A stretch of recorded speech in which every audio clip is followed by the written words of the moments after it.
2 minutes, y'all.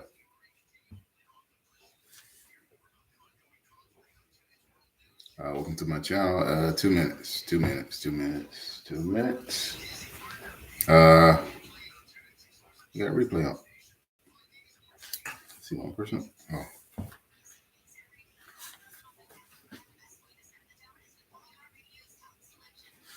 Welcome to my channel.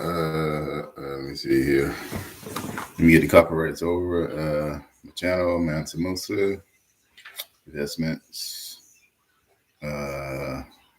Mansa Musa investments and financial tools. Get the copyrights over before I start. I'm not gonna be long. Might be 30 minutes. So I'm gonna give you like a snippet of the title, and let me get the copyrights over with. Copyright disclaimer under Section 107 of the Copyright Act of 1996. Wow, not 1996.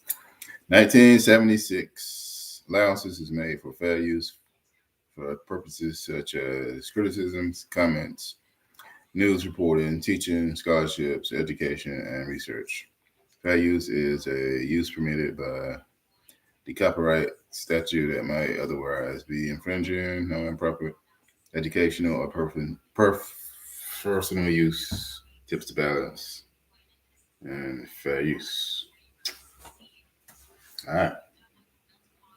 Okay. See, 2 minutes over with.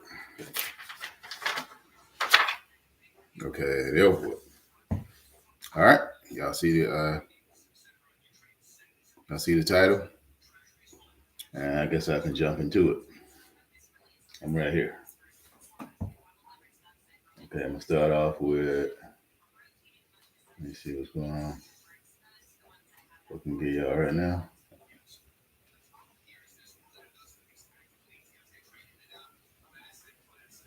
I can read out some stuff right here. Like right quickly. Or you can get started. Let's see where I can go.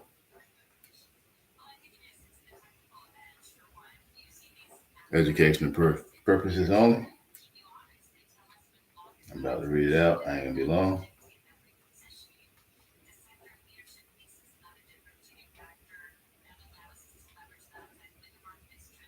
It's about gas. Okay, inflation.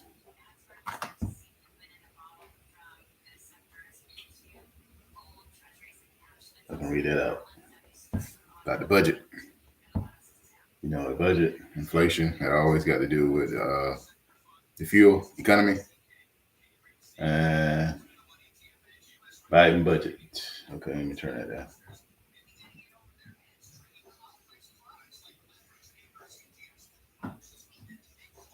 Biden's budget sees inflation running below economists' forecast. Here's what. March 28 update. 12:35 p.m. That was about 5 minutes ago. First published March 28, 22, 11:05. No, I won't do that. I'll read a couple of snippets showing y'all how the economy is going. Okay, Biden administration on Monday defends its lowball forecast for inflation. Let's see if y'all can hear me. Oh, it's up pretty loud. For inflation. So officials roll out the president purpose budget for the 2023 fiscal year starts at October 1st. The budget includes assumptions for increases in the Consumer Price Index. So they call that the CPI, if y'all familiar with it. Putting rises at 4.7% for 2022. Did y'all get that? For CPI, 4.7%. 22 calendar and 2.3% for 2023. Following years. That doesn't look realistic as the inflation rate in February was 7.9% and a 40-year high. Y'all see what's going on? 40-year high. inflation at 7.9%. A survey of this month of members of the National Association of Business Economics found that 78% of them expect inflation to stay above 3%. Y'all get that? So inflation is going to be above 3% for the end of the calendar year of next year, 2023. So when asked about the administration inflation forecast by reporters, top White House economist Cecilia Rouse emphasized that the figures were determined months ago. So they saying that it was determined months ago. I guess they was on the money. Okay, the forecast was locked on November 10th, 2021. That was 1 year ago to today. So was quite a while ago, said Rouse, who chairs Biden Council of Economic Advisors. Officials had expected inflationary pressures to ease over the coming year, but then Russia invaded Ukraine. That created additional upward spirals in the prices. Up. Expect that inflation will cease over the coming year, Ross also said. We will have a chance to update our forecast for the next budget, and that update will reflect recent events that were unknown at the time that the forecasts she told reporters during the conference call. Ahead of the budget release, analysts at the Beacon Policy Advisor said the administration's inflation assumptions would be key to watch for. Too low an inflation estimate, it won't be believable, but too high, it will become political assumption. I'm going to say ammunition for Republicans, the analyst said in a note. March CPI figures were slated for release on April the 12th. In releasing Biden's budget, administration officials have touted how it could reduce the deficit by $1 trillion. Reduce the deficit by $1 trillion. How are they going to do that? You see how on point that is right here. Okay, reducing the deficit by $1 trillion. Though critics have said the deficit is declining because Congress blew it out for 2 years with COVID, with C-19 relief. That's what they got on here. So Rouse faced a question about whether the Biden administration still would claim $1 trillion deficit reduction if it is use more realistic inflation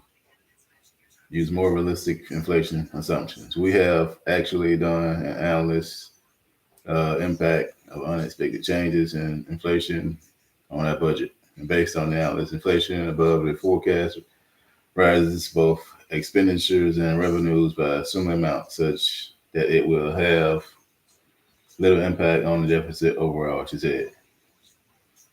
Okay, I'm done reading that. I'm tired. Okay, let's talk about, I ain't reading about that. Let's get down to the real deal.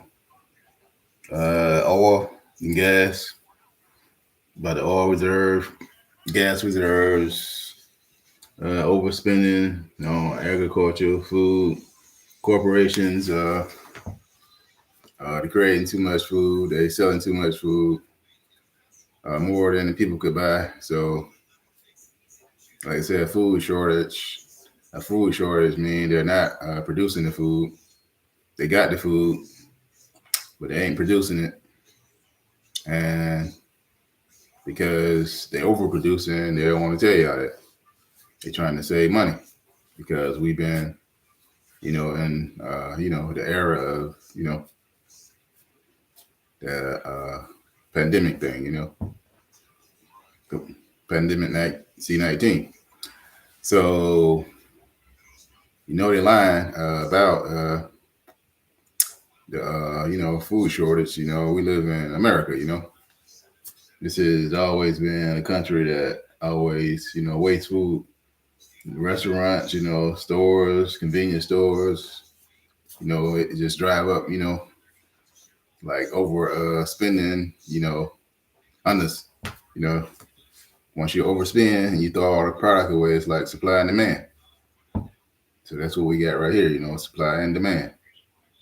You can't supply it, you don't want to supply it, and demand for it is high. So you got them where you want to have them. You can produce it and send it out at a certain time. So you can make it like a fake food shortage.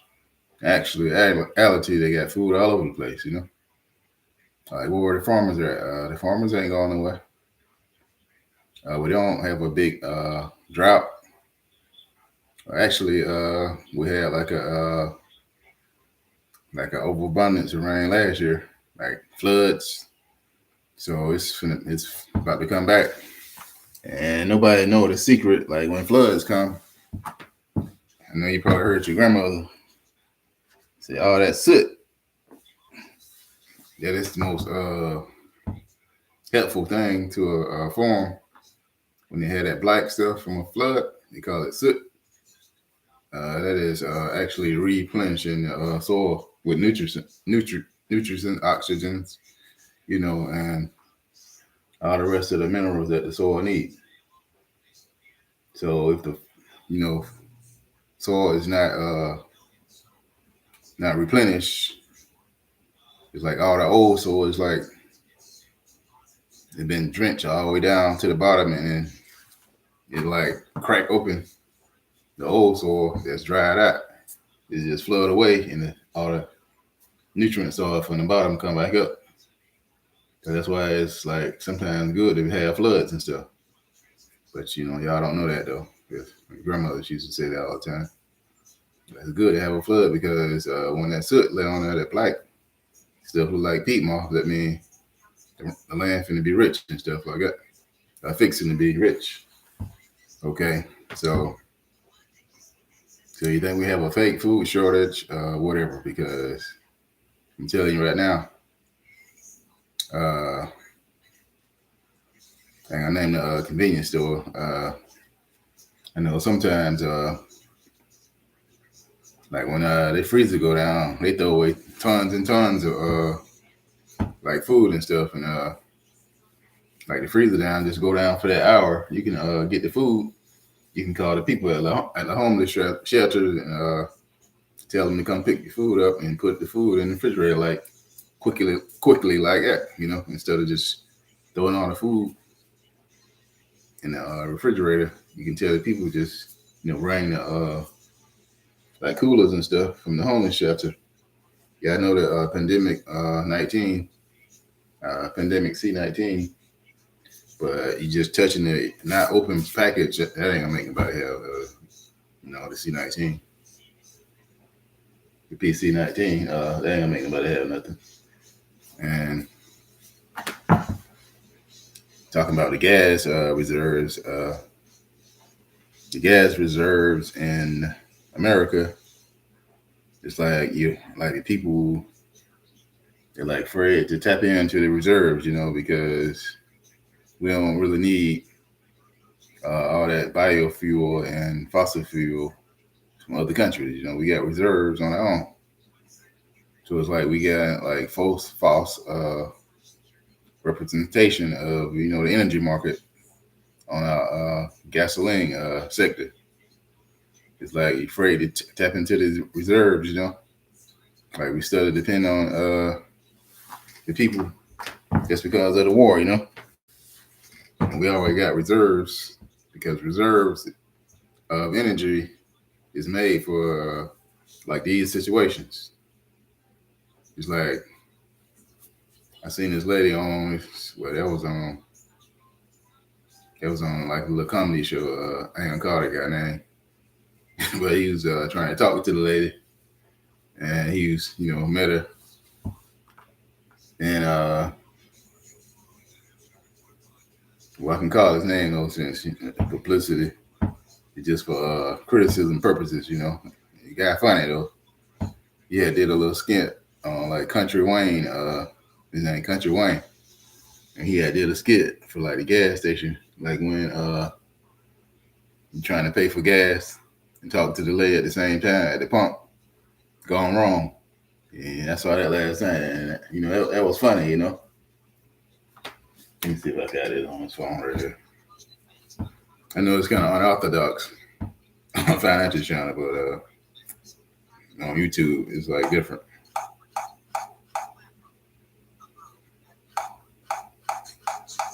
We don't do boring stuff over here,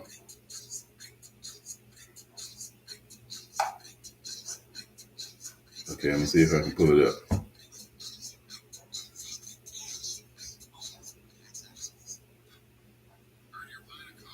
So here on YouTube, we go way and beyond we're like the unpolitical correct, So we're definitely not dumb,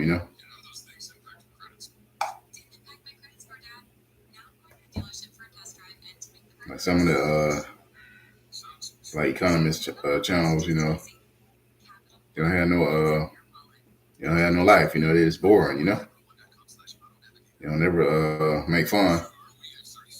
It's just a flat out, you do it, you say what's going on in the markets and all the rest of the stuff. And everything just dead, Allegedly.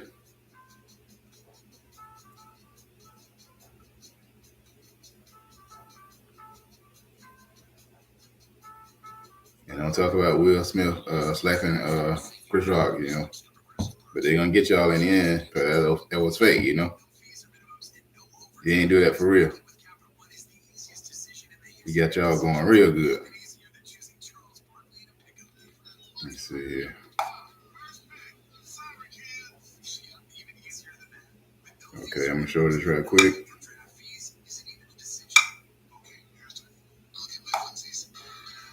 It's like unorthodox, folks. I'm just taking out this few minutes right here. So just give me a minute. Very unorthodox,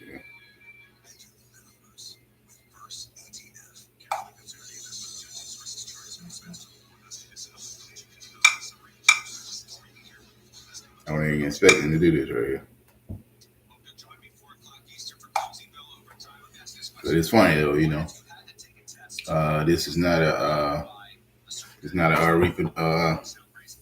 not reproducing I'm not reproducing his skit, he not live or nothing like that. So I can show it to you like for the full 3 minutes. It's like real funny, Just showing you how high gas is in a funny kind of way. But here we go. Okay, let me get rid of. I got a questionnaire on this thing, man. But you gotta answer them though.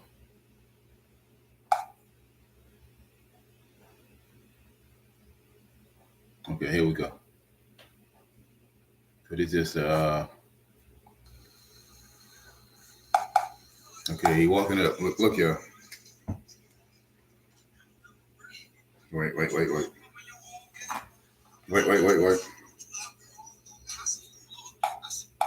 Yeah, let me go back, y'all. Let me go back one more time.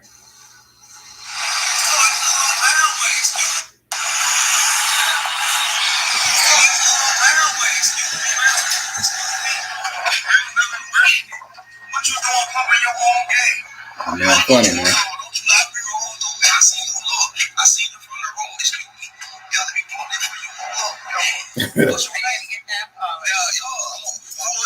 Oh yeah, talking about yeah. Huh?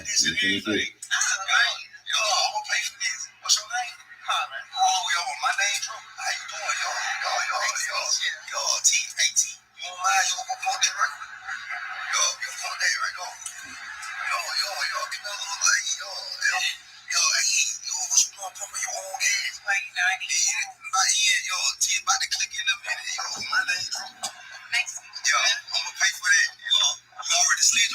Yeah. I did. Yo, I'm gonna pay for that. You see that? Okay. Yo, cause I'm a gentleman like my.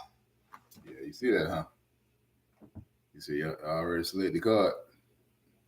You know what that means, don't you? She said, yeah, I already slid it. Talking about he a gentleman and stuff. But to be unpolitical correct, he about to get it at the gas pump. You know, it's not long, but I'm gonna keep showing it to you. You know, it's it's unorthodox to stop in the middle of this right here. I'm sorry, but I gotta show it to you. It's just something simple and fun. Yeah. How long you yours? So how long you been up here? Like, where you from? I'm from New York. From New York? Mm-hmm. Oh, okay. Yo, what you doing in the city? You live in Atlanta? You live in Atlanta? Yo, it's okay. 15 years. 15 years. You got that still.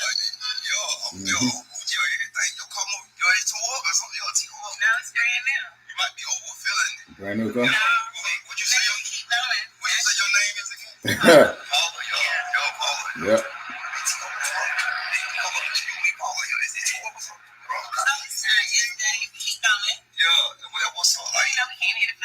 Yeah, go ahead, fill it up. Oh, okay, yo. You must got another cop connected.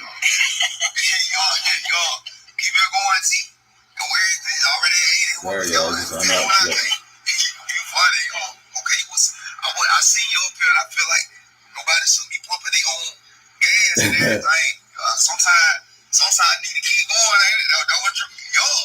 Hold up, yo. But it's nice having a man that can take care of it. Yo, it's okay. I can take it. Yo, excuse me. Hold on. That's it. No, yo, excuse me. What kind of BMW is this? Oh, it's a new one. Yo, it's the BMW. What you take, diesel? Yo, what? Yo, why is on that though? Like, yo. No, it was on empty. You know, gas prices. You must drove from New York then.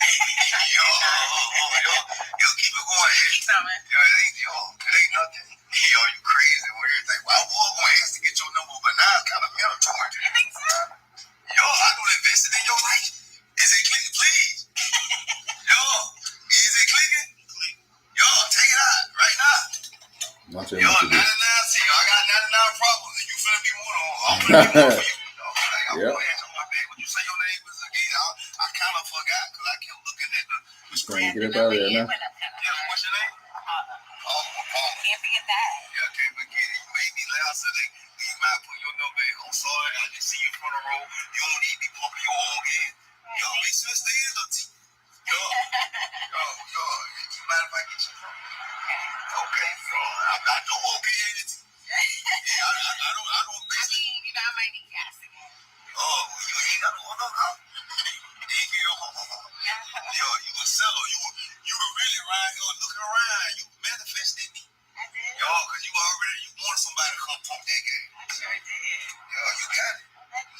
Yo, all the gas for now on. You know what I'm saying? You got it. Y'all see that? You tell me, A, B, or C. Which one of these created the most millionaires last year? Old school vending machines, online vending machines, or moms? Sorry about that, y'all. There we go. It's very funny in a comical kind of way. But that's how they getting us at the pump. In a comical kind of way. They getting us at the pump in a comical kind of way, like whatever. We're gonna charge them $3, $4, $5 for gas. They ain't gonna be at the pump that long. They just gonna run and done, you know. They ain't gonna stay long. So it's like supply and demand. You're not gonna see people crowd at the gas station because, like, what's the use of crowding up there? All the gas is gonna be gone. You're just getting a little certain amount and save the rest for the other person. We used to do that in America. We don't do it no more. It's like if forget the gas station, man. You know, you get this little gas and ride around about 5 days till it go out. You know, 35 days. Like we don't caught on to all that paranoia stuff. Like all the stuff we've been through.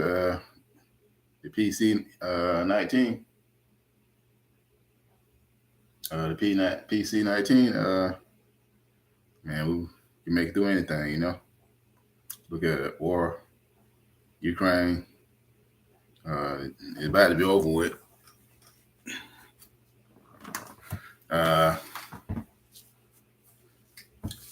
It's not my fight to predict what's going on with the government, Russia and Ukraine, but for me, it was like wasted, you know. Now a lot of people finna go fixing to go broke because of war, you know. Like people always come out in the end, you're not good. You understand? People always come out in the end not good, you know. Everybody lose, you know, in some kind of way. So people, you watching my channel, you know, it's like unorthodox, you know, what I just did, but I was just showing you in a comedic kind of way about how things would connect to everyday life, you know. This is a financial channel. It's like real deal. But sometimes you gotta have a little spice in it and a little humor. I know it's about business and making money. Okay. To continue on about food waste, you know. That's a heavy situation, you know. All these hungry people out here and restaurant, they just throw away food for nothing. You know, they over make the food, produce the food. I mean, say overcreate the food when the people coming in to buy. It's like you should start like prepare on site, not prepare to not to prepare and wait, because you prepare and wait. I mean, sometimes, you know, people ain't gonna come that you expect to come. So that's a like overcost of preparedness. You know, you want to be ready. Like people these days, they like the food fresh, but like when you have like a crowd for like lunchtime, you should prepare the food properly. Where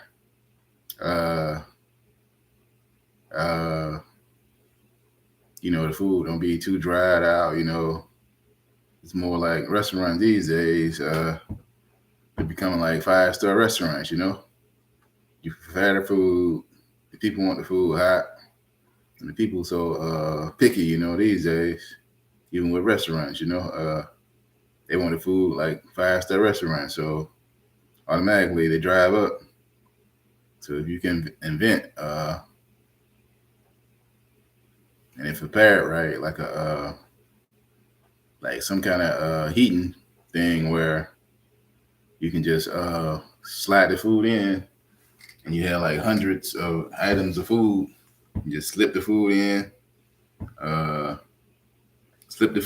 the thing. You know, let it warm up. Like push a button, and all the food just pop out. Instead of just having the food just on like a heating thing, like the red radiation light is just drying the food out. You know, because the more you wrap the food up with aluminum foil, the more it stays moist, you know, and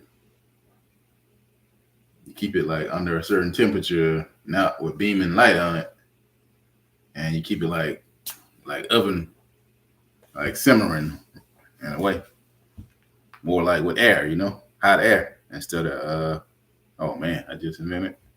Excuse me, allegedly. I ain't trying to invent nothing, but I don't know. You get mad at that shit. Just allegedly, people. Excuse me for saying that. Hot air had a food wrapped in aluminum foil or some kind of plastic paper and like push it down in like a small oven thing. The oven can be like even like let me see, about 20 foot long. Push it in. You want the people had it, whatever type of food they have. You see it on the thing right there. You can tell what's wanted in. Just pop it up, and shoot it on in the bag. Instead of just kind of gonna see the food wrapped up. They're gonna be, oh, they wrap the food and heat the food up. And yeah, they don't care. As long as the food is up, wrapped properly and correct. Especially you heat it up and have it hot. Especially for the crowd that's like for 12 o'clock. But anyway, that was just a suggestion on that. So I'm gonna just end this right here, like 30 minutes. Sorry, I forgot to call out the oil stocks. I do that later on. But I'm gonna end the stream, but I'll be back a little bit later on. I'm just in the stream, and I'll talk about like stocks, energy stocks to buy, and whatever else. So right now I'm just in it. Yeah, I'll be back. Excuse me for yawning, y'all. I'm in it for now, and y'all get to see it on the replay. I don't have no chat on that side, just a replay. So I end it and be back. Okay.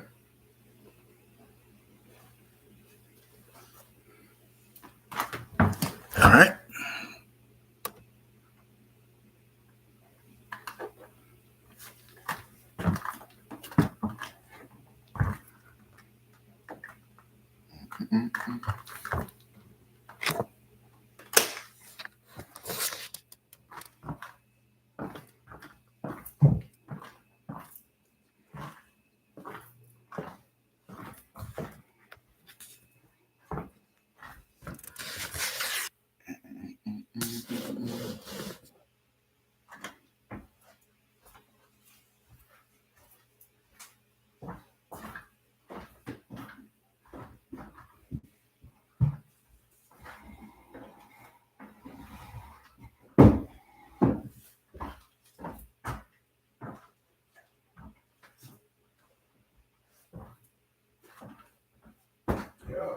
Yeah.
Good morning, good morning, good morning, good morning.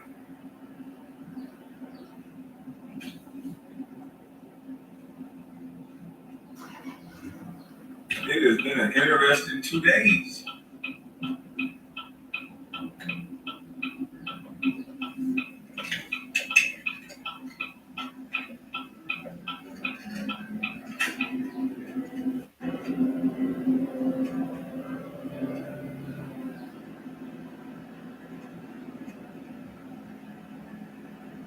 Yeah, it's been an interesting 2 days, boy. Oh man. Oh man, oh man, oh man. until I said what I said. I realized I butchered his YouTube page the last time. And he didn't curse me out. He didn't beef with me. He acted like a normal human being that understands. Sometimes I'll be up in them clouds. Sometimes I'll be up in them clouds. But even still, if a brother's trying to shout you out and they make a mistake, you just say, hey, yo, it was me. I said what I said. Normal. Cool. Salute you, man. Appreciate the normality.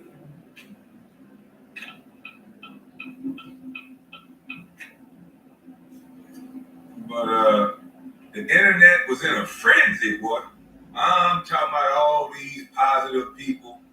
Woo! All these positive people started being so damn unpretty. We're after the 2 minutes now. All you positive people, and see, this is the side of me you some bitches don't like, is that an NBA player is funny as fuck, fine as fuck by the ladies, by what they think. Funny as fuck, fine as fuck, ride around in his truck, and in real life, though, if you meet me, everything I said is true. I'm gonna pull up in a fucking truck. I'm gonna either be by myself or with Screw. Sometimes you're gonna see him and sometimes you're not.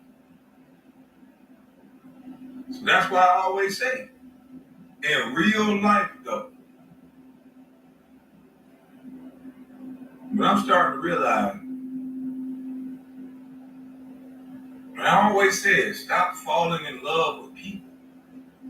Always follow the message. Everybody is flawed. It's a bunch of imperfect people trying to point out imperfections in someone else. Where it becomes a little weird is when you just stay focused on that one person. Now it's not your opinion, it's your obsession. Now it's not your opinion, it's your jealousy that's driving you. It's what does he have that I don't? I'm better than him at this and that. You start comparing yourself to another person.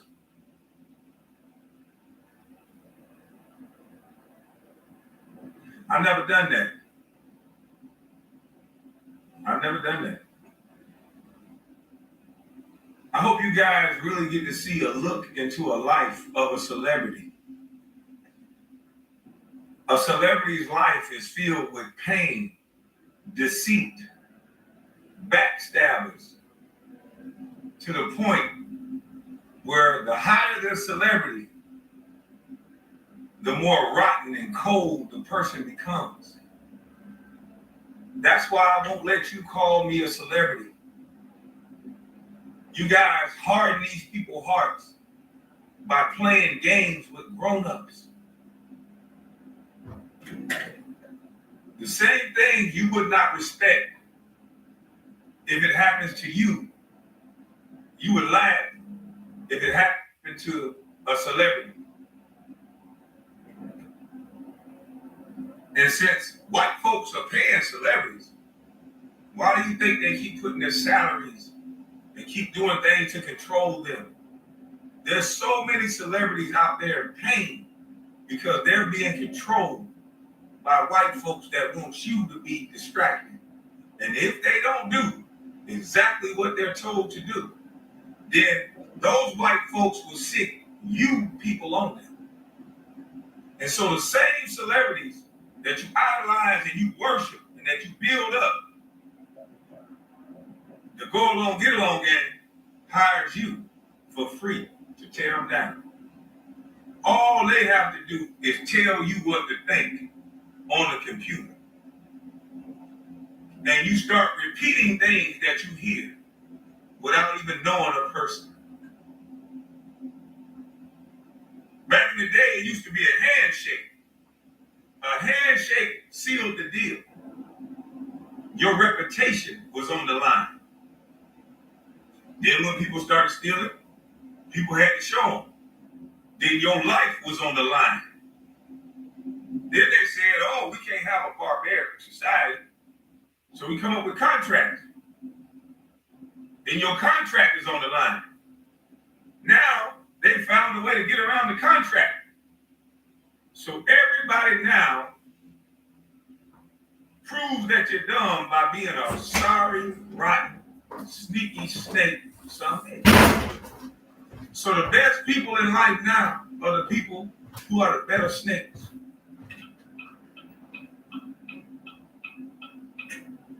Who can get who first?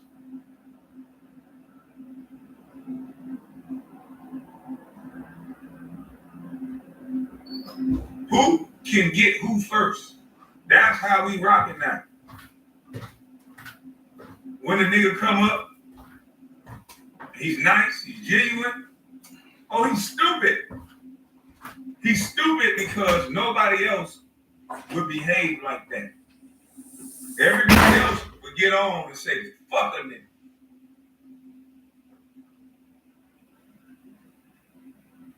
So it's a lot of questions and why. Why is he like this? Why? I've already said why. When you see so much pain, I've already seen what happens when you don't give a man respect. When you grow up in the environment I grew up in, when you have serious people in real life and not people who playing over the internet, you see things in an environment at a very early age of what happened when somebody lied. What happened when you hurt somebody's feelings? What happened when you steal? Where I'm from, when those things happen, it ain't no good sight to see.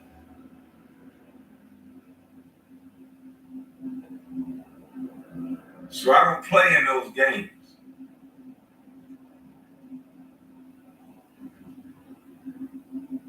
But a lot of people, they play in games. They call that smart.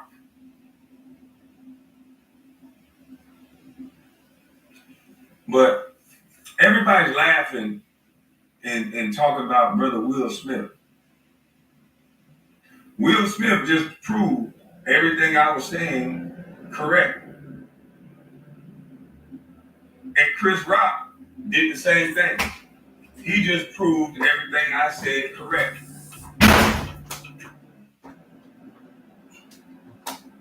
People get slapped every day, B.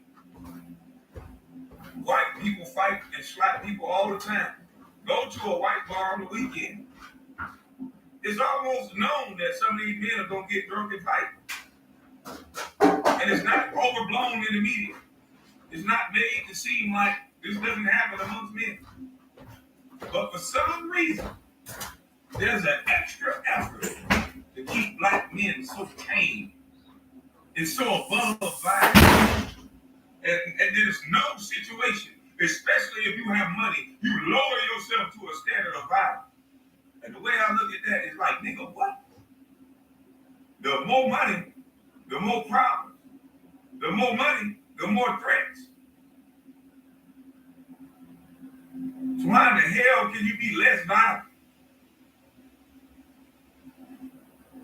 They are taking the bite out you niggas with all these opinions. Now, Chris Rock is a black man. Chris Rock act as if he don't know that Will right now is a ticking time bomb. You have this man sat there and did something that I don't think I've ever seen a man do. I don't think I ever seen a man sit there and find out that his wife slept with another man that she was allegedly was supposed to help. And without condemning this woman, he sat there and he heard the reason why. Did something that most men would be like, what the fuck? They're calling him lame. They're calling him soft. They're calling him weak. And all he's trying to do is be that woman's husband. For better or for worse. He's not trying to just use the words. He's actually trying to show you what it's like. His wife get lifted up while cheating and being deceitful. She gets a show. She gets to talk about it. She gets to embarrass him even worse by posting Tupac poetry. No respect, no regard for this man. And no sister, not a lot of sisters came out and condemned that behavior and said, whoa, whoa, whoa, whoa, whoa. This man is the type of man that every woman would want to have. And you sitting there embarrassing this brother like this? So while all of you ladies thought that that was strength, oh, Will Smith is so strong. He sat there and heard his wife out. Even after she cheated, he heard her out. Now, ladies, let's get fucking for real. What happens when you find out your man cheated? The first thing most of you ladies do is get violent. The first thing you ladies do is throw some shit around, bust the windows out his car, cut up his tie, burn his Jordan, bleach his Jordan. The first thing y'all do is get violent. Allegedly, I think I snapped. So you guys want to pretend like men don't have that same human emotion. Will was not better than no man by sitting there listening to that. Will had rage inside of him. He was embarrassed. He was betrayed. All of this was on national TV. With all that estrogen around Will, he's a ticking time bomb. Would Will be able to handle that joke had his wife not had an entanglement? Because even the media won't even say what it really was. She fucked the man in this man's house, allegedly. That a man made songs about it, ladies. How would you feel if somebody come into your damn house, some woman come into your home, fuck your husband, make songs about how good it was, make money off of it, and then the media soften the blow and make it seem like it was just an entanglement and not what it actually was, adultery.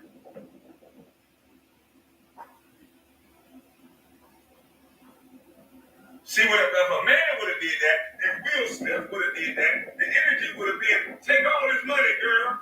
You deserve it. You supported him all this long time, and he disrespected you like that. Oh, hell no. But a man is supposed to sit there and be unhuman-like. Take abuse. Take cheating. Take hits. And we're supposed to be a man. That's what a man is, huh? That's what you think a man is? And that's what's wrong with a lot of our community. See, we don't give correction to our women a lot of the time. They're able to run around and disrespect and do anything they want. And what do men do? We wait on the opportunity to take it out on each other. That's why it's so much killing in the black community. We wait on opportunities to take our frustration out on each other. And Chris Rock, that was a poor joke. You've been joking on Jason in 2016, 2022. Enough is a goddamn enough. That ain't no goddamn joke. That man got cheated on in real life. You shouldn't even say Jada right now. You can't understand that? You deserve a shot in your face like that. In my humble opinion, you deserve the side of your face slap that a man can't mourn and deal with the fact that he got cheated on in public without you making a goddamn joke about his wife.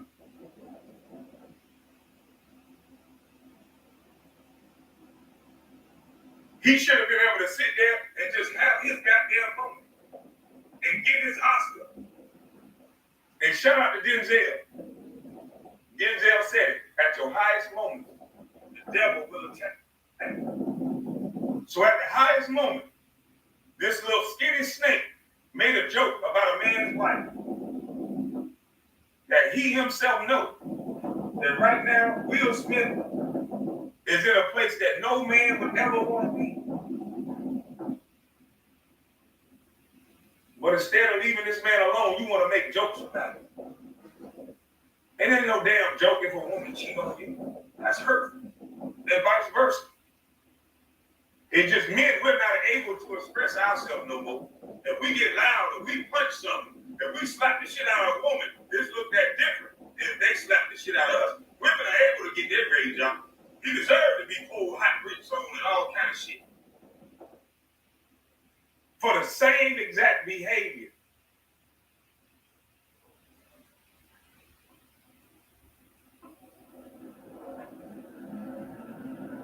And Chris Rock also showed another ugly truth about us black men. Chris Rock, you made a poor joke. Okay. A person don't have to accept or like your joke. But when somebody is approaching you in that manner, and after you get the side of your face slapped, somebody trained and took the bite out you, Chris Rock. Ain't no way in the fucking hell you gonna walk up on me and just slap me, and I'm not at least gonna walk you out. Ain't no way in the hell you gonna walk up on me and slap me, and I'm at least gonna scratch the side of your face. Ain't no way in the hell. I'm gonna try something. Fuck how you took the joke. I can apologize later. I don't know why you slapped me, nigga. You should have came up talking. But after that slap, well, first of all, my hands were up. Hold on, nigga, I was just joking. But you had no defense. So what a woman should do is look at you, Chris Rock, and say, oh no, he's a provider. But no, this nigga done lost all sense of what a protector is. Because there ain't no motherfucking way, no. If you didn't have the money that you had, and you didn't have the so-called that you had, would you let a man walk up to you and slap you in your face? No, you would not. So it's all about money. They train to bite out you niggas and make you niggas good boys over money. And I'm so glad I did not take enough money that will allow a man to walk up on me, slap me in my goddamn face, and I make a fucking joke about it. So I'm glad I tell people, you will not get a celebrity reaction out of me. And I can promise my life to a lead, you won't. They train these niggas, and that nigga Chris Rock just proved. I guarantee you, go up to Conor McGregor and slap white Conor McGregor. And Conor McGregor might got more money than Chris Rock. Go up to Conor McGregor and slap him. Go up to Joe Rogan and slap him and watch what happens. Go up to any one of these rich white men and slap them and watch what happens. They took the bite out you niggas. Keep telling you niggas what not to do and how to behave and what a man is. They done took the motherfucking bite out you niggas to our women fight more than we do. Our women fight more than we do. We are a bunch of talking pussy. Every time it's trying to check a nigga about something, oh, let's set up a celebrity boxing match. Fuck a celebrity boxing match, nigga.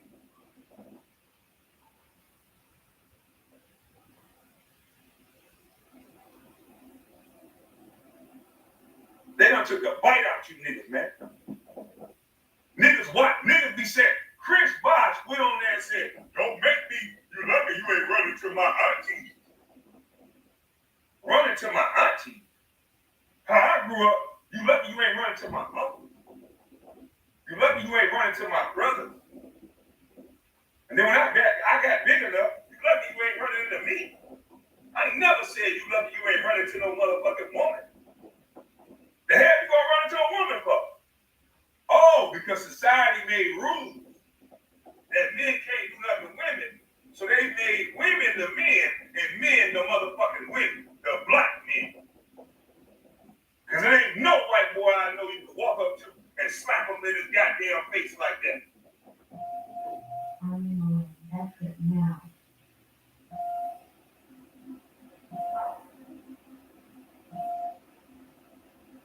How many black women you think would have stood there on stage?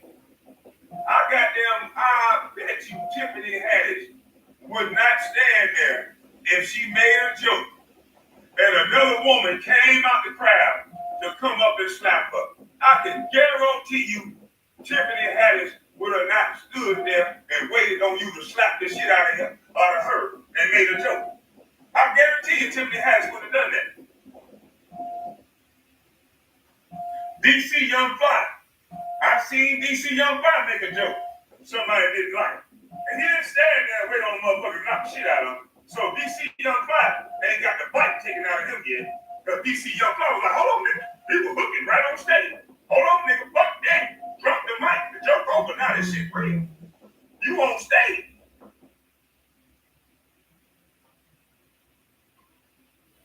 But we keep telling black men, oh no, go get educated. Don't fight. Don't even train to fight. So now we got a bunch of black men walking around here fat, talking, smoking, stupid, stank, with a loud mouth and a gun.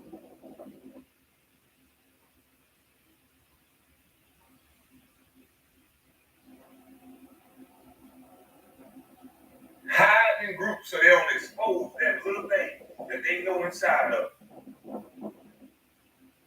They don't want to expose that thing. Running around calling everybody snitches while they snitches.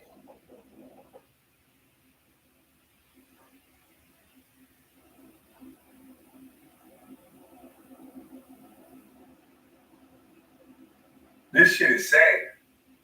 This shit is sad at this point. White people have trained us to eat each other. Every YouTube channel, smaller black YouTube channel, not every, but majority of them now, is oh yeah, let me beef with Kwame. So in hopes that he responds. And even if he don't respond, the algorithms will push my video. So allow me to say something about this brother, whether it's true or not. Let me repeat something I heard about his mom. Let me repeat something I heard about his brother. I don't even hear nothing about trading code.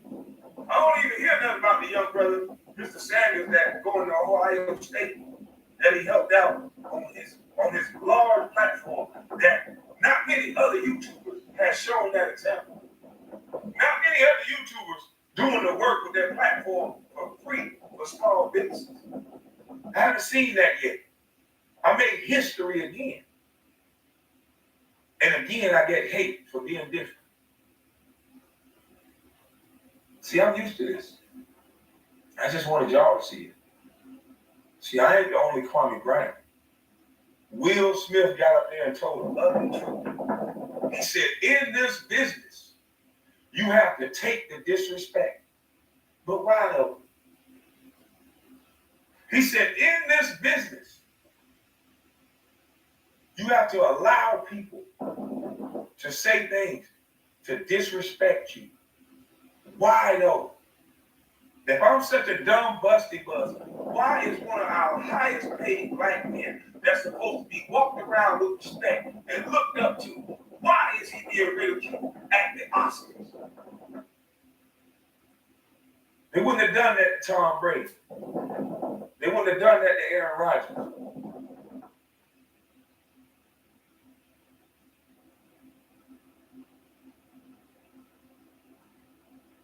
How come our best celebrities go through the most shit and we the ones that put them through it? Tom Brady is looked at as like white Jesus. And don't nobody contest him. Don't know white people look up his financial. Don't know white people look up his wife and call her a B word. Don't know white people call his mama out of her name. But we make sure we disrespect every black man to the fullest. We make sure we disrespect his whole lineage for the white boys. A nigga get on the internet and say mama's cooking, we're gonna call that mama a whore, because that's a black woman. We're gonna make sure we don't let other black women think that they can produce a Kwame Brown. Well, it's already happened. There's a Kevin Durant. There's a LeBron James. There's a Kevin Garnett. And the list goes on. It's bigger than Kwame Brown. They want to control your mind. They want you to be grateful for the position, like Stephen A. said. Even though without you there would be no position. They want you to be thankful, humble, and just take what you get. That's why Michael Jordan, for several years, he was the best player in the league. He was the lowest player in the league, almost. He got $3 million a year, while other players was getting 16, 17. But instead of doing business, what these other guys do now is they restructure their deal.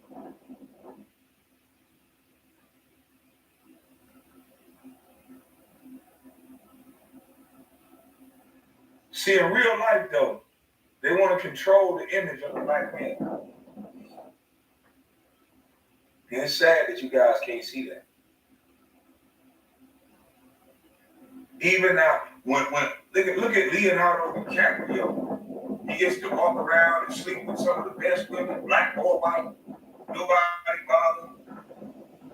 He don't gotta have a bunch of bodyguards, but they don't need to chase him. They know better.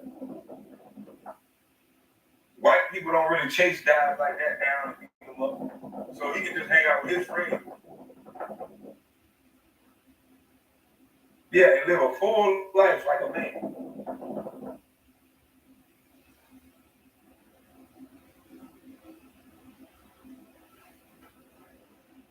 Will Smith displayed a lot. He displayed why you should not look up to celebrities. He showed you that most of their lives are more dysfunctional than yours.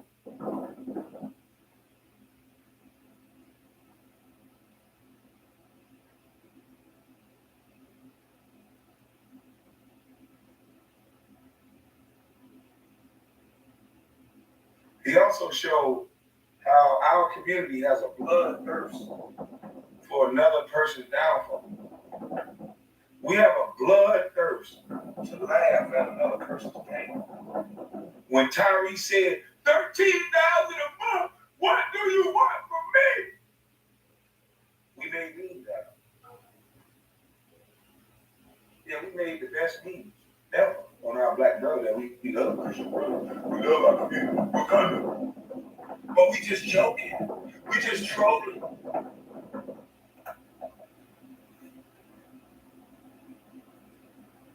Will Smith took it on the chin and showed some strength that I've never seen before.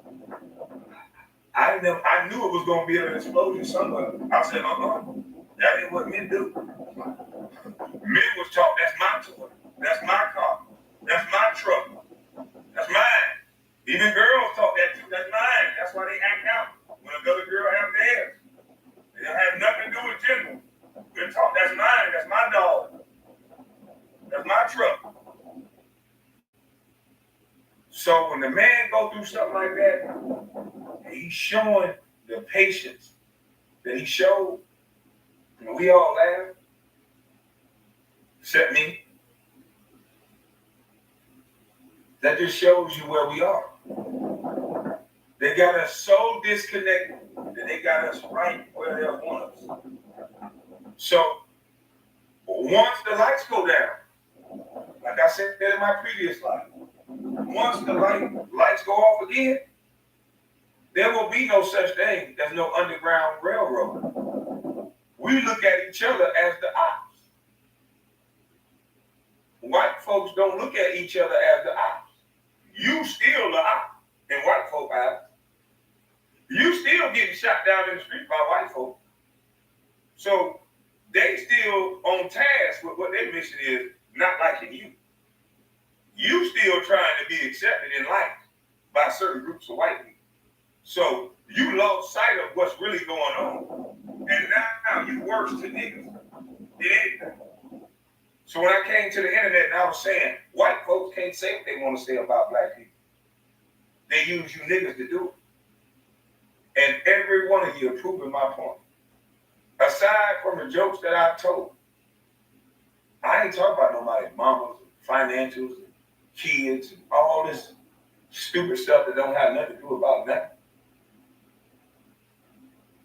So yeah, we are our own worst enemies. And we prove it every day. We turn the camera on and open our goddamn mouth. And I said that I was going to prove that we are the biggest sector to go along, get along, the most dangerous.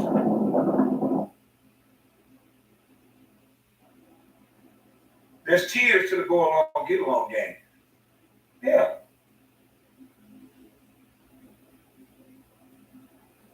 There's a certain group of white folks paying a certain group of black folks to set the stage and make things look a certain way. Make it look like beef. That's why everybody talking about Kwame beefing, Kwame beefing. Kwame ain't motherfucking beefing. Kwame ain't looking around. How Martin say, checking it out. Kwame ain't checking it out. Kwame ain't beefing. Stop saying stupid shit. Because that's how when shit happens, y'all say, oh yeah, you are beefing with everybody. And then y'all come up with these dumbass conspiracy theories. When the real truth is, you got a man that's proven that all of us are hell of a people. We hell of a nigga. You know, I'm proving that without big production. Just sitting in a truck on an iPhone. And there's 3,000 people listening. Most networks can't get the type of numbers that I've been getting. Allegedly, I think I snapped. My views are being played with other people putting my name in the chat and saying negative things and paperwork and doing all that because that's what they want to do because they're hateful.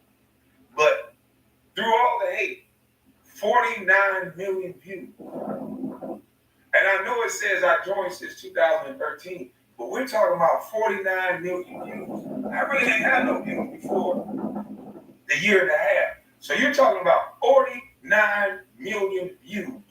Let's take off a couple thousand. So let's say 48 million or 49 and some change. Now fuck that. 49 million views in a year and a half. Show me another show that got 49 million views in a year and a half with no production, just a black, uneducated, dumb Negro from the cheese line talking. So they see the power in that. They see the money behind it. They see the money in that. They say, he can do this shit without no help. Imagine if we help him.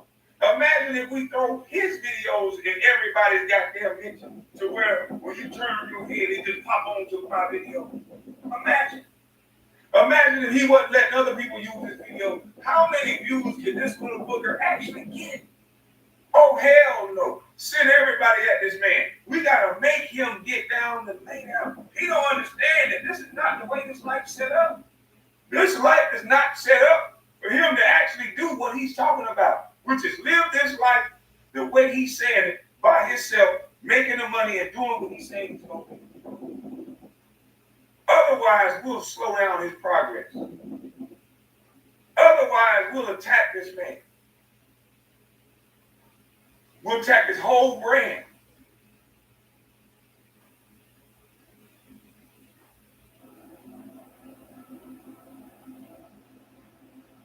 See, I'm an old little booger right now.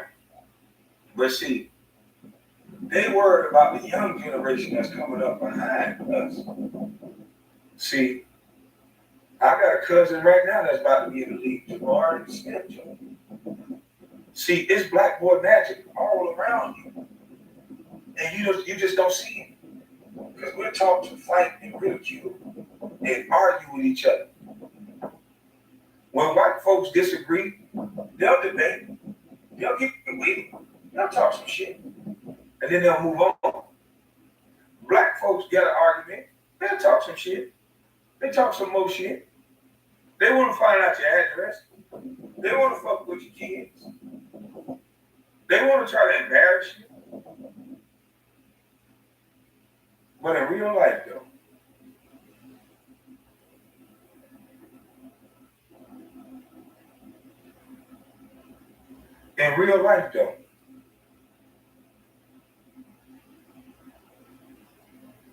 you guys want to mention family history of my brothers?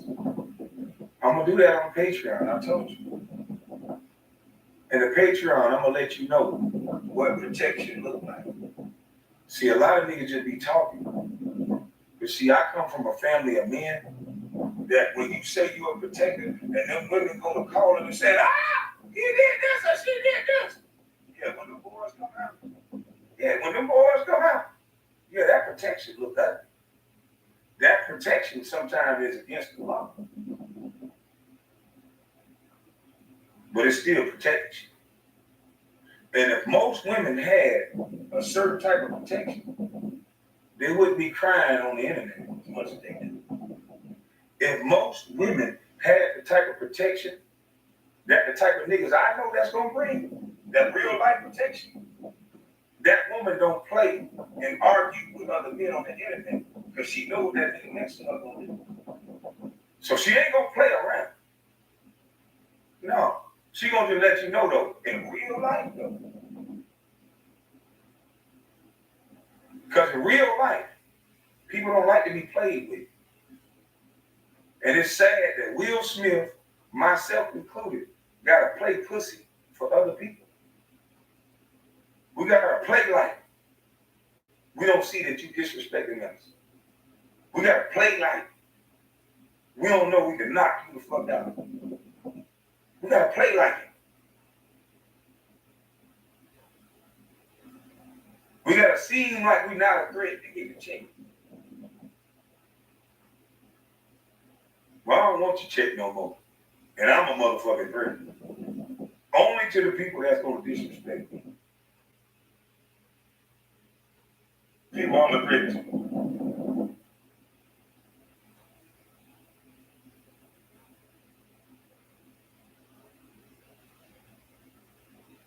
Yeah, I don't got no company policy.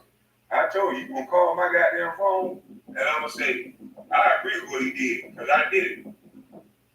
I'm gonna hang up the goddamn phone. Fuck your company policy. That's why I tell men, go get box trucks. Go get jobs that are independent, because fuck the money.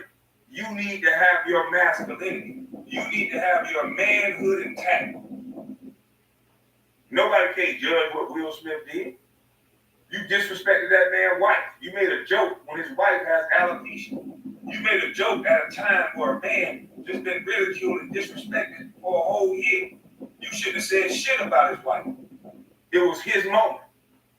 You should have got your bitch ass up there and talked about all the great things Will Smith did. But no, you think everything's funny. So you got the side of your goddamn face slapped. And I was proud to see it. I was proud to fucking see it.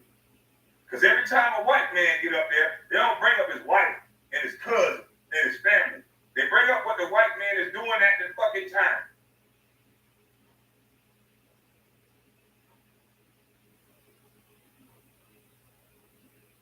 So nothing made me more proud to see you get checked for your disrespect.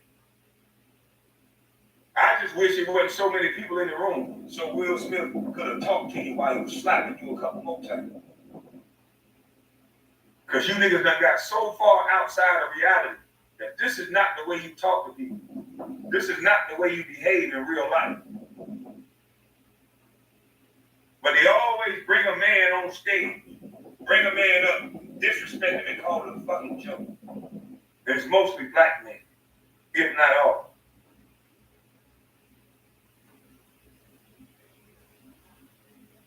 So this is why I like to stay away from people.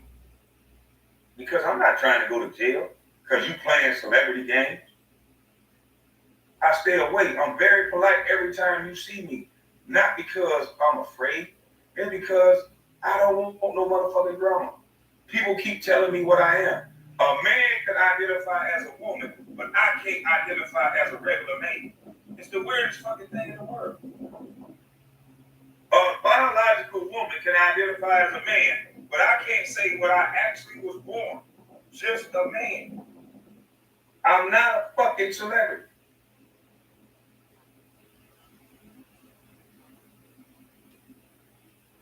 And what qualifies me as a celebrity is because I played a game and you took a bunch of fucking pictures of me, delete them. If I'm asking you to respect what I said, and you guys say we could be anything we want to be, I'm asking you to respect me as a man and not a celebrity.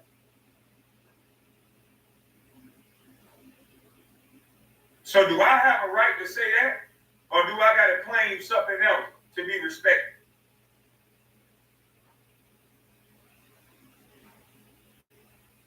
See, I done told y'all already. You in a game. You in a simulation where you got a bunch of weak individuals writing and making up the rules as they go. You're a public figure, so we should know about your money. We should know about your life. We should be able to take pictures of your house. We should be able to chase you all around town. We should be able to goddamn disrespect you. And then if we provoke you enough that you slap us, we should be able to sue you. But they won't do that to Joe the Plumber. We disrespect and we do this to celebrities every day because we don't want to live with the reality of the pain of our lives. So it's easy. Celebrities are soft targets. You can talk about a celebrity mama, and if a celebrity snap his fingers and make some shape, oh, that celebrity in trouble, boy. They'll solve that. They'll solve that case. But boy, a non-celebrity, non-celebrity, you talk about their mama or whatever, person end up missing, case unsolved. Yeah, the people that they don't like, they can get shot in the middle of Vegas, up the street from Circus Circus, allegedly, with cameras everywhere. And nobody seen what happened. Yeah, for the people you don't like.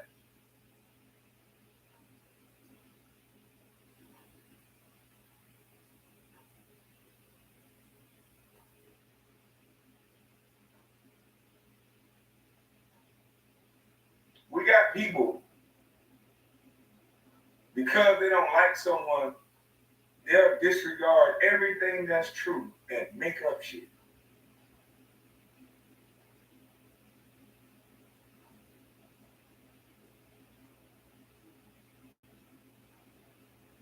Well, yeah, man, for you bloodsuckers that was ready and waiting on Charleston White, Kwame Brown, beef, which wouldn't be beef. All everybody been doing is yelling back and forth. Now, in real life, I ain't gonna lie to you, my people will get tired of all the yelling back and forth. So when a nigga said they were gonna come down here in real life, oh man, nigga was goddamn doing jumping jacks and laughing and crying at the same time and doing push-ups. Niggas had so many wide range of emotions. Boy, they were just guys, people kept, they were so ready for it. Yeah, you know how, see, most of you never played competitive sports. But sometimes in practice, you just fight the nigga you playing against because you're tired of playing against this nigga. You know what the training camp with this nigga, you seeing this nigga talking at practice every day, saying a bunch of dumb shit. In practice, the last practice, he done hit you a little too hard, trying to impress the coach, trying to take your job and shit. So shit. Sometimes you and that player just have to get in a fight. It wasn't toxic. It was just, nigga, I got to show you, you playing too much. Come here. And it wasn't what it was. Now, if black men don't do anything, black men don't fight. Stay calm all the time. But boy, let white people get mad. Oh, shit. Boy, they'll show you. Boy, they do more than fight. Boy, white people get mad. They'll take a building from the government. I'm talking about, I ain't never seen no shit like this. White people done graduated from fighting. Nigga, you piss white people off, they'll take the government, motherfucker. Fuck you talking about. You niggas whining about a slap. I saw white people take over make the government stand down, made them negotiate with terrorists, so they say they don't do. I don't know what the fuck you niggas talking about. While you letting white folks take the bite out your ass, they took the government and made them talk to them and bring them pizza, allegedly, I think I snapped. Didn't they bring the white boy pizza?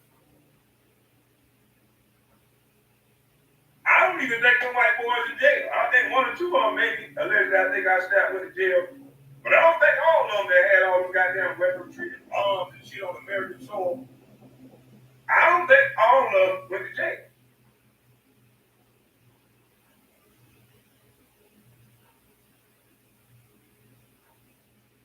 So while you niggas is sitting here chastising other men, oh no, that wasn't right, and then women chiming in and shit, oh Will Smith, oh man, why you do that?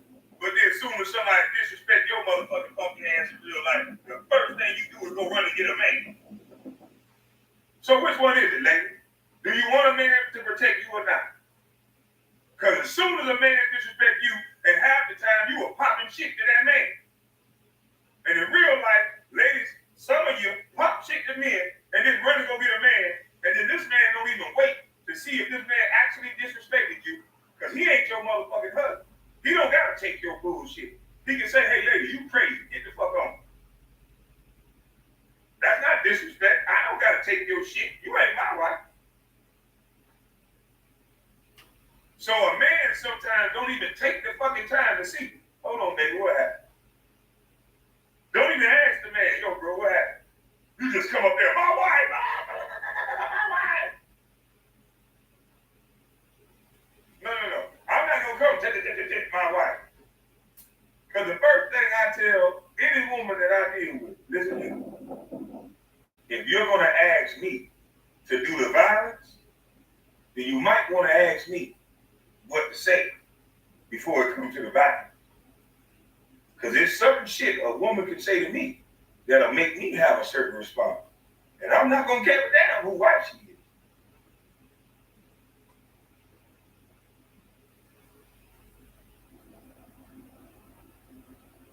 So some of you niggas are being played and used as missiles and battery rams because you got a disrespectful wife.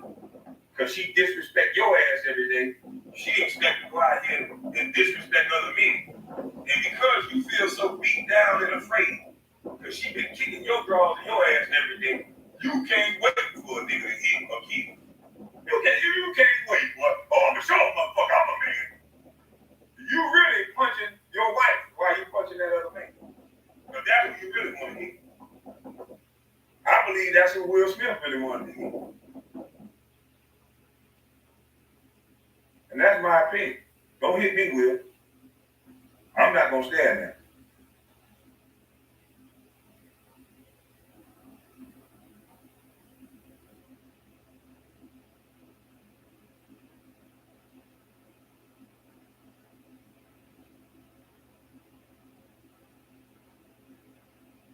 I don't know what y'all see, but I see a lot of celebrities that in real life, they done turn these niggas into things.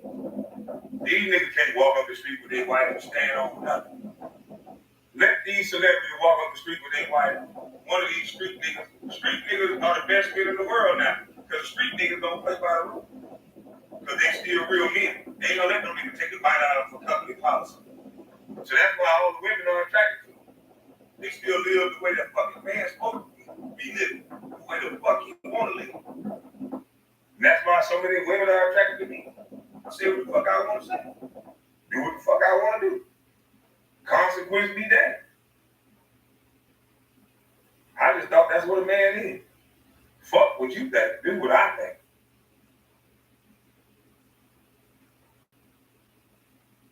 Shit. I'm just saying. Can't nobody tell me how to breathe this air and how to live this life. You can give your opinion. I'm cool with that shit.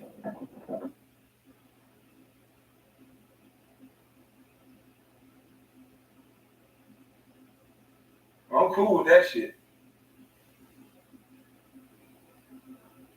There's a lot of people out there faking it till they make it. And that's why I keep saying in real life, though. In real life, I got scars. In real life, I have flaws. In real life, I'm not perfect.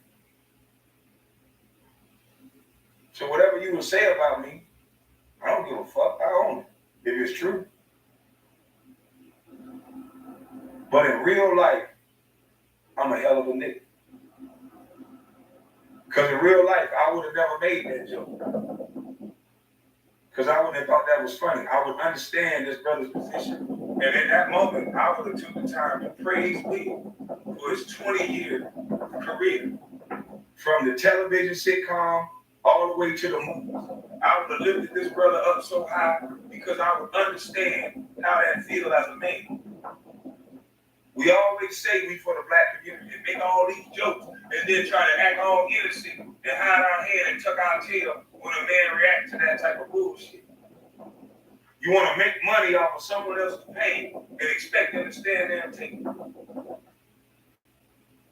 That was a horrible joke, horrible time. It should not have been about his wife. It should have been about Will. And they always bring a black man out to do it. Because it looked better when a black man do it. Ain't that better?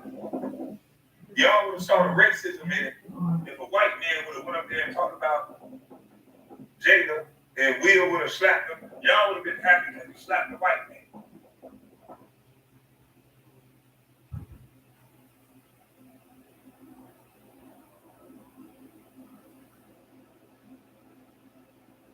Who make a joke like that about a woman, about a man's wife, in his presence, while he's there to be honored? It's a lot of tricks Holly Weird do to these men and make them embarrass them in public and make them sit there and take the bite out of these niggas and humiliate them in front of everybody. No. That's why I don't hang in Hollywood. That's why I don't hang in groups. That's why I don't hang with your celebrities. I don't want to hang with no celebrities. Because I don't want to meet whatever white man that's controlling me. I don't want to meet the white man that's going to make me bunny hop on a fucking tennis court. I don't want to meet the white man that think he has so much money he can bring me out as a side ornament to amuse his friends. I don't want to meet those type of people. They add no value to my life because money don't move.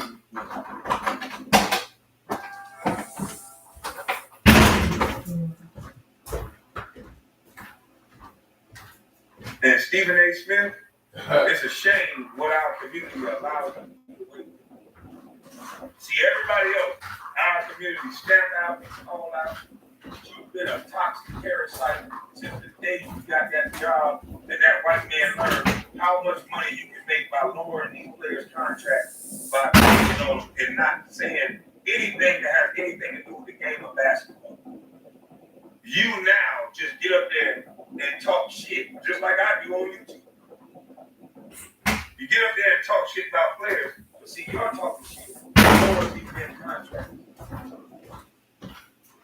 You want to act as if it's so far-fetched for a man to slap another man in the face of his wife.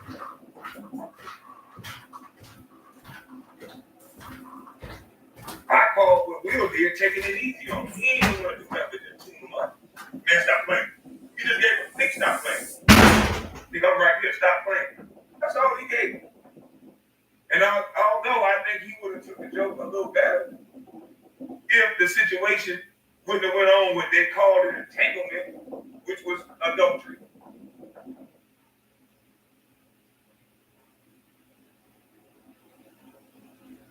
If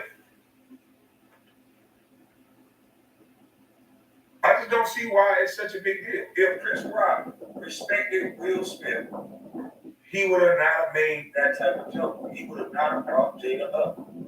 I would not have went up there. You have to rehearse those jokes at sound check. Who was sitting there listening to him rehearse that joke and nobody said, hey man, you might not want to make this joke about Will right now. He got on his own little show going where he's detailing out his life so you can see the pain. He came from poverty and had to transition into a world where everything was about his pain. Everything was about one mistake in this Christian world that we always forgive it. And if that movie is true, other people was able to aggress him. But if he aggressed them back, it didn't go back to what happened in the devil in the detail. It went back to his past.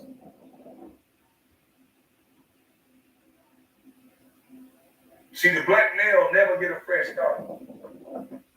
And none of us have a clean history. Because we all got a family, or a cousin, or a daddy, or something that they can use to take your money with. But instead of you guys seeing that, You do the white man thing. Yeah, fuck that nigga. He ain't no good. We have a man in Deshaun Watson that has been found innocent. And I gotta still touch on this. I'm gonna take some time with that. Found innocent. And they still want this man to beg him out. They berated this man like he was guilty.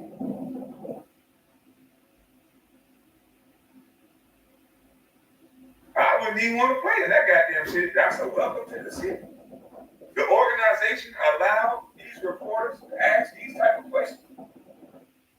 And basically begging for leniency from the media to say, no, please don't think you did the wrong thing by hiring Deshaun, a fucking innocent man.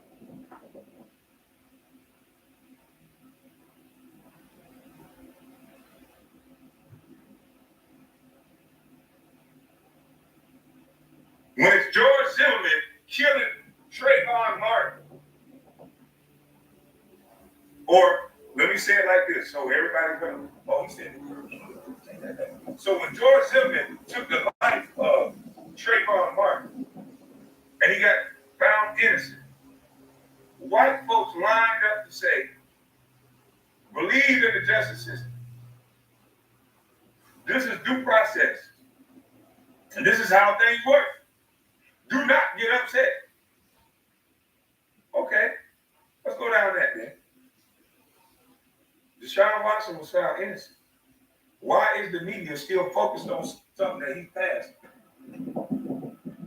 Why are they so upset that he got $230 million?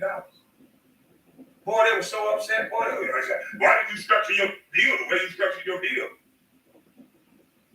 Man, if Deshaun Watson was allowed to be a full-body man like Conor McGregor, he would have said, none of your fucking business. Because that's what most people would say to a stupid motherfucker that's asking you about something that don't got a goddamn thing to do with him.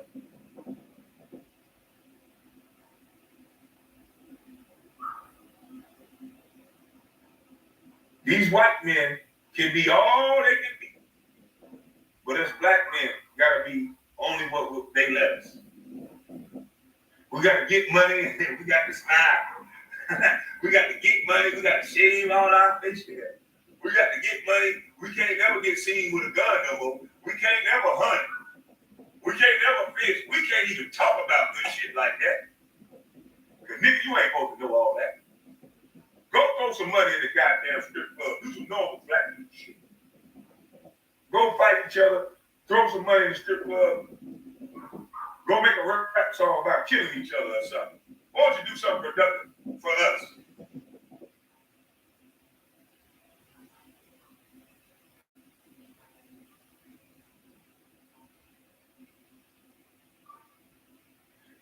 Every news, they always attacking young black athletes. Every news cycle is the who's who of black. You would think white boys do no wrong. It's the who's who of black athletes we're going to destroy next. And talk about it openly of how much money they should get paid. That's a personal thing between the organization and that player and that agent. When did it become a thing to where a news analyst, an entertaining sorry some bitch, gets to speak about on open broadcast how much money another man should get?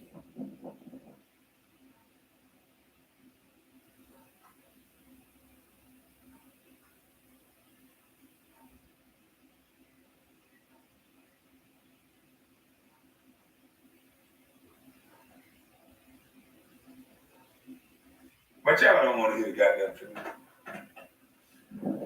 So let me go to Starbucks and get me some breakfast.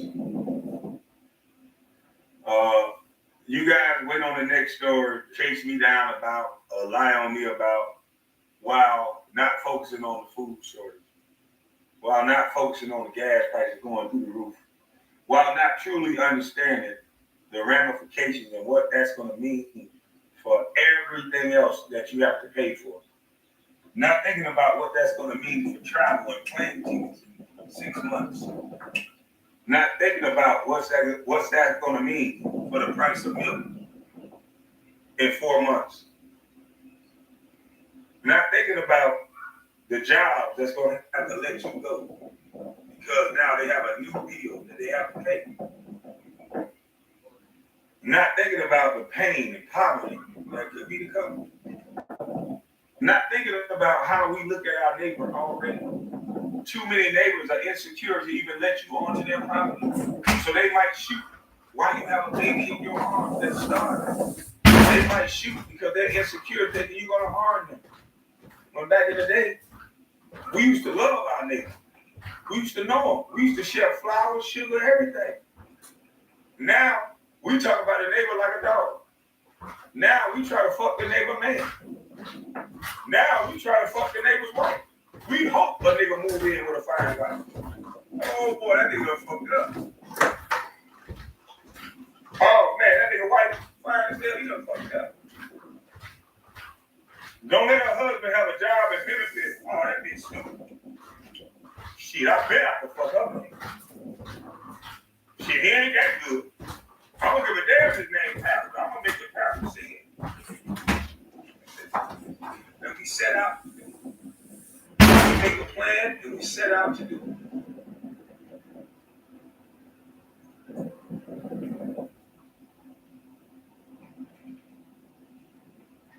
They definitely don't want to hear this. Yeah, they don't want to hear it. They want to hear this, but they want to hear it from somebody not like me. See, I'm not supposed to be talking like this. I'm supposed to take my money and go away. I'm not supposed to help educate. I'm not supposed to help the generation behind me show that you ain't got to read all these big ass books. Yeah, some of it is important and helpful, but some of it is just going to confuse you and trap you up in arguments some goddamn night. So you should be focused on things that bring you money. You should be focused on your family. You should be focused on your health. Everything else is secondary to that. But nah, we ain't doing that. We focus on studying the bees. We focus on showing that pussy ass look. We focus on showing how smart and how much better we are than the next person. We focus on winning the game. Well, what I'm about to do, nigga, is gonna be game over. But behind the scenes, I ain't talking. Actually, I take that back. I am talking. But behind the scenes, what I'm talking about, it probably ain't what you talking about. And so I know the outcome will be different. Because I have a lifetime of niggas telling me what I ain't gonna.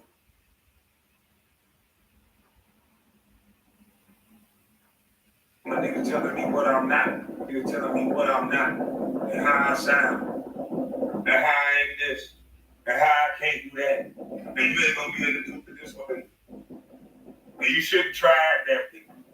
They not gonna let you. You ain't gonna be able to. I heard a lot of broken men talk like that in front of me. And I was a little bitty old boy. And I was looking at him like, that's your piano. Motherfucker, it's my turn. And all you young cats, you should look at life that way. When an old head telling you his fears, don't listen to that shit. When an old head telling you his testimony and his wins and his accomplishments and his things that he aspired to do, that's what you listen to. Everyone has fears. Don't listen to no old nigga fears. Young ladies, don't listen to no old woman fears. You don't know how much vagina she slung before she got smart and tried to get a man. Yeah, men ain't play toys. We ain't gonna sit there and wait. So that just might be her anger. That might be just that might be her testimony. But you gotta open yourself up to somebody. Everybody gotta open themselves up to somebody. Otherwise, it'll be uncivilized. Right now, we're a bunch of emotional, insecure people trying not to let nobody see our weakness.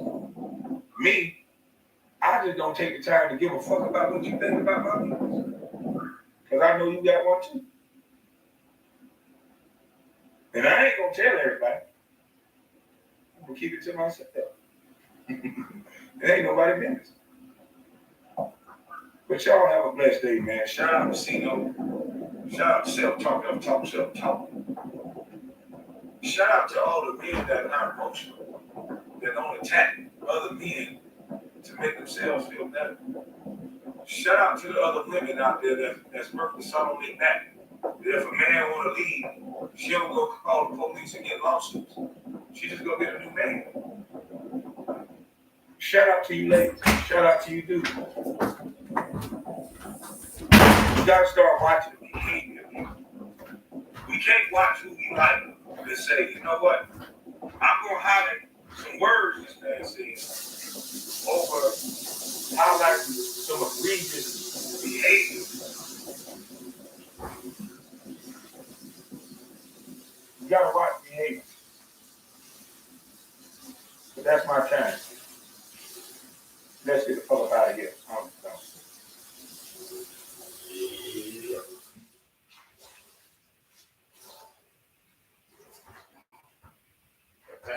Say it's alright. Say it's alright. It's alright.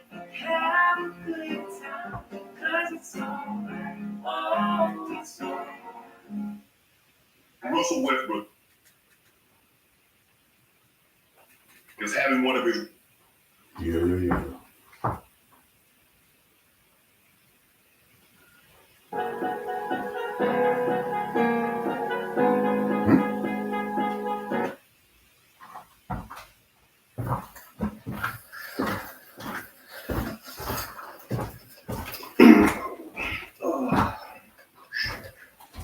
Today, ladies and gentlemen, my name is Todd Standing. I am the man who takes people out into the field as in your live interact with Sasquatch.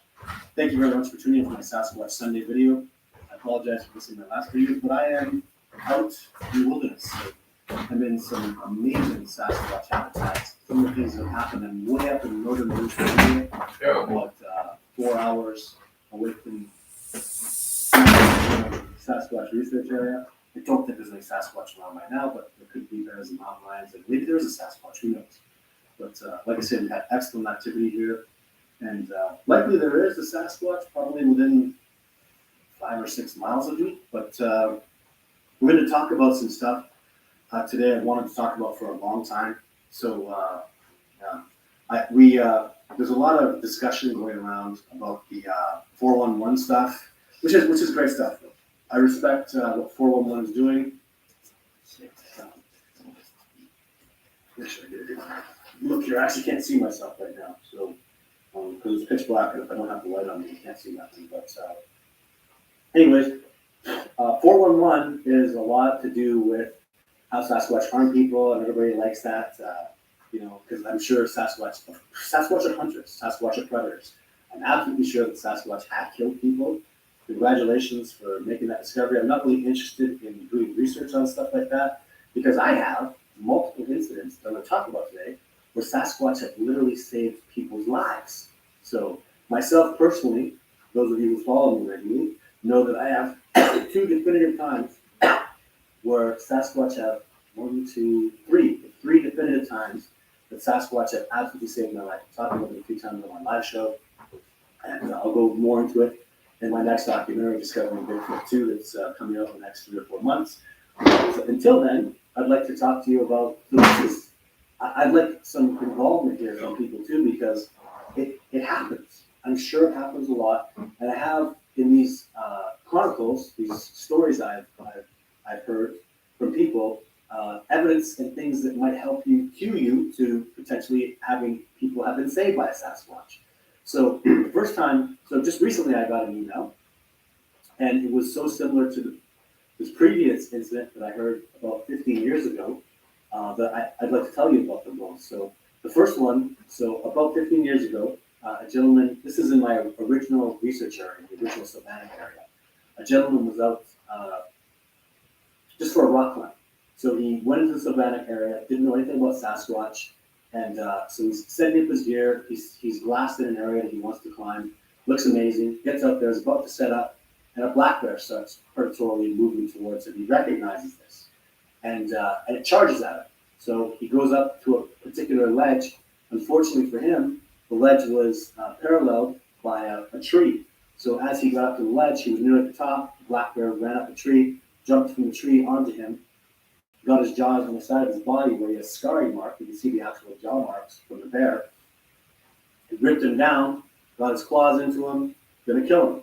So what happened was a Sasquatch came up though, saw the bear doing this, and took the bear off of him in a way where he survived. So he had injuries to him. He had broken ribs from having fallen. I believe the height he fell from was approximately 12 feet. The bear, I can tell you, wasn't injured from this though. And he remembers something latching onto the bear. Like he remembers seeing like hands from the front prying the bear's jaw open, and the bear being ripped off of him and being flung off in the distance, or the bear actually being thrown. He remembers turning and seeing a Sasquatch, literally. So it took him quite a while to open up to me and explain it, because he didn't want to say Sasquatch. He didn't want to be that guy that had seen a Sasquatch. But eventually he really opened up to me about the whole details of it. But anyways, so what's interesting was he passed out. So his lungs, one of his lungs collapsed, and he wasn't going to survive. He woke up a few days later in the hospital. And this is what's important. This is the through line here, ladies and gentlemen, is he was found on a roadside. Something had taken, a Sasquatch had taken a log, thrown it over the road, and put his body there. So when somebody came out and saw the log there and move it, it wasn't a log that a human being couldn't move. But it was big enough where you have to get out the vehicle, move that log, saw him there, and then obviously took care of him, took him to the hospital, and literally saved his life. So not only rescuing him from the bear, but knowing to take him to safety. And the log is a through line, because 2 years ago, I just got an email from a gentleman who was kayaking in Washington State. And what happened there was he had went over some bad rocks, wiped out, got his leg jammed in a rock and broke it. So he literally off his kayak, lost his paddle. He's nearly drowning. He's got a broken leg. He's panicking and stuck in the water. So he's floating along. He remembers seeing what looked like a giant, large man grab him, but he grabbed him on the broken leg. And when that happened, he screamed.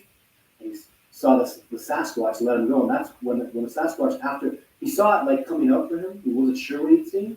And then it grabbed onto his leg. And at that point, he was kind of being pulled, but he screamed out because he was in extreme pain. The Sasquatch let him go, and that's when he spun around and got a really good look at it. Fortunately for him, as he was floating back to the next step, a different Sasquatch latched onto him, and this time grabbed him in his body, picked him up, and took him over to the shore. So he also, after having spent, I don't know how much time there, nearly drowned in his lungs and very messed up, very injured, hurt, was basically left for dead. However, the through line, again, is however long it took him to pass out. He says he was there for probably 36 hours. After he passed out, he woke up. He woke up in a hospital because he'd been taken to a roadside and a log was thrown over, which is tremendously significant. If you know somebody, or if you've ever heard about something like that happening, it's not magic, it's not aliens. It's a thing that seems to be something that a Sasquatch does. So I've heard of those two tremendously important incidents. And so I want people to look at it as obviously, I mean, dogs kill people, right? Mountain lions kill people, bears kill people. But for the most part, dogs don't harm people, and dogs help people. And for the most part, the bears that live out here around me, probably right now, are not harming people. They're comfortable in their environment. They just do their job. They live in the ecosystem perfectly in balance with nature, and but don't save people's lives. I've never heard of a bear saving somebody's life, a wolf, a mountain lion. But those are two incidents, and again, 3 from me that I've heard of where they literally are helping people. And if you have a story like that, I would love to hear about it. Another thing that cues me to this too is, so these 2 particular incidents are very interesting because these men were not in an area that was familiar to them. So they were off in brand new areas, both of them. So unfamiliar areas, and the Sasquatch took them back to where they believed they'd be safe and successfully did so. However, probably a recently deceased, very close friend of mine, probably one of the best trackers I've ever heard of or seen in my whole life, my former compadre Gerard, who was very close to me. We had an excellent relationship. It was always good for my family to know that if I ever disappeared, Gerard would be able to come find me. He's one of the best trackers I've ever seen. He could find anybody, anywhere. He was incredible. But he had an incident where, so he lived on a reserve. He's a full-blooded native. And he'd gone up elk hunting. And the elk hunting he was doing was approximately 14 kilometers, let's say 10 miles from his house. So he drives out there. He's doing a dusk hunt. No, a dawn hunt. So he drives out there, hikes about 3 kilometers, 2 miles up to where he's in his spot, waiting for the elk to come up, going to get his body. And a group of Sasquatch, at least 3 individuals, in his testimony to me, surrounded him. So he was not interested in the Sasquatch being around him. It was a situation that was very uncomfortable for him. So what he did was he picked up a rock. I remember him telling me it was about half the size of a softball. I just kind of threw it off into the air, just to kind of tell the Sasquatch, I don't want to do this, kind of go away if you're out there. What happened was the rock hit a Sasquatch. What he heard was a thud like on flesh, and the Sasquatch goes, ah! So I'm stopping because there's something behind me. So, obviously, about 10 seconds later, the Sasquatch latched on him and beat the living crap out of him. Bad. Broken collarbone, busted ribs, dislocated hip. I saw the pictures of him. He was literally in a hospital bed for 6 months in traction. But what's amazing yet different about this story is, so he was far from his truck, and about 3 days later, they couldn't find him. I don't even know if they were looking for him, actually, because he's a bit of a loner. But anyways, 3 days later, he's starving, bleeding, in pretty bad shape, likely dying. And the Sasquatch, came up to him with what he called soft hand. He was in a great deal of pain. Picked him up and took him home and literally put him in the back porch where his family found him probably a day later. But he is an incident, obviously no law goes the road, but an incident where I know they beat him up. That's not good. But after they beat him up, they saved his life. We're not going to use this as a saved his life thing, but I think the importance of this story is that they took him home and they knew where he lived. So these other 2 gentlemen perhaps would have been taken home if the Sasquatch were potentially familiar with where they lived. Both these men are from the city. But in Gerard's case, they actually had the ability to take him home and leave him on his actual doorstep. And I guess they did, by extension, save his life, again, after they kicked the living hell out of him. You don't want to get beat up by a Sasquatch. I can't even imagine. Gorillas are so incredibly powerful. The stuff that I see the Sasquatch do is absolutely mind-blowing. I mean, their power is more than twice what a gorilla is. They're more than twice the size, more than twice the power. And I see it in the biology. It's absolutely scary. You don't want these guys slapping you around and being totally devastated. I remember him saying the first thing they did was they ripped the gun out of his hand, just snapped it with the flick of their gun, bashed it on the tree, and the steel just shattered. They were absolutely so powerful, especially when they sound like that. So I would never, I do everything I can to make sure. I mean, after that story too, I make sure I never just toss a rock randomly with a Sasquatch around, because that's an absolutely awful thing. And all of these incidents are substantiated with photographs, with photographs of the trauma they went through, and other people that, I mean, with the first incident with the rock climber, Fish and Wildlife actually had to investigate because it was a bear attack, and they went and retrieved his gear. So, there's a lot of stuff going on with this. Same thing with the kayaker. They had to go back and look for his kayak and try to figure out what happened.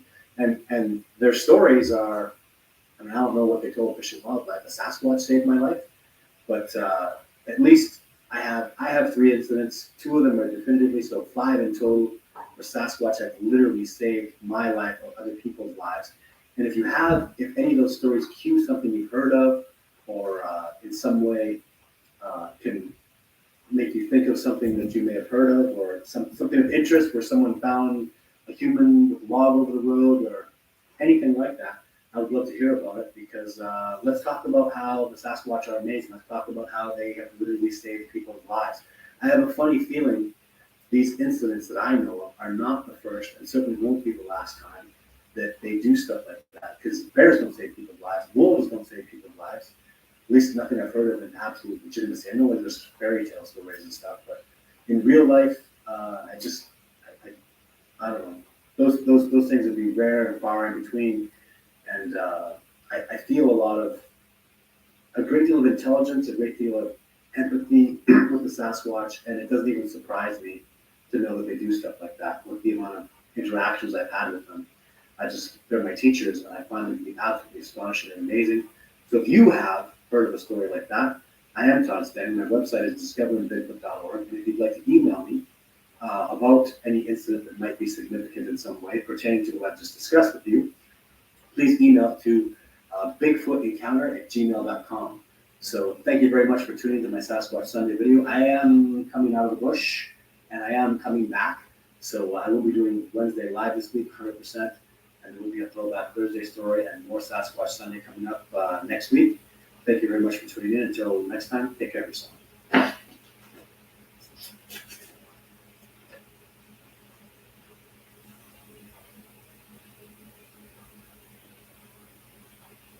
Say it's alright.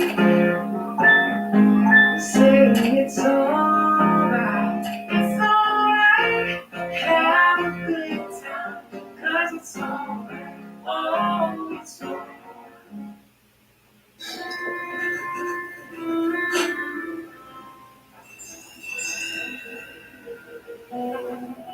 In the year 407, the Emperor Constantine III led the last few Roman troops from these islands. The empire that had constructed this remarkable wall had crumbled in Britain.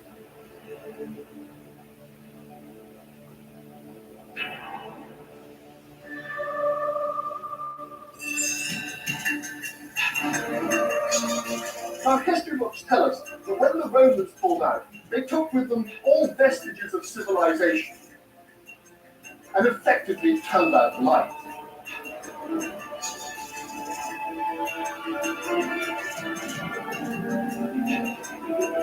The country then plunged into centuries of cultural and economic chaos, known as the Dark Ages. Now all of this would be fine were it not complete rubbish.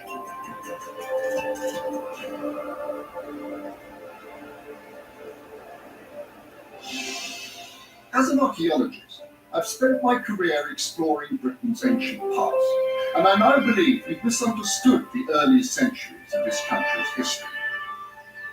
Instead of a nation crushed and then created by invaders, I found a strong society with a unique and lasting culture. The Roman colonization is supposed to have erased the ancient Britons and instigated a troubled period dominated by invasions from superior civilizations. A period whose only hero was a mythical one, the legendary King Arthur, valiantly fighting the invading hordes. But I don't believe our ancient culture was overwhelmed as easily as that. I'm determined to examine what really happened in this country after the Romans invaded. I'm going to embark on an archaeological journey, trying to cover hard evidence for the story of Britain in the first century of its recorded history, the story of Britain A.D.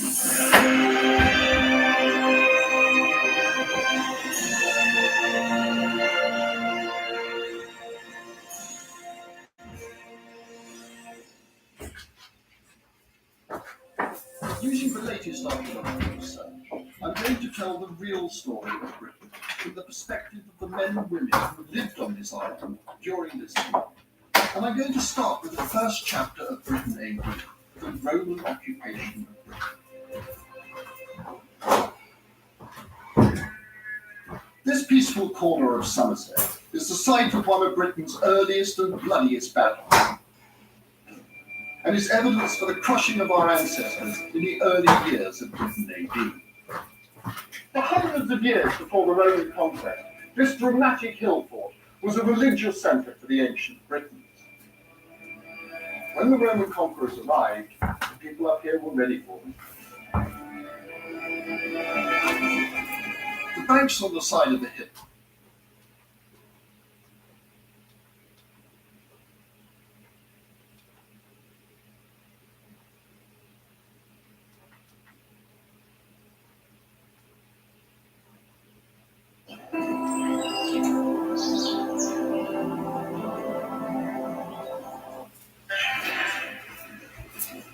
Before winning Best Actor for his portrayal of Venus and Serena Williams' father in King Richard last night, Will Smith shocked the Oscar audience by slapping Chris Rock. Happened on stage after the comedian made a joke about Smith's wife, Jada Pinkett. During his acceptance speech, a teary-eyed Smith apologized to the Academy, but not to Rock himself. After the show, LAPD said Rock would not be pressing charges. What is going on? Shannon, how surprised were you by all of this drama? Hell, I was surprised and shocked as everybody because I've never seen anything like this. This is the height of what they do. This is the Oscars. This is not, we've seen at some of the award shows, and we don't need to name them, where people get to fighting, people get to shooting. But this is, people of elegance, and they, just, they're high and mighty, and they're dressed in their best, they're Sunday best. And they're, this is where they go to be lauded for their performances. Yeah. And to have Will Smith behave in this manner, he's talking about, disrespect, he's protecting his wife. Well, where was her protection of a man when she was at the red table talking about what she was doing with this entanglement? Where was her protection of her husband? Chris Rock is a comedian. What comedians do, they can do this better than anybody else. They can take a real life situation and make it funny. That's what comedians are. Comedians take situations, and that's what I say. We up here all the time. I said there's truth in jokes. That's what they do. There's the most truth in jokes. So now what we're starting is a golden precedent. I'm saying something about somebody, look at that weave, or look at this hair, a man's front. What you got on, man, that's terrible. He walks up on stage. What he should have done is what DC Young Fly did last year when somebody came up on the stage and whipped it. Because, see, this is going to be out there for perpetuity. But also been at the perpetuity, I don't care about that joke. I would whip Will Smith ass. I know you. I would whip. He'd have had to whip me, or I'd have had to whip him. And every time I see him, it's on sight. There ain't nothing to say. Hey, hold on, I'm watching him at the Vanity Fair, and Will Smith is carrying on like ain't nothing happened. And then you apologize to the Academy. At the Academy, you need to apologize to that man. Let me tell you, there's three things, especially in our community. You say the N-word, you spit on me, and you slap me. Because if you go back when we were less than, that's what they did. They didn't punch you, they slapped you. Got it. Because that's the ultimate sign of disrespect. When you hear somebody, they don't say I'm gonna punch you, they say I'm gonna slap the you know what out of you. Because that's the ultimate sign of disrespect. Will Smith and his crowning achievement, he finally won an Oscar. And he's had some performances that he could have easily won one. Now, Will Smith won the Oscar in 2022, but what is this overshadowed it. He's never going to be able to live this moment down. What should have been his greatest moment, his joy, is marred by this. Because most people anticipated he was going to win. Right. And so now you take the moment away from Venus and Serena about their dad, and the story about their family, their dad. You stole that moment from them. Why? Because he made a joke. This is the first time I get it. Chris Rock said something about it in 2016. When Will Smith said he was going to boycott, and Jada said she wasn't coming also, and Chris Rock said, well, they didn't invite you anyway, so he didn't know how to admit you. But still, this, for him to do that, considering some of the things that she had said at her round table about an entanglement, he ain't slapped that guy. That's the guy you should be mad about. Yep. I'm so disappointed because it's us. For the world to see, I don't know how many people was watching. Say 5, 10, 15, 20 million people was watching. Not what it used to be, but go ahead. But it's us. You see, it's us. And all y'all out there talking, that's her man. This man protecting his woman. Really? That's what y'all think it's about. It's embarrassing. Will Smith, I hope he went to bed. I hope he prayed. This was embarrassing to the highest degree. Okay, I'll take it from a different perspective on this side of the table. I have watched these awards for many, many years. Yeah. You know how into film and movies I am. So I hang on their every word. Yeah. It's lost me a little bit over the last 4 or 5 years. And because the Lakers were on last night, I had the tape. Usually I would watch it live, Right. but I'm not going to preempt LeBron for this. So the point is, for those who don't know the ceremony, to your point about the high and mighty there, the goal of the stand-up comics who are either to open the show is to puncture said Right. egos. Right, he was a presenter, so Yes, he wasn't even the host. He wasn't the host, but the goal of some presenters, and definitely the hosts, is to puncture egos of high and mighty, Right. because Hollywood wants to send the message to the country, but we don't take ourselves that serious. Right. Okay, so I am the biggest Chris Rock fan. Mm-hmm. He is funny, He is. Yeah, absolutely. but he can't be scathing funny. Right. This one.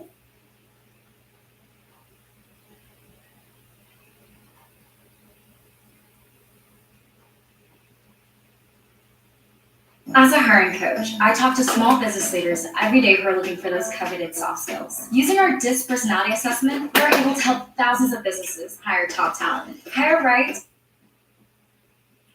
The elder statesmen, the men going at each other through, engaging in violence, because it teaches them that that type of behavior is okay. And it's not. It's not. Yeah, what you got? You know, if I put myself in the shoe,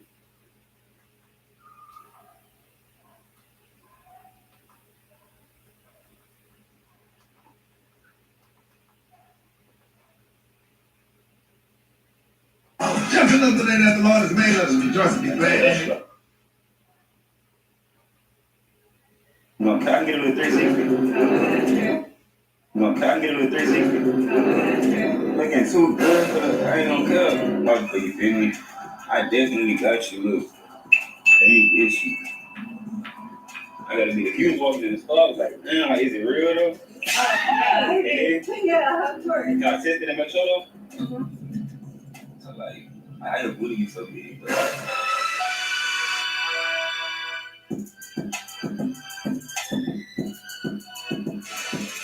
say, I'm not gonna cut, bro. It's this thick. I ain't gonna cut. She thick little situation, but she just came up the gas station. It's like she's standing in front of the stove, so I'm trying to hide on the side and shit.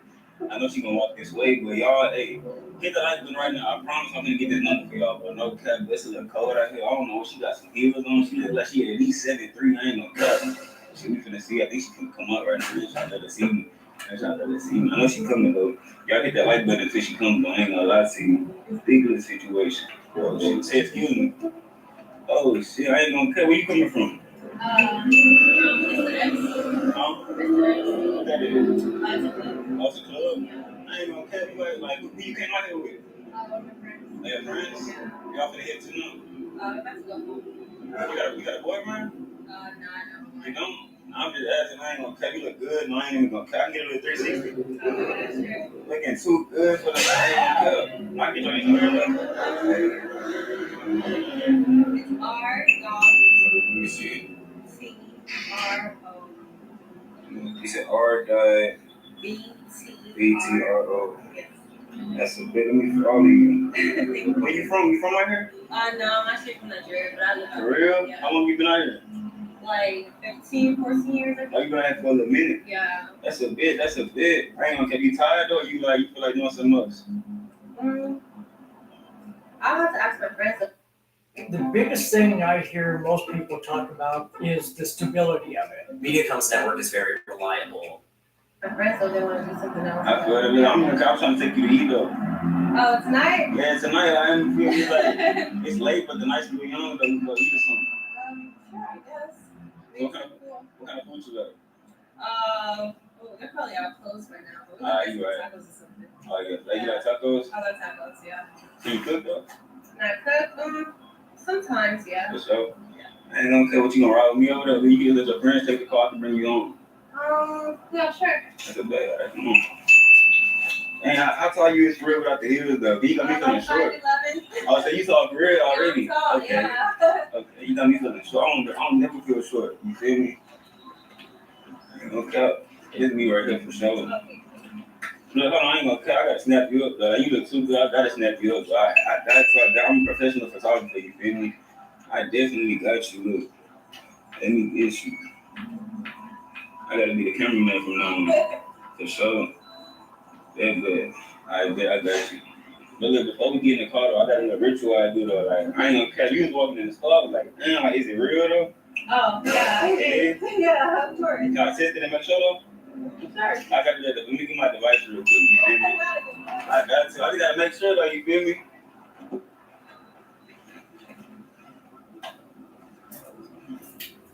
This right here.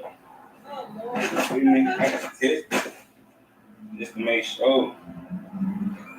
Let me see it. Let me see it. I ain't gonna tell. Can it move though? Yeah. You gotta bring us in this though. You gotta bring us in this. Alright, cool. I bet you good for sure. You definitely good. Look, I ain't even gotta do too much. You gonna get enough for you. I touch you. I definitely got you. Yeah.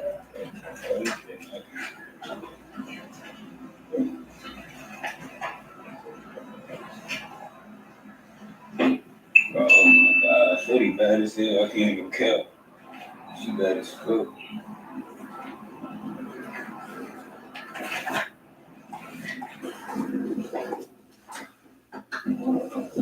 Cold outside. You not cold?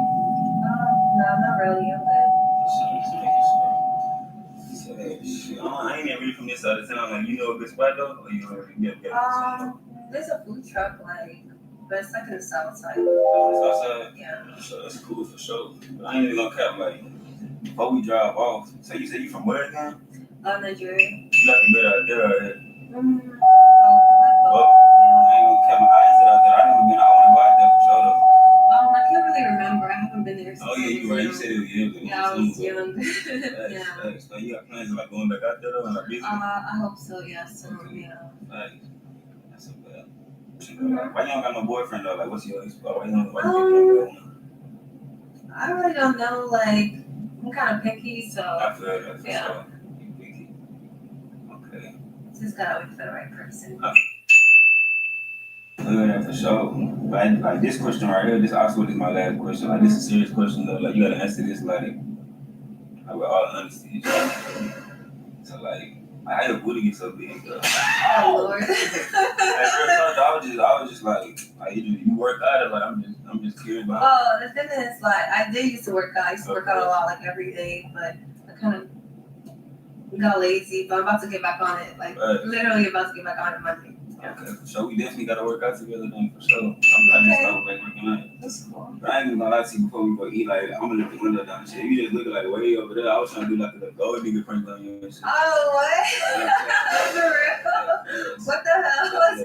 But you definitely, I got another little hidden camera right here too. You pay attention. You shot all your like. Oh, what? You can shout it out. Oh my God, what the hell? I hope I wasn't. I didn't look weird or nothing. Nah, you was good for sure. What? You looking good though. Oh, okay, cool. Where's it at again? Right here. Oh, okay, cool. My Instagram is r.vtro. Y'all can follow me and yeah. That's all the stuff you got? Yeah, I really only use Instagram. You gonna be on TikTok now? TikTok? You got one? I do have one, but it's I don't use it like that. Okay, I feel it. I mainly just use Instagram. Y'all go follow it or go run it up. How many views they gotta get to see you again though?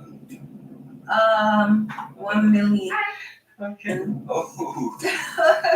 Alright, 200,000 views. She said 200K. Y'all can see her again. She up to the show. Y'all do what y'all gotta do. Go follow her on Instagram.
Because they said that's as good a half as the Lakers have played all year. And it was. It And was. I don't know what's not to love about the first half, but it was propelled by a fairly rare hot hand by LeBron James. Because if he's going to make 6 threes,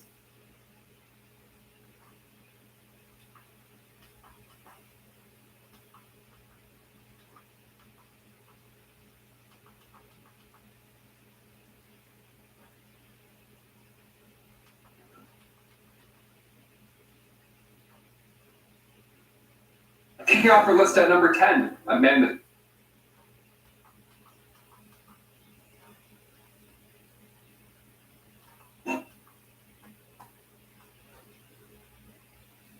I trust the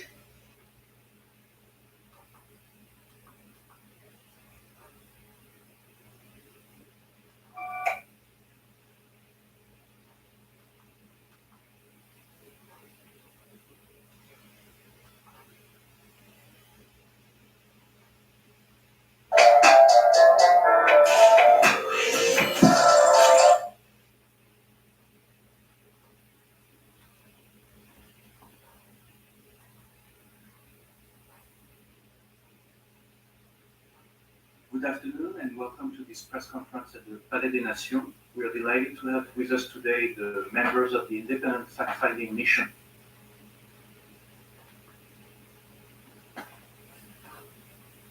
What's up, my people? Y'all like Say it's alright.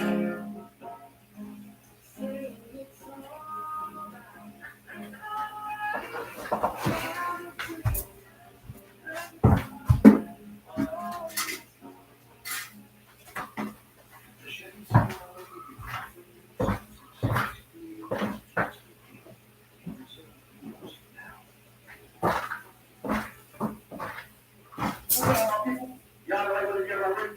I'm trying to go live with y'all, man. You feel like I'm audio or something. I'm just doing YouTube, so everybody got like 30 seconds, like 30 seconds right there. And that's on my screen. Nevertheless, I'm going to bring you out the content. Speak about Will Smith a little bit further. I see P. Diddy sit here on good terms. To me, man, it's like, you know, I can't tell a man how to react. Like I told you, I thought it was a stage, but as everything was continuing, other things go, they say, whatever. We're going to speak about it and do it. Can't tell a man how to react, especially as it's saying the man's wife. This man's wife, they've been together forever. How much disrespect how much disrespect did he take as a man? Years of respect as a man. The man that stopped the world. Saying, they would take the slip of the thing. She said, I'm very careful. It's not nobody else's fault, but they so white fit out to the point of you see Chris Rock had a history of, you know, saying different things about David Fincher, trying to make it a laughing joke. One thing I noticed about the situation, when they showed the unedited version, you know, initially Will Smith laughed about it, or he smiled about it, but then you see David Fincher instantly had a problem. You know what I'm saying? It seemed like before the camera got back to Chris Rock, Will Smith was already going there to address the situation. Now, me, like I say, man, anytime you talk about a man, a husband, dealing with his wife, they say our job is to protect and provide. Not provide and protect. Protect and provide. Key word, first word being protect. You have to protect the children and the wife of the household. And Will Smith has been a guy that has been, you know, married for a very long time now. Like I say, man, it showed clips of him, you know, enjoying himself after the thing, after everything transpired. Yeah, this is a great day. This is a man that this is a man that, you know, smacked Chris Rock. But for smacking Chris Rock and win him an award, leaving an award to go party and get jiggy with it. I mean, before we get jiggy with it. Now, he came out and said that Will Smith and Chris Rock was on good terms. He came out and said that, you know, at the end of the day, long as the brothers or friends or whatever it is, that to me, that ain't no smack. It was like, you know, be cool or whatever. I did see the police department reached out and said they were doing an investigation of Chris Rock on the gun. They said he declined. Now, like I say, man, I don't know. You keep saying this. I believe that, you know, things should be addressed exactly when disrespect happens. So if you disrespect Will Smith and his wife, or the joke was a little bit distasteful to them, you know, if he comes to know he wants to address it right then and there as a man, like, you don't want to let things slip away, maybe he did things behind the scenes, whatever. But I guess he said, you know, disrespect my wife on national TV, or smack me on national TV. Oh, man, Will Smith got a W last night. I don't care what nobody said. And I heard Stephen A. Smith talking about, I'm gonna get to Stephen A. Smith in a minute. Get back to P. Diddy. Now, P. Diddy talked about how, you know, Will Smith and Chris Rock is always did they good. everything is good with the two brothers and whatever else. I don't understand why everybody's still talking about P. Diddy about, what that man felt about his wife and the situation that happened. And nevertheless, P. Diddy is all over the media talking about how Will Smith and Chris Rock is on good terms or they good or whatever the case may be. Like I always said, man, this man's wife, Chris Rock, man, every time you get an opportunity, it seems like you take jabs at Jada Pinkett for whatever reason. I don't know the history of those years. But it seems like Chris Rock loves to take jabs at, Jada Pinkett. One thing I will say is see that Will Smith handle it how he handled it. First of all, I side with Will Smith. If it's real, I side with Will Smith. Because I will say this, man. Anytime, they say that our woman is the most unprotected woman, and this is your wife, you know what I'm saying? You're supposed to protect your wife, man. And sometimes it get a little physical. It is what it is. But at the same time, I do wonder this. I'm going to say this, y'all. And I mean this. I wonder if that was Jim Carrey or another white entertainer or comedian who Will Smith goes there and smack. I'm willing to bet my bottom dollar that Will Smith want to jump on that stage and smack the white comedian, if they disrespect the white guy. It goes to show you that, we got selected who we want to put it in place. At the same time, the people are really oppressive, people are really, the most disrespect. Don't never jump on stage and smack them. But I can't depict what's real or what ain't, man. The only thing I know is, if they saying it's real and it happened, one thing I will say is Will Smith smacked Chris Rock on stage and disrespected his wife. One guy an Oscar had the most powerful speech ever, and he got on stage and was going to be genuine.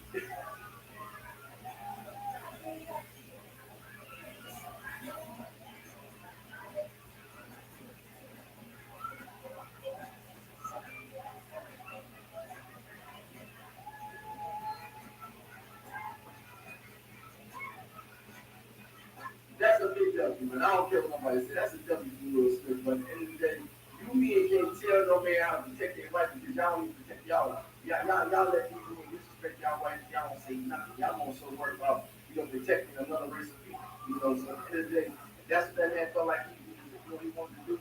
I ain't gonna never not gonna protect his household, his children, his wife, and one thing I will say is I would like to see him have that same energy for the white communities, have the same energy for those that, if they go to jazz and I'll be the same way, but I don't see nobody go there and they have to really smack them.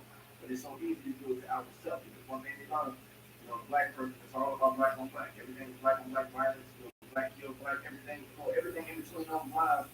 We do it, we bring the violence on that high stage. We sit at a big award show and everybody's watching to see one black man smack another black man. And we really sit back and think about it from a different perspective. That's what they want people. That's the way they want it to be depicted. That's the way they want our children to see the black man. We can't even have a conversation. We can't even get along. They want to see us do that. So this can be a conversation all over CNN and everywhere. How one black man smacked another black man. That's it's so many words. One black man disrespected another black man's wife, and then that black man smacked another black man, and that's sit back and that's their entertainment. That's entertainment. They see that they can the same way as they look. One thing we know at each other before we go at everybody else. Now, to spin off of that, Stephen A. Smith. I seen Stephen A. Smith has some things to say about Will Smith. He bashed Will Smith. What he did on the stage at the Oscars. Now, me personally, if I look at a guy like Stephen A. Smith, you can't tell nobody how to react to Stephen A. And if I'm not mistaken, Stephen A. Smith, you a guy that said that you never wanted to be here. You said you committed to talking about other people. You committed to the sports analyst and speaking and traveling and doing what you do. No, not you. When you make $10 million a year, you earn your way. And I would like to believe your judgment was good. Your judgment was good in the aspect of you was able to take the things you love to do, the things you love to speak about. You was able to take that and create a lot of money out of it. Just running your mouth and speaking about sports and getting in, doing the barbershop and beyond. You're able to make a lot of money in doing so. But that's the field you need. You ain't in the field to be here. You said you never wanted to be here. You selfishly wanted to be about Stephen A. Smith. You want to work on what you had to do in life. You go what you want to accomplish. So you never want to marry a woman. So you would never know what it takes to take your wife. You get what I'm saying? Stephen A., I think in certain conversations, you just need to remove yourself from a sports analyst. Why would you use your platform to bash it for protect your wife? If they say the black woman is the most unprotected woman, right? If we just move everything to the side, we just talk about statistics and what it said about the way the black woman is so disrespected, the way our men don't protect our women. You got a man to protect his wife, don't come out and bash it because he's going to go. It was the time to put it to that wife because it's a white award show. The things that you look at is, oh my God, how dare you disrespect those people award show? How dare you? And so many words. You got like Stephen A. Smith make the ground my ears, because you speaking about marriage, you speaking about a way a man is protecting his wife, a way a man says, "Don't disrespect my wife right here. I'm gonna address it right here." I can't knock no man for that. On a broader view, I can say, okay, I can get how it can be looked at in a negative light. But I'm never gonna bash it for talking about or speaking up or protecting his wife. You bash the man because he's protecting his wife. Listen to this tonight with straight bullshit. Props and congratulations to him for winning the Oscar because damn it, he deserved it. But boy, was that a shameful act for him to admit tonight. To go up on stage and slap Chris Rock like that, he's lucky he didn't get his ass kicked, particularly after the event was over. If not by Chris Rock, to the fellas he had there with him, I mean, damn. Now, again, they grow. The Stephen A. Smith, you're not a married man. Like you said, you never want to be married. So why are you speaking on marriage situations? One thing I know, if I'm not a part of the LGBT community, I can't go off in the LGBT community and tell them what they do wrong. Listen, that's their business. That's what they do. You know what I'm saying? If a man is a married man and I'm not a married man and never want to be married, how can I tell the man he's wrong for protecting his wife or try to address them and pick them away because I feel like they shouldn't be this? Or you, I'm married, you had a wife, and maybe that make more sense to me. At the end of the day, that's all I gotta say in those regards, man. You know, shit. It's trendy everywhere. Everybody talking about Will Smith. I try to go live for y'all, man. At the end of the day, you know, I used to where I almost said something on my audio, my connection, or whatever it was. I could have put up another screen, but I was like, man, hey, y'all got it. I'll make a content for y'all, bro. Y'all can comment below, let me know what y'all think about the topic. These are the topics I'm going to speak about extensively. I'm going to talk about for the next 30 minutes or so. At the end of the day, we'll probably do another live stream to get that either tonight or tomorrow, probably tomorrow. And yeah, we'll speak about things other than that. Outside of that, man, y'all comment below, let me know what y'all think.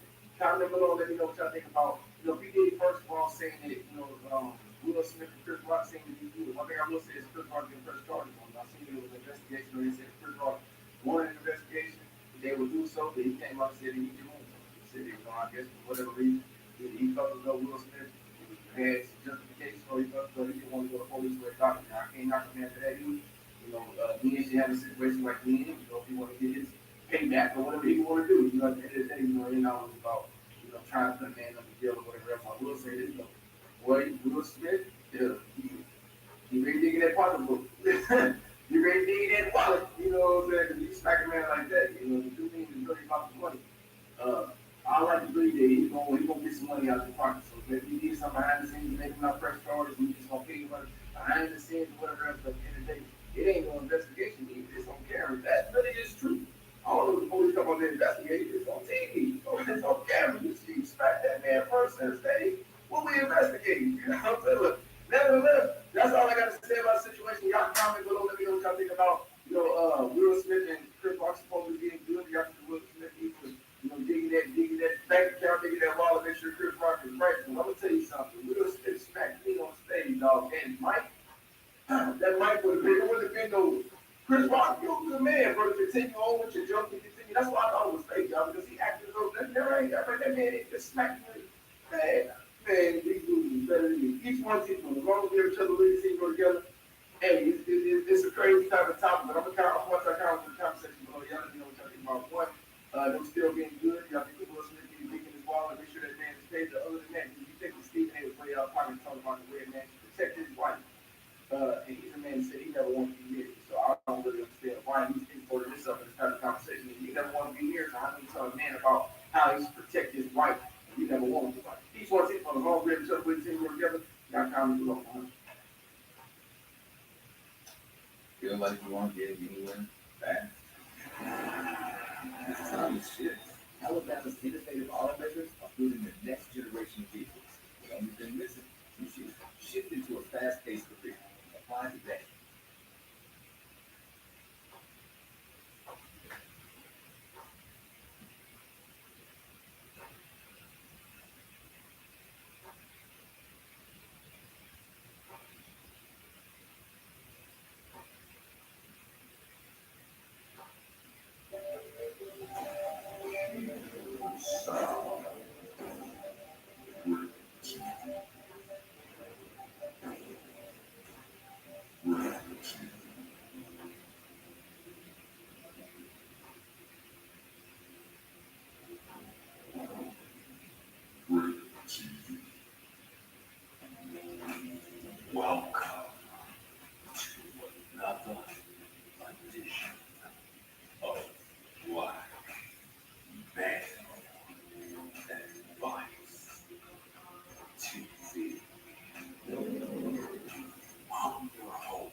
done know what it is. Get those likes up on the video. We in the building. Have a live stream. Blackmail Advice. TV. The only channel on YouTube bringing you the best content there is. Make sure you click that like button. Subscribe to this channel today. Got an interesting topic for you. I'm going to be reacting to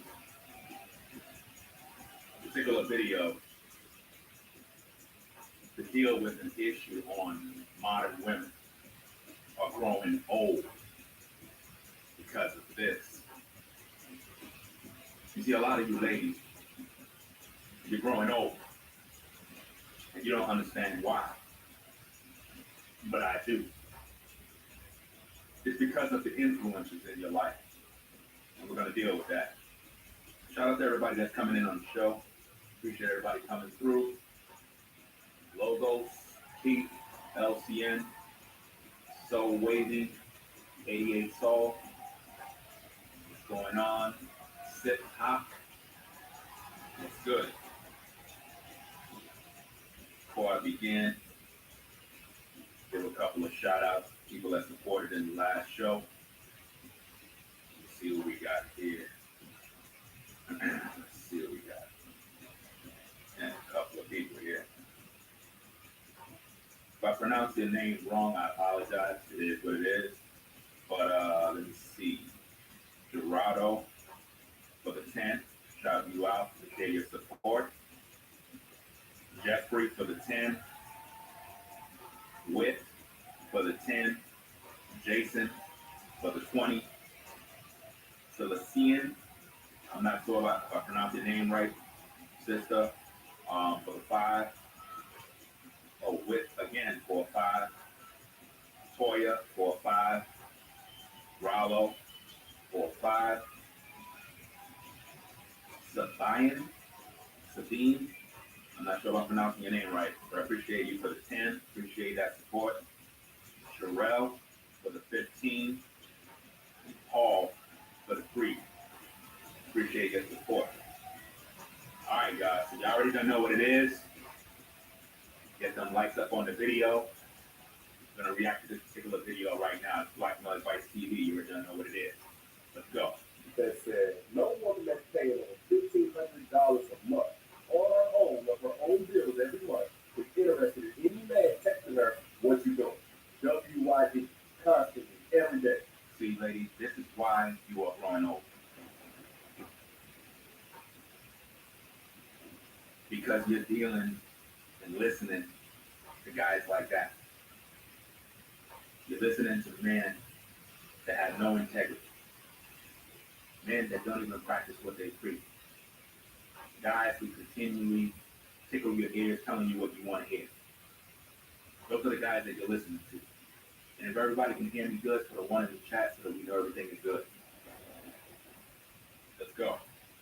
Y'all let me know if y'all think that's fashion or if that's fixing. Especially all women that's actually in this position. But I'm going to tell you why I would at least say it makes sense. And not necessarily that you're not going to be interested in that, but that you should be interested in that because a dude like that is just going to waste your time. He's going to take you for granted. Why? Notice how he's saying a dude like that is going to waste your time. And see, a lot of times what you ladies do is you'll have a quality man that will pretty much try to holler at you. You don't get this particular love at the time of day because you listen to guys like that. And this is why you're growing old. This is why you're never going to settle down. Your biological clock is ticking. A lot of you ladies are in your 30s. You're still playing games. You ain't trying to settle down. You got all these good men out here, and you ain't trying to gravitate towards them. Let me tell you something, ladies. In your 20s, a lot of times what y'all do is get with the wrong man. Get pumped and dumped, smash and dash. Hot girl summer, go off to college. Everybody run a train on you, doing all sorts of mess. Promiscuous, out on these streets, wilding out, body count going through the roof. Then by the time you get 30, you got a baby, or 2, or 3. And you listen to that guy right there. The guy that pretty much was caught cheating on his wife. Now his numbers are down. Why? Because he's out here riding dirty. And yet he's still trying to tell you ladies what you need to do. Let that make sense. You know what I'm saying? It's not making any sense, man. This is why you're growing old. Because you keep listening to guys like that. Guys that are not going to help you. You see? A lot of good men out here are trying to build. But you ladies, you're doing all the wrong things. You're taking advice from men that have no integrity. Or you're taking advice from women that don't even have a man. And this is where you mess up. You got to get your act together, sisters. Because, see, you don't have to listen to me. All you got to do is look at your life. Your life clearly tells you that you're growing old. Time is running out. The clock is ticking. You had many opportunities, many good brothers was in your path, but you were playing a lot of games. Let's go. She's already showing signs of being a lazy dater. Lazy daters have no relationship work ethic. No, notice this. He's talking about a lazy dater has no work ethic and all this other stuff. Putting all the responsibility on a man, but no responsibility on you ladies. This is a problem. This is why you're not supposed to listen to guys like Derek Jackson. Because he don't have no morals, he don't have no value, he can't lead you ladies nowhere. He can't even take care of his own house. So how can he direct you? You gotta pick the game, you gotta recognize what's going on. Get back to this. That's why a lot of y'all get in relationships with these guys, and you end up doing all the work, you end up, basically trying to have all the conflict resolution, conversation, you're the one trying to level y'all up. A lot of times they show you that red flag is going to waste your time and take you for granted. In the very beginning, by not reciprocating the effort that you were putting in. Notice that he's pandering to all these ladies, making them feel like they're the ones putting in all the work. But the truth be told, a lot of modern women don't put in no work in these relationships because y'all go into these relationships with these particular men that are no good to begin with. You don't ever gravitate towards a quality man. The first man you get to, you're focusing on dollars. You're focusing on money. You're not focusing on the man's integrity. If you got with a brother, he's a good brother, he wouldn't be wasting your time. But the problem that you ladies are having is not because the man's no good or because he's wasting your time. The problem is you're wasting your time because you're no good.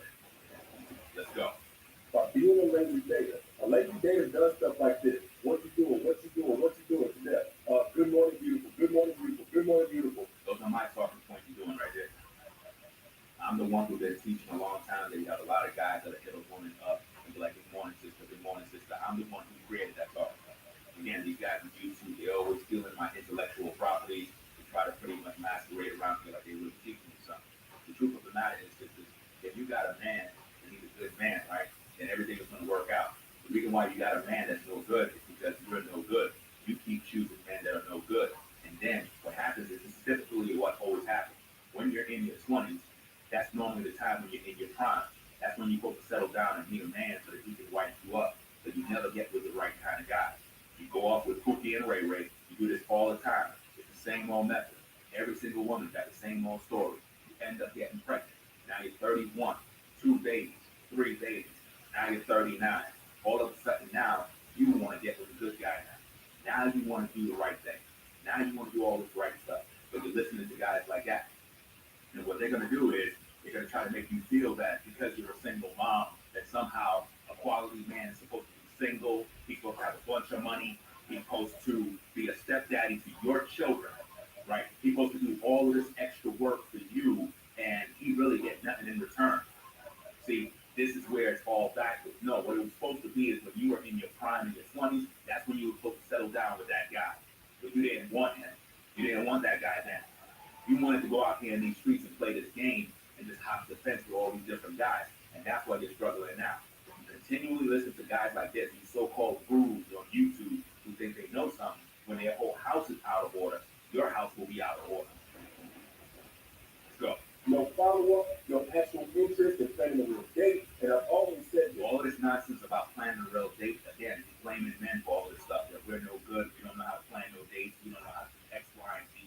All this stuff is nonsense. Because at the end of the day, man, I told you brothers 1,000 times, no dinner dates. Don't take none of these women out on no dinner dates. None. Your job as a man is not to be taking no woman out to no dinner dates.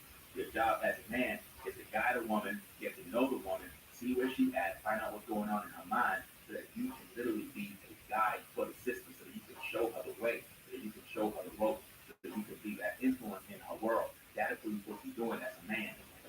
If you want to go out on a date with a woman is supposed to know how to present herself as a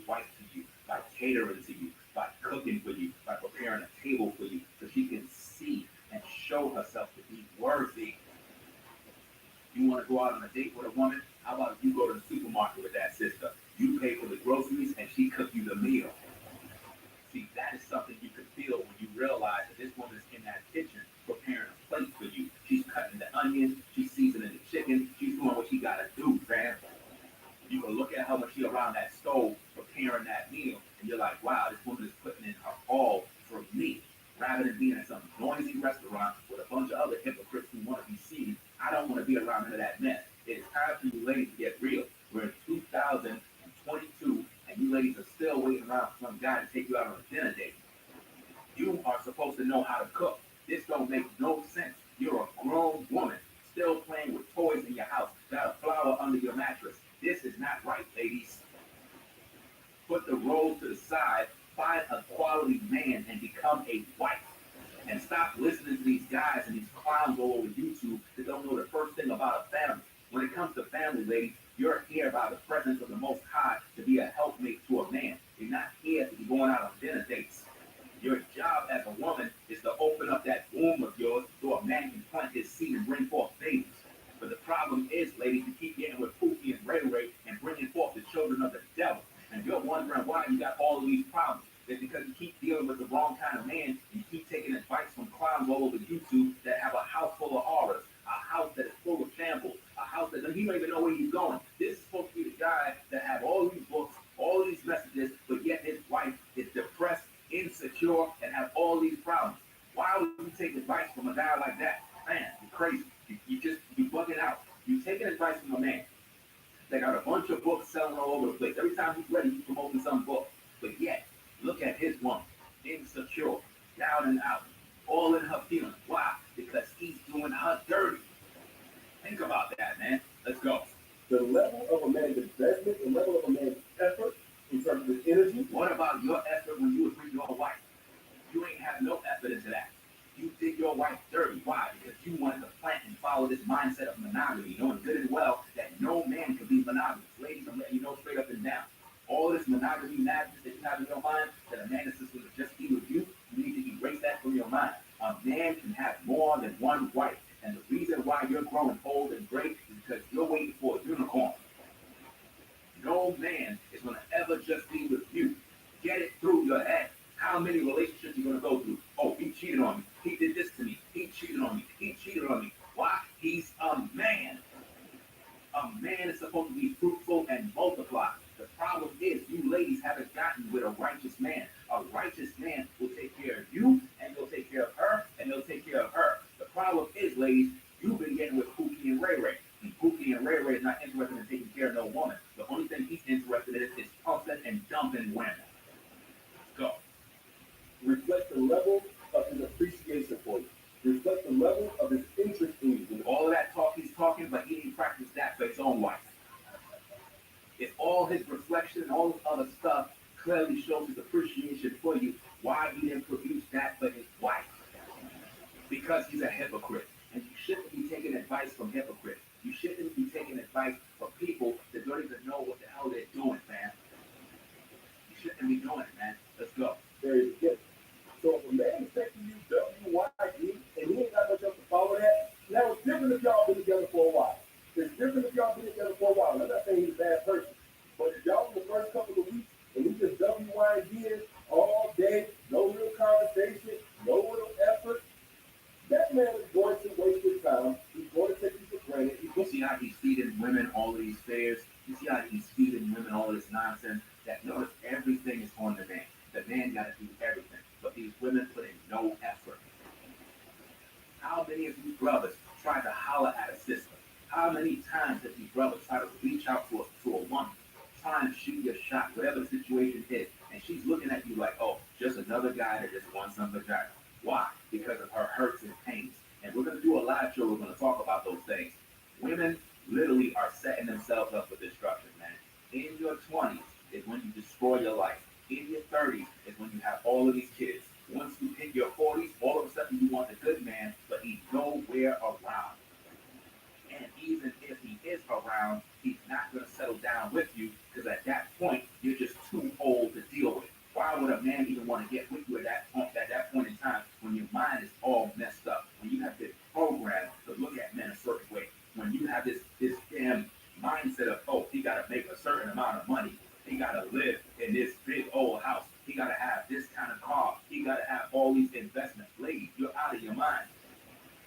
end of the day, and I said this before, you're here to produce children.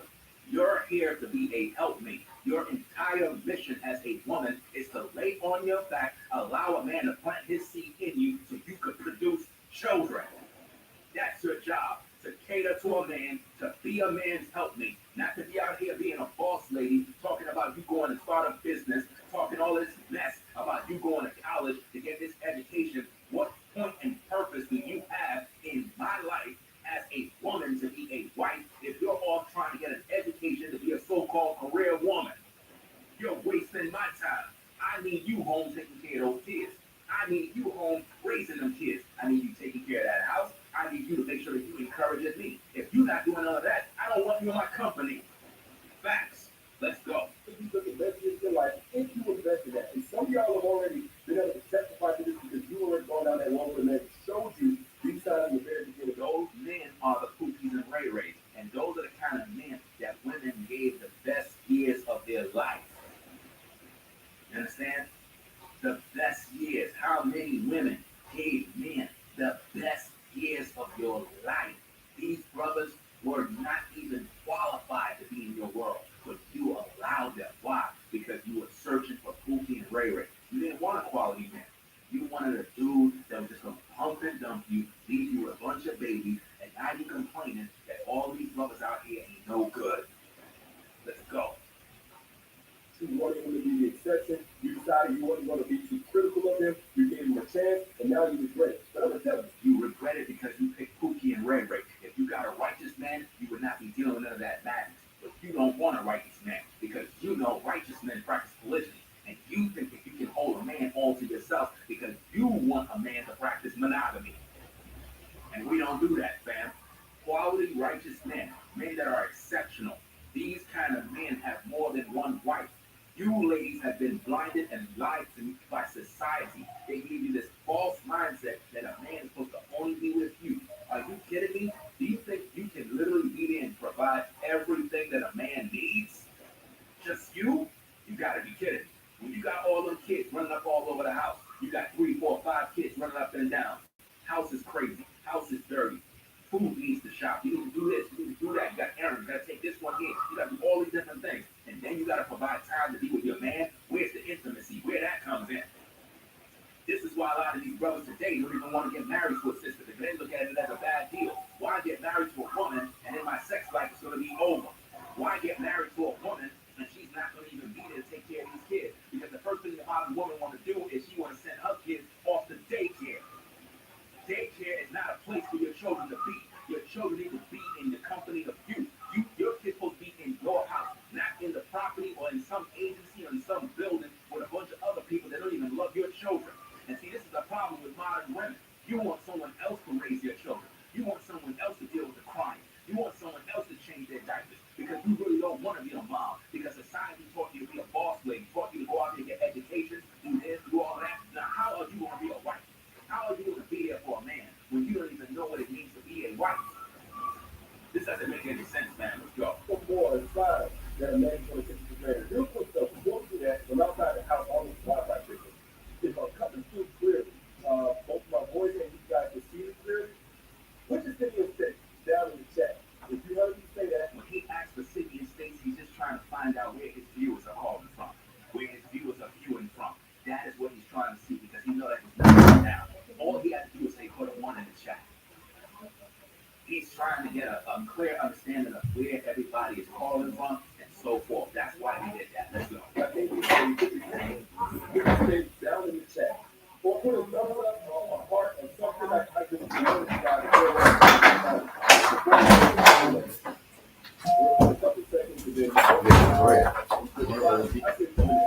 I'm trying to get to the bathroom.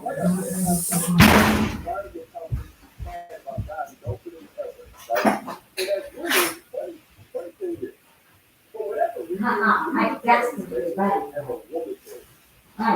What if we can put it on? Especially when it comes to sex and really, hook up stuff like that and being something we got to put in work for.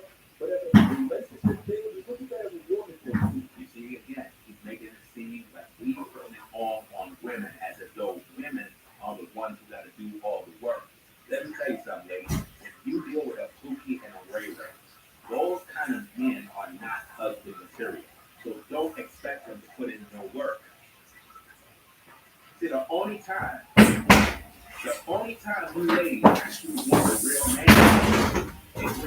you want us good brothers to come in and pick up the pieces. You want us good brothers to be that stepdad. Now you got 3, 4, 5 kids. Now you expecting me to be the stepdaddy of your kids. You didn't have to pay for that? I'm kidding. It's not a good deal for me. So let me get this straight. I need you. Watch man. Watch man. Nothing but a dealer. Put it in the container. Yes, what you gonna put in? So you eating soup while you ride. You realize that? You're more likely to run into a sister that actually has children already. And yet, when you get with these women, they have these laundry lists of all these different things that they're expecting you to do. You're supposed to be all this stuff.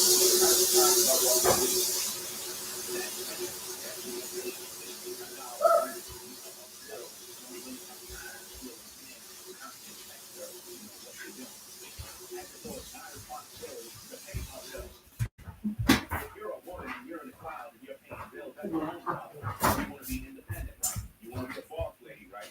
You want to buy your education, right? Okay, pay your damn bills. That's not my problem. Your bills is what you inquire. So pay your bills and be a responsible adult.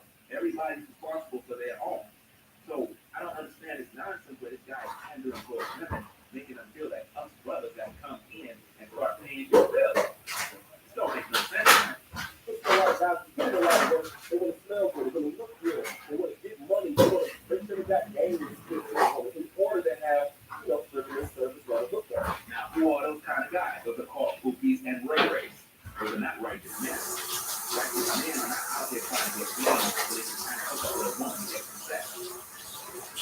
Righteous men are not out here trying to hook up with sisters so they can get some sex. Real righteous men are trying to get to know you ladies. We don't stop that. We don't want to get trust. We don't want to maintain it because righteous men, everything looks good on the surface and we like them and they cool. But once we hear us good brothers talk about religion or reflection, what we hear from them. You start acting as though something is wrong. When you're not a virgin, when your legs been all over the block, all of a sudden now, because you hear a brother talk about having more than one wife, you think that's some sort of crime. And so you're supposed to be one man by yourself. Women outnumber men 30 to 1. There are 5 billion men in this world. And every man has his own wife. Just one woman. You know how many women are single, childless, and lonely? You're talking about an extra in the amount of probably 30+ million women. Think about that. If there are 5 billion men in the world, there's about 20 million women. So how in the world could everybody have that? The Most High did not make the system like that. The Most High made it so a man multiply. You have been indoctrinated in this pagan system, this Babylonian system. Promise you that all a man got to do is present you an engagement ring with a so-called guy who don't have any value. And you bought into that lie. So a lot of ladies are growing old right now. Growing old during your 30s. Look at the gray hair. Look in the mirror. Look in the mirror. Look at the gray hairs in your hair. You're still looking around for this unicorn man. You're still waiting around. Keep it up. So this is a relationship. We thought is that women are supposed to be the ones putting out work. Everything we do is focus. How does God protect the provider if some guy didn't do that? What kind of guys don't do that, lady? The Pookies and the Ray Rays.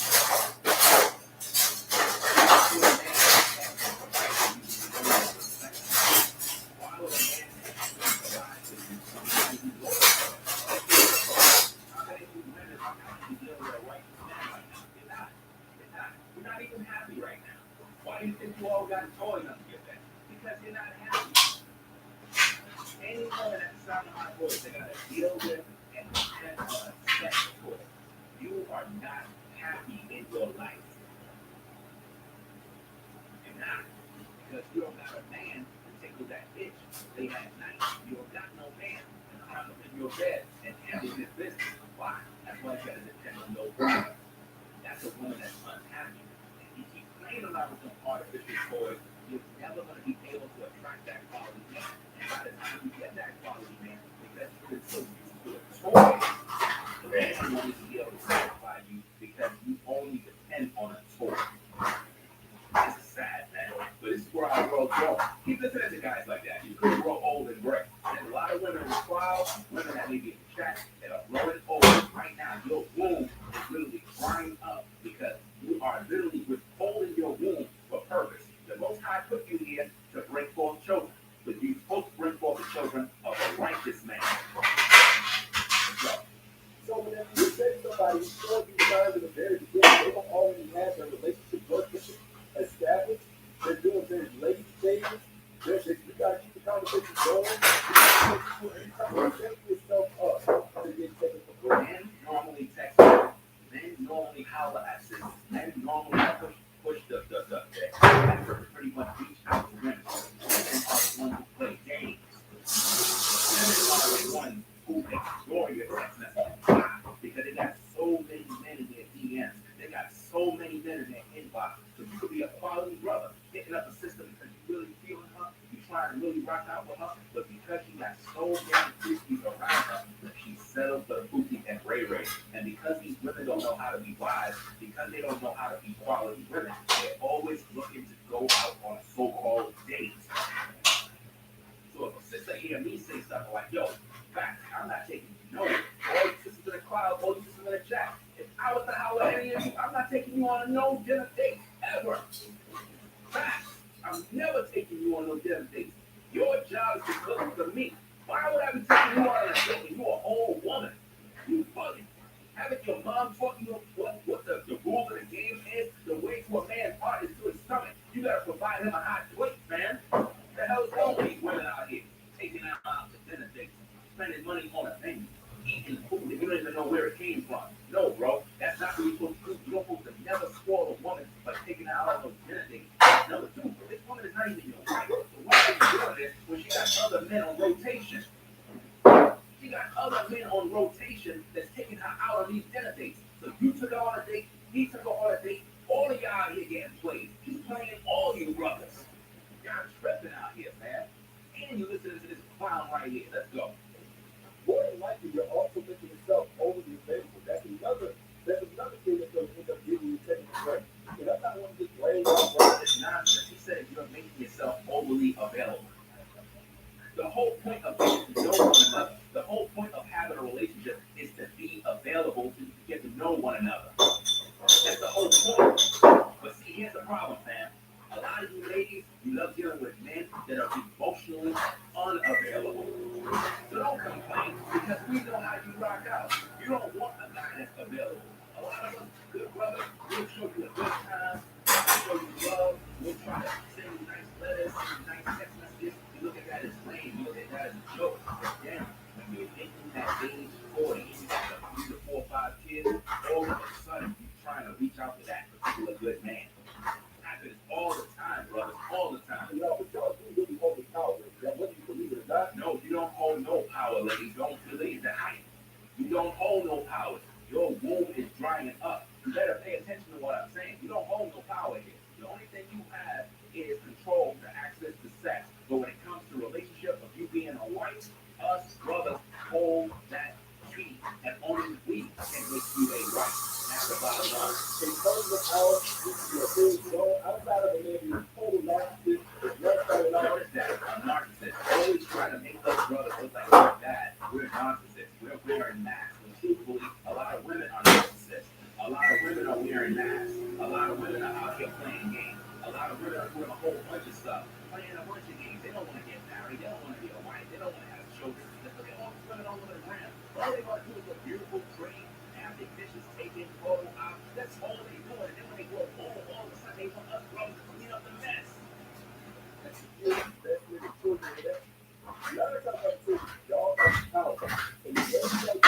you had the power, why you not a wife? If you have the power, why are you struggling with all those kids? If you are wife, if you have the power, why are you going through all this? The truth of the matter is you're vulnerable. You don't have no power. You Most High put a man here to be the head of the house, not you. You are not here to be no head of no man. And the problem with modern women is you want to control a man's manhood. And that's the reason why you're single today with all those kids. Let's go. How unfortunate, allowing them to fit into places, allowing them to get comfortable, playing with your time, playing with your presence. Notice that, playing with your time, playing with your presence. Ladies, if you don't want a man playing with your time and playing with your presence, why are your legs open for? Why are your legs open? See, all of that mess is BS. At the end of the day, if your legs is open like a 24-hour store, you the one playing yourself. It's not this man playing you. It's not this man using you. You using you. You the one who opened your legs. You the one who gave him the time of day. You the one who gave the wrong man the time of day. Take personal responsibility for your own actions and stop blaming men for the reason why you got a bunch of baby daddies that are no good. You're the one who decided to sleep with that man. You're the one who opened your legs, so deal with it. Let's go. The worst way a lot of times y'all do that is make yourself overly available. The job of a woman is to make her time overly available for a righteous quality man. And the reason why you got so many problems is because you give your time to the wrong kind of man.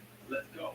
You got to know how to let a man miss you. You gotta let a man know how to miss you. That don't make no sense. See, this is the problem. He's making you sisters play all these games. Us brothers don't got no time to be playing games with y'all. Y'all playing little games where we trying to get along, man. We trying to get the money so we can build that family. As you know what I'm saying? Go to the future and go together.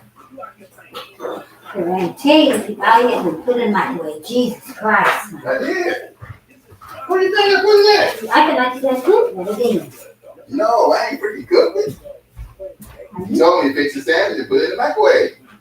Put the sandwich in the microwave? You told me to fix the peanut butter and jelly sandwich and put the stuff in the microwave. That's what I did. Unfortunately, why is that? A lot of y'all let your whole life revolve around man. First of all, your life is supposed to be about a man. Because you're a woman. Your job as a woman is to revolve around a man. You're supposed to depend on a man. You're supposed to cater to a man. You're supposed to look at that man as your supplier and source. That's what you're supposed to be doing as a woman. And because of this so-called independent spirit, I don't need a man. It's why we are today.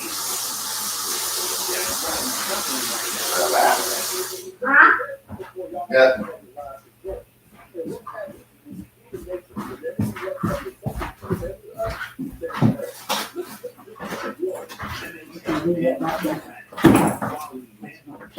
Leave that right there too. Where is it? No, I think it's in my pocketbook. When you fuck with that? In the car.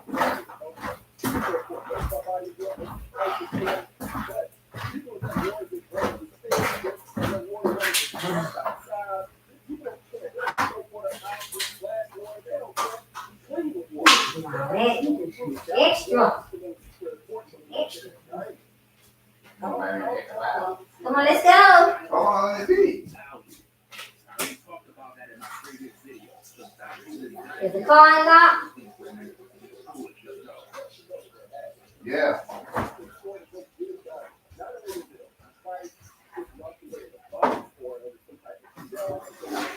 You got no soda?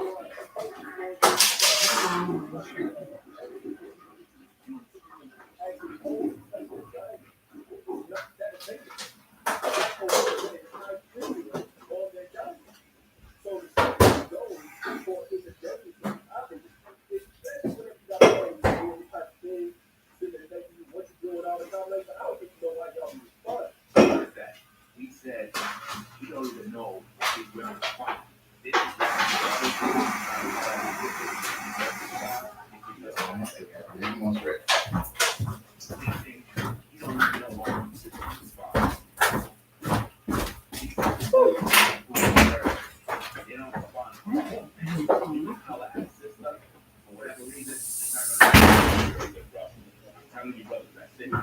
women only want a good man after he hit the wall and have several. They never want a good man when they're in their prime, and they never want a man when they're in their 30s. Because in their 30s, they're still on the wall between wanting to be right or baby daddy. How did you brothers want to deal with this issue? You're trying to holler at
you're dealing with a righteous man, sister.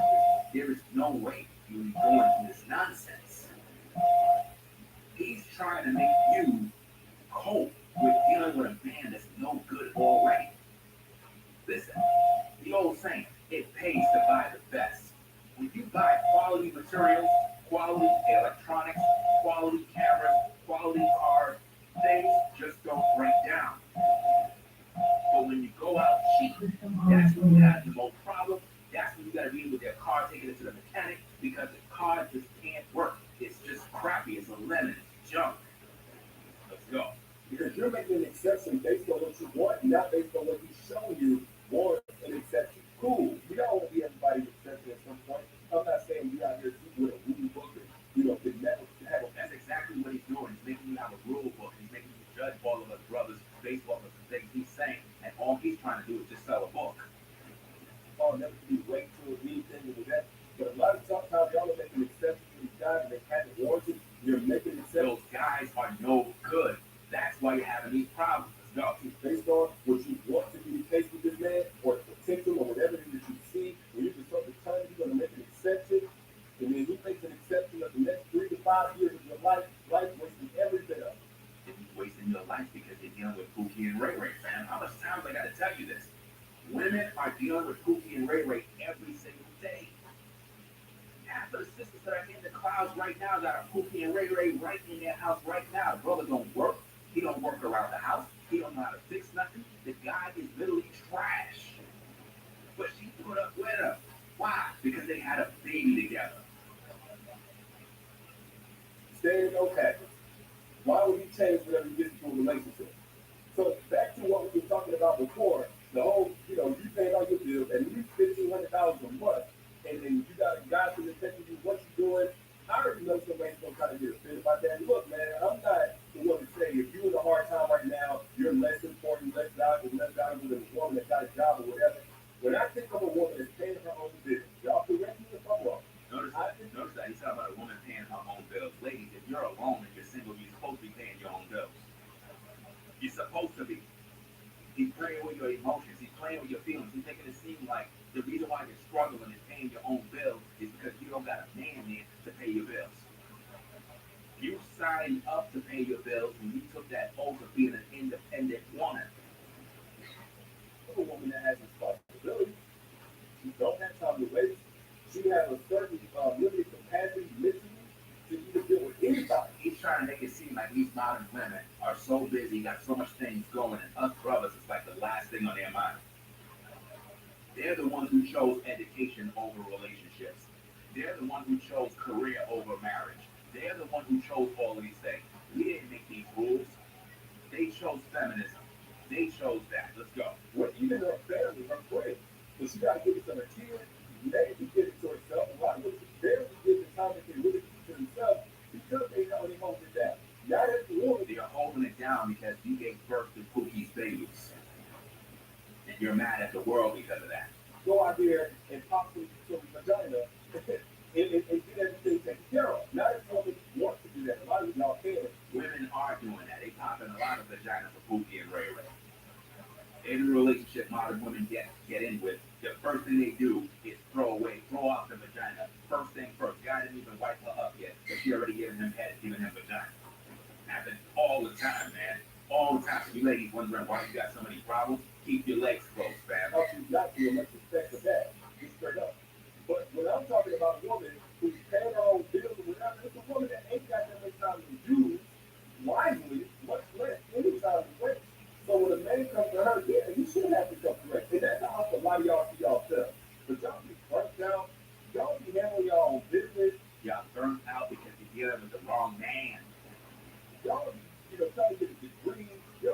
That's not my problem that she's trying to get a degree. Y'all, she want to work. She want to be independent. Y'all working on the next promotion. She's trying to get promotions rather than getting a promotion of being a wife. Let's go. Y'all getting a job that's better. Y'all be sitting there throwing life into your kids trying to build up emotionally. It's not my fault she's a single mom. She made that choice. And then you come up here to somebody who will lay up next to you. She made the choice to lay up with a man that ain't no good. Stop filling these women's minds up with a bunch of garbage. Letting you struggle, letting you be stressed in. Why would he be letting her struggle? Why would be letting her struggle. Obviously, she made the choice to deal with a man that's a bum. That's her fault. Sitting there being a reason why you stress this. Again, taking you for granted. Stressed in? No, she's been stressed out a long time. But dealing with Pookie, Ray Ray, Jim Bug, and Jim Bob. Let's go. I just so many questions. Why you do that? Why would women be sending you questions when you cheated on your wife? Why would women be taking advice from you when you're a clown? Why? This doesn't make any sense, man. Let's go. And I'm not sitting here to put the blame on you as a woman for a man's actions. But it's one thing when a man does something to you for the first, second time, something like that. And there's another thing when you become complicit in your own suffering by allowing it to happen over and over again, or become complicit in your own suffering by ignoring the red flag in the very beginning. The red flag is she has Pookie and Ray Ray, but you're not telling her that. You're not telling her to deal with a righteous man. You're not programming her mind to understand her real faults. She's dealing with the devil. And a lot of women have satanic men that they lay up with. Let's go. Things like what you doing or what you doing is that, you don't want to put no real issues on effort in. You got to reciprocate. And in a way, you're going to be able to appreciate the effort that you're willing to put in. You got to reciprocate that. The same way, like, some dudes don't care how you feel until you make them feel how you feel. Now, why would she be doing a tit for tat? Why would she be trying to make a man feel bad if she's feeling bad? Obviously, you're teaching these women wrong. Or sit there in a position where they feel how you feel. And I'm not vouching for revenge or that's exactly what you're doing. Subliminally. Let's go. Thing like that. I'm just keeping it real. You're not keeping it real. You're keeping it fake. Let's go. Same thing goes for appreciation of effort. Some guys, and this goes both ways. I already see somebody. It goes both ways. Absolutely. You're saying absolutely, but you always pander towards the women. Let's go. When you talk about the very some guys can never truly appreciate your effort, your energy that you're investing without doing the same thing. So there's no point in getting out here and saying, why not take it for granted? Why don't we guys go up and understand these things? It's much wiser to just date a man who comes in already grown. You date a man who comes in already grown. Now, there's ways to evaluate if a man has truly evolved and truly grown. We already talked about the ways to make sure that you emanate the energy that attracts and draws an evolved man. Women always attract and draw in Pookie and Ray Ray. How many times am I going to tell you, sisters, you need a righteous man? How many times? How many times am I going to tell you this? Every man you meet out in these streets is going to be a Pookie and Ray Ray. If a man is not following the Most High Yah, if he's not keeping the commandments, if he's not in them scriptures, if he's not righteous and understands his role as a man, he is a Pookie and Ray Ray. And you will get pumped and dumped by these guys, and they will play you, because these guys are not family orientated. They don't have the mind of being a father. They don't even want to have children. They don't even want to wipe these sisters up. The only thing they see you for is a moment of pleasure. And y'all always get duped. Why? Because you don't know no better. But when I speak, I'm wrong. I'm the bad guy. Let's go. But I actually wrote about this long time. Now he's trying to promote his books. He wrote about this, but yet he cheated on his wife. He wrote about this. He got all your answers, but his wife is home, sad and insecure. Talk about it, and then you webinar that the way you evaluate involvement, because it's not about good and bad. Some of these dudes are good. They're just under the nose. They're good. No, they're not good. Stop lying and stop capping. Bad raised. Everything is badly raised. All of us brothers are badly raised, and all these women were raised in a palace. Let's go. They're just misled. All of us brothers, we're all misled. But women, they got it all good. Right? They make the best choices in the world, but yet they having all these babies. 2, 3, 4, 5 baby daddies. You tell me. They're really smart, really educated. Let's go. But the best experience in a relationship for a couple of men who have grown, who have evolved. That only man, that kind of man that has grown and evolved is a righteous man. You sisters are dealing with Pookie and Ray Ray. Get it in your head. Get it in your head. You have to apply the intention and action form to the relationship, so that you don't continue to waste the valuable years of your life being on somebody's attention. You can't always ignore it. There we go. Now, I talked about how to evaluate that evolved man, how to recover from a man who wasn't involved, and to evaluate from the involved man. Get your words straight, fam. You're just trying to promote that book. I talked about that, and don't forget the crowd. Some of y'all are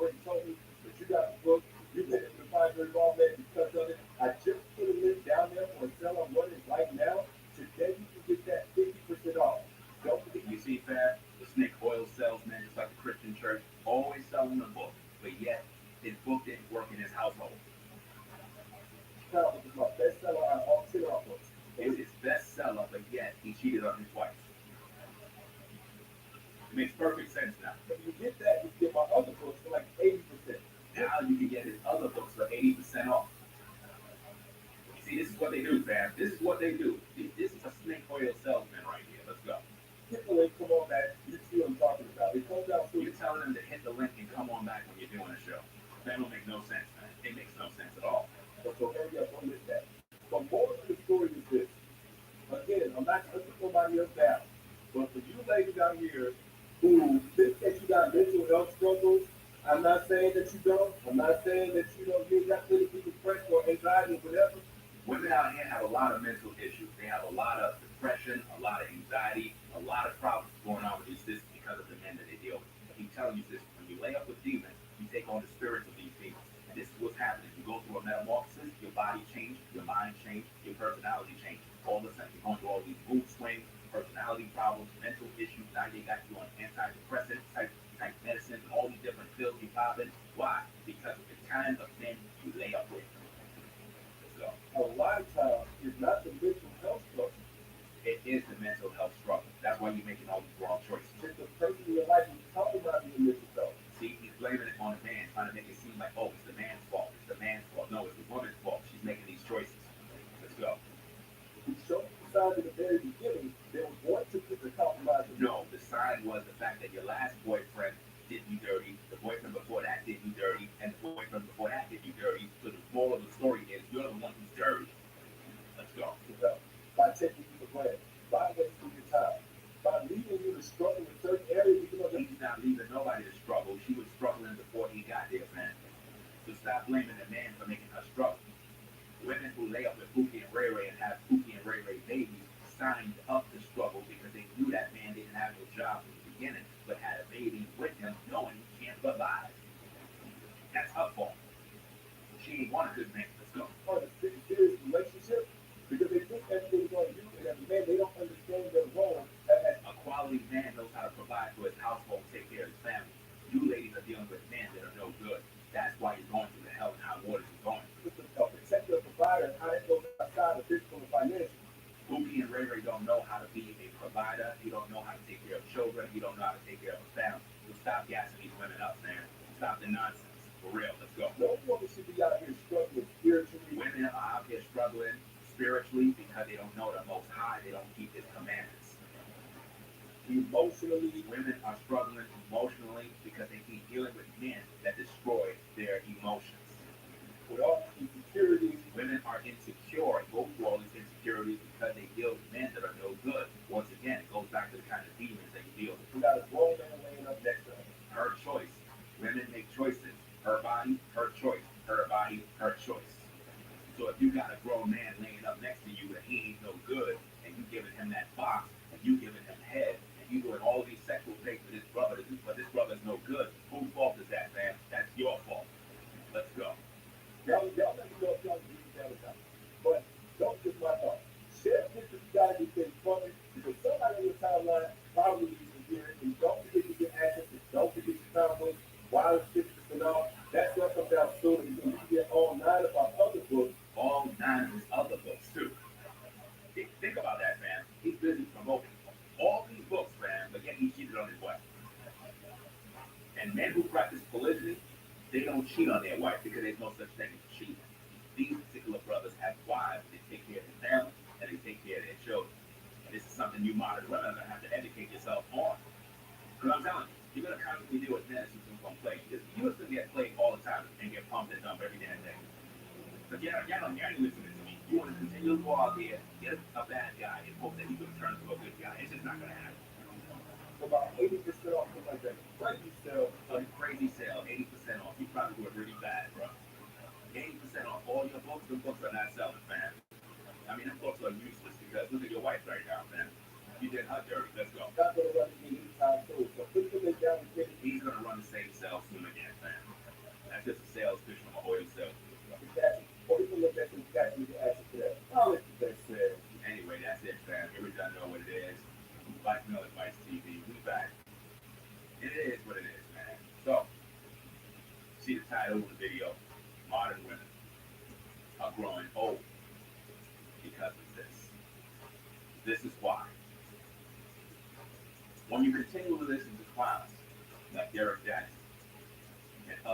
so-called gurus that really don't know what they're talking about, the ladies are going to go through hell and hot water.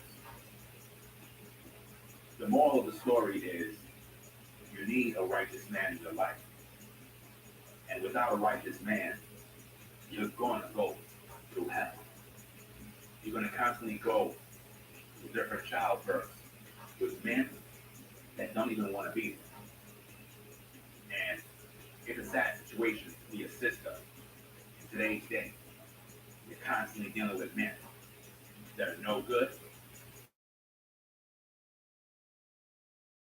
It made your choice. You made your choice to be with that brother. You got a lot of quality men out here that are trying to wipe you sisters up, trying to get to know y'all. Y'all growing old. I don't know what y'all waiting for. Y'all out here just wasting all of your time. Quality righteous men, we're on a mission. We're out here trying to build. We're trying to guide the household. We're trying to procreate. But there ain't no sisters to procreate with because they're too busy giving their womb to Pookie and Ray Ray. And this is the situation that we got today. Clowns like that are not an example of a man that you sisters are supposed to be listening to. You're supposed to be subscribed to this channel. Although this is Black Male Advice TV, bringing you information from men, I also provide content and solutions for the sisters. And one of the main problems why you sisters are going through this and you're growing old is because you don't want to submit to a righteous man. Constantly give your womb to the worst possible man. This is why you will always be alone and continually struggle in relationships. If you like the content, subscribe to the channel. Let me know what you think. You know what I mean? Come up with the video. You know what I mean? It is what it is. But this is real talk, man. I'm trying to give you the information. It's up to you. Continue going out there wasting your time with Pookie and Ray. Nothing is going to work out for you dealing with these brothers. It's just not going to work. Anyway, fam, I got to get up on out of here. Got to go take care of some business. It is what it is. Black Male Advice TV. The only channel on YouTube, fam. Bringing you the truth, 100% raw and uncut. The way you need to hear it. You already done know, fam. The best channel. The best channel on YouTube, hands down. There ain't no other channel like this, man. Get them likes up. What's going on? Get them likes up. Let's go, man. You already done know what it is. We're going to be back on later with more content, more reactionary videos. You know what I mean? It is what it is, man. I hope everybody has a blessed day. Take care. You know what I mean? Stay on your purpose, brothers. It is what it is. All you ladies out there, stop making bad decisions, man. Stop making bad decisions. Get rid of that dude that you with. He ain't no good. What are you doing? What are you doing? You're wasting your life away, man. Anyway, y'all, I'm going to get on out of here, man. I'm going to get on out of here. I got to go. Seriously, I got to get on out of here. So it's Black Male Advice TV, fam. The best in this space. Period. You already got to know what it is. I'm going to sign on out. Black Male Advice TV. I'll catch you all in the next video, the next stream. Y'all be safe out there in these YouTube streets. We out, fam. Peace. If you like our content, consider supporting by a cash app at $on Law. Become a patron on patreon.com for exclusive video content not shown on YouTube. You can also support through PayPal at Law. Subscribe to our YouTube channel and click the bell to be notified of new content. Follow me on Instagram at Listen.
Welcome to another edition of Black Man Advice TV. I'm your host, Ringo. Make sure you click the like button, subscribe, and support the content.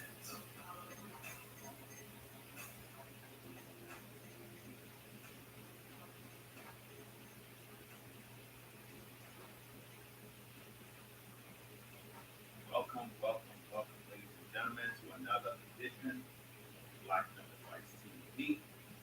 I am your host, Ringo. We are back again with another live stream. If everybody can hear me clear, please press 1 in the chat. I know everything is going smooth. We're going to be dealing with an interesting topic, which is going to both keep edify people, understand a problem.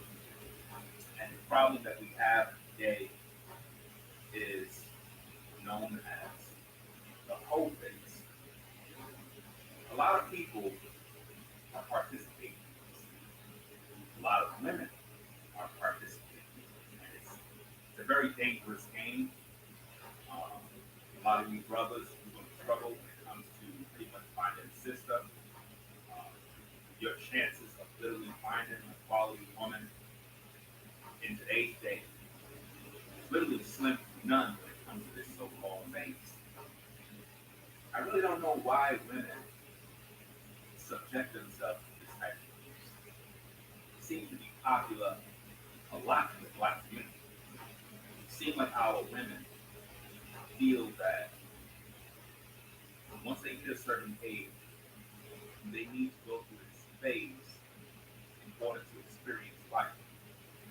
And what I find is that this phase is destroying our women. It's causing them to have an extremely high body count. It's causing them to not be able to pair bonds with a potential brother in the future. And we need to find and learn more on why this happens. What is the motivation behind it? If you've been watching my shows, I recently did a video about the whole phase, and we pretty much critiqued a particular sister who was on the screen, and she shared her reasons why. There were some horrible reasons. See, a lot of women are quiet about this. They're on the hush-hush when it comes to this topic. They don't want you to know the dark secrets that go on behind the scenes. Some of the most beautiful women in the world, brothers, have had an extreme whole phase that totally destroyed their chances of meeting Mr. Right, totally destroyed their chances of finding a husband. They're unable to pair bond. Their whole life is in shambles. And because they refuse to stop and get off that train, they're never going to settle down. They're going to live a life of just misery. One man after another man after another man, because they're going to fall into what's known as lasciviousness. Lasciviousness is when you have no restraints. You tell yourself, I'm going to stop, but you continue to do the same thing. That's the problem. And we need to really deal with that particular issue on this show. Let's see what we got in the building. Let's see. We got Man's Book of Life in the building. How you doing? Carl in the building.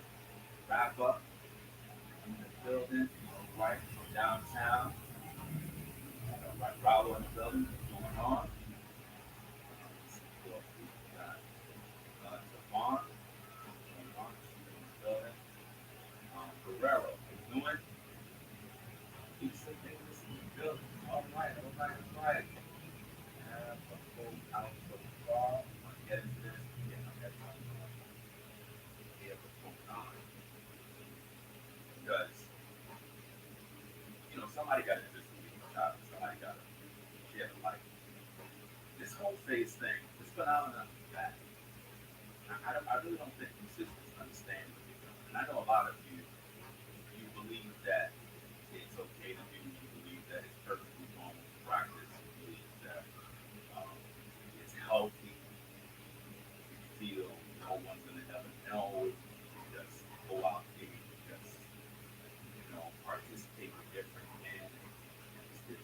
not cool. It's not healthy as a woman. I mean, how you doing? Paris in the building. How you doing? Right? Welcome to the show. We are talking about the subject of modern single mother. Teach women to have a hope base. Yeah, that's right. When you think about single mother, you would think that her primary goal is to take care of her children. You would think that she experienced various hardships in life, being that she's single and don't have a partner or a husband, I should say. But her focus is her children. You would think that everything about her life revolves around her children. But no, not in today's culture. In today's culture, the modern woman is a single woman. She practiced the whole phase to the point where she can't find a break. Some sisters will never be able to overcome it. The whole phase can go as high up to the age of 45. Some sisters will continue to fall victim to the same demonic oppression, because that's exactly what it is. When you subject yourself to multiple men, you allow yourself to take in the DNA, spirits of many men. Again, you're going to go through a metamorphosis. You're going to have all these different changes. And before you know it, you're going to find yourself in a world of misery. You won't even be ashamed of it because you have become, subject to your own devices. You have literally taught yourself that it's okay. You convince yourself that what you're doing is not wrong.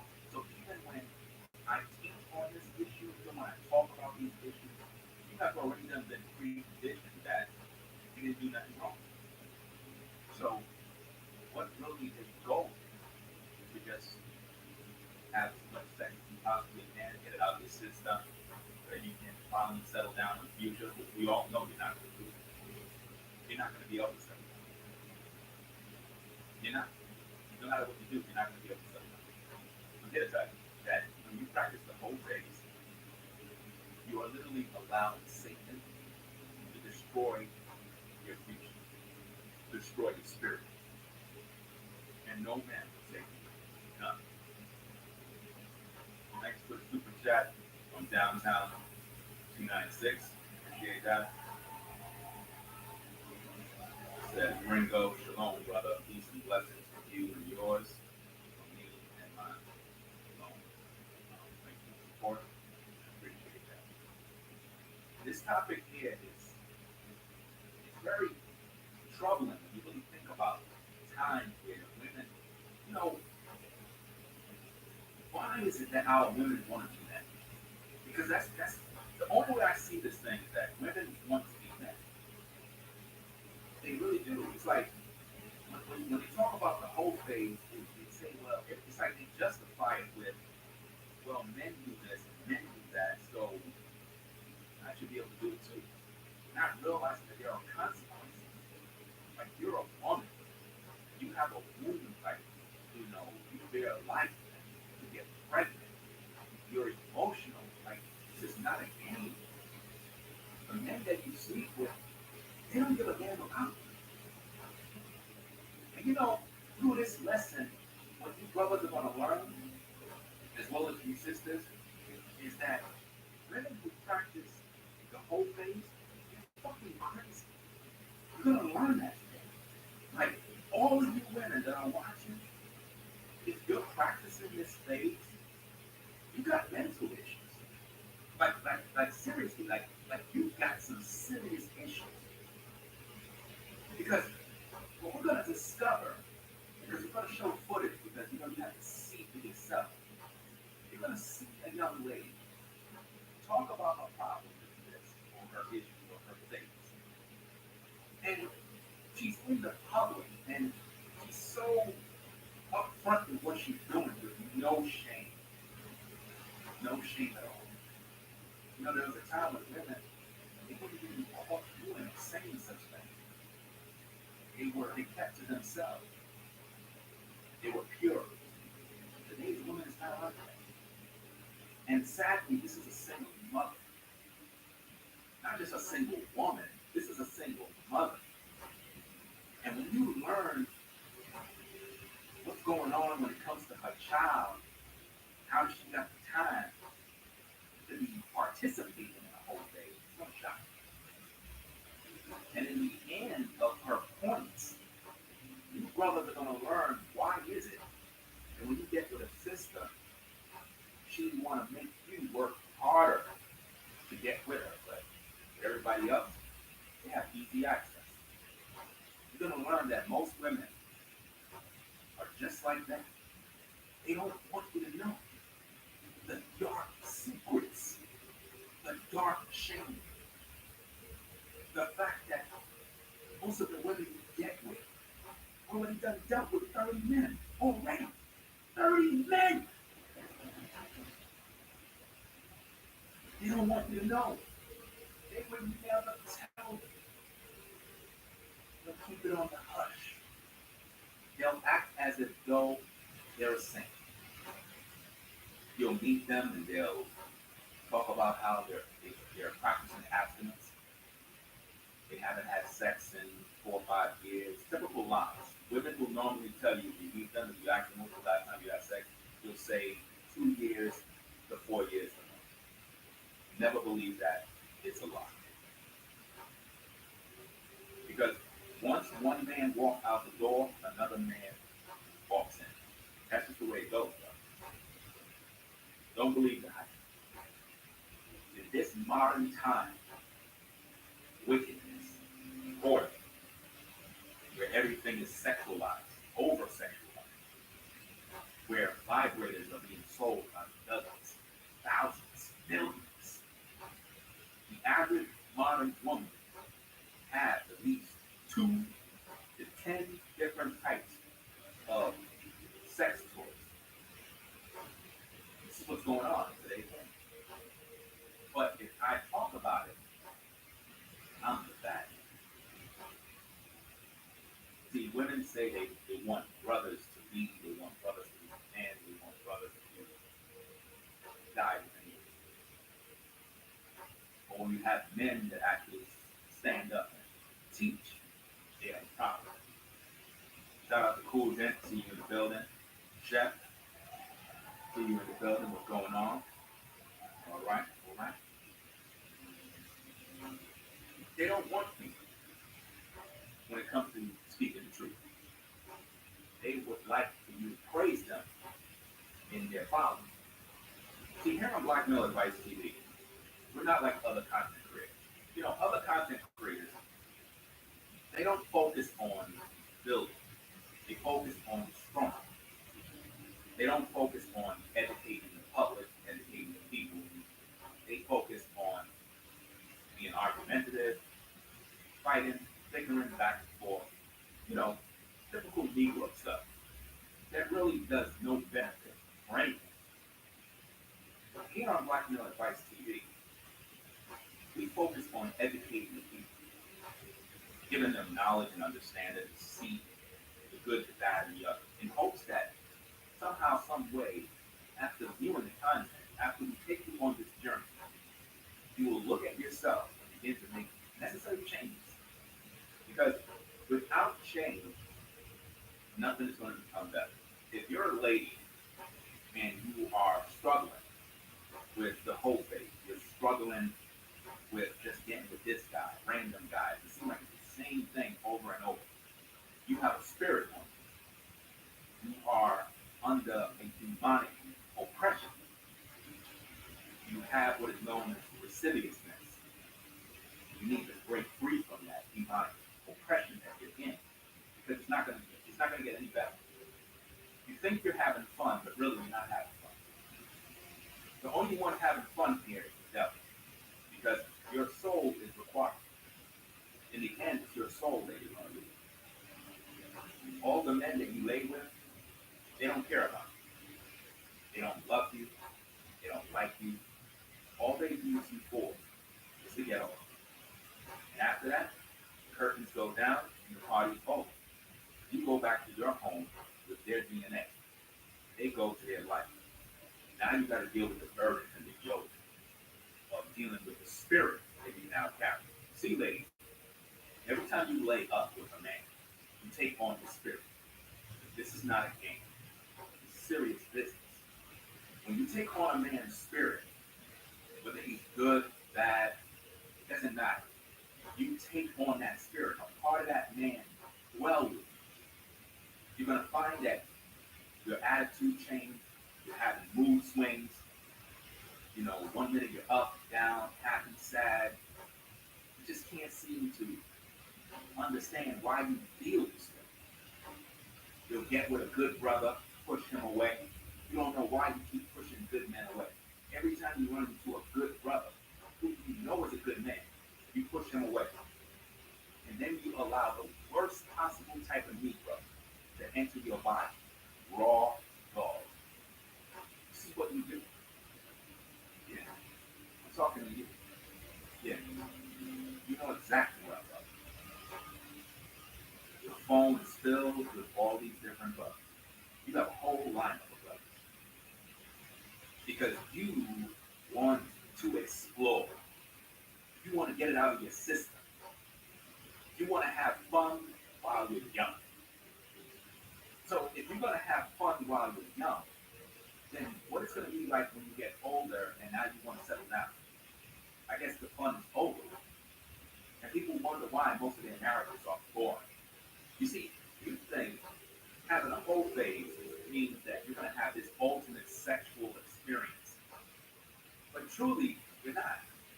The best sort of sexual experience you can have is when you're a wife and you are married and you're in the confines of that union, and you and your partner are able to explore, develop, and learn, do this, do that, find out. I hear a lot of women talking about this.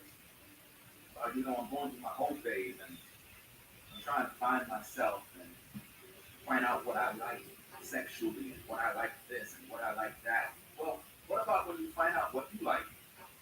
And then later on in life, you settle down with a good brother, get married, and all of a sudden, his sexual performance is not on the same level as the 95 men you've been. What are you going to do now? I'll tell you what you're going to do now. You're going to go right back out of the streets, and you're going to open your legs.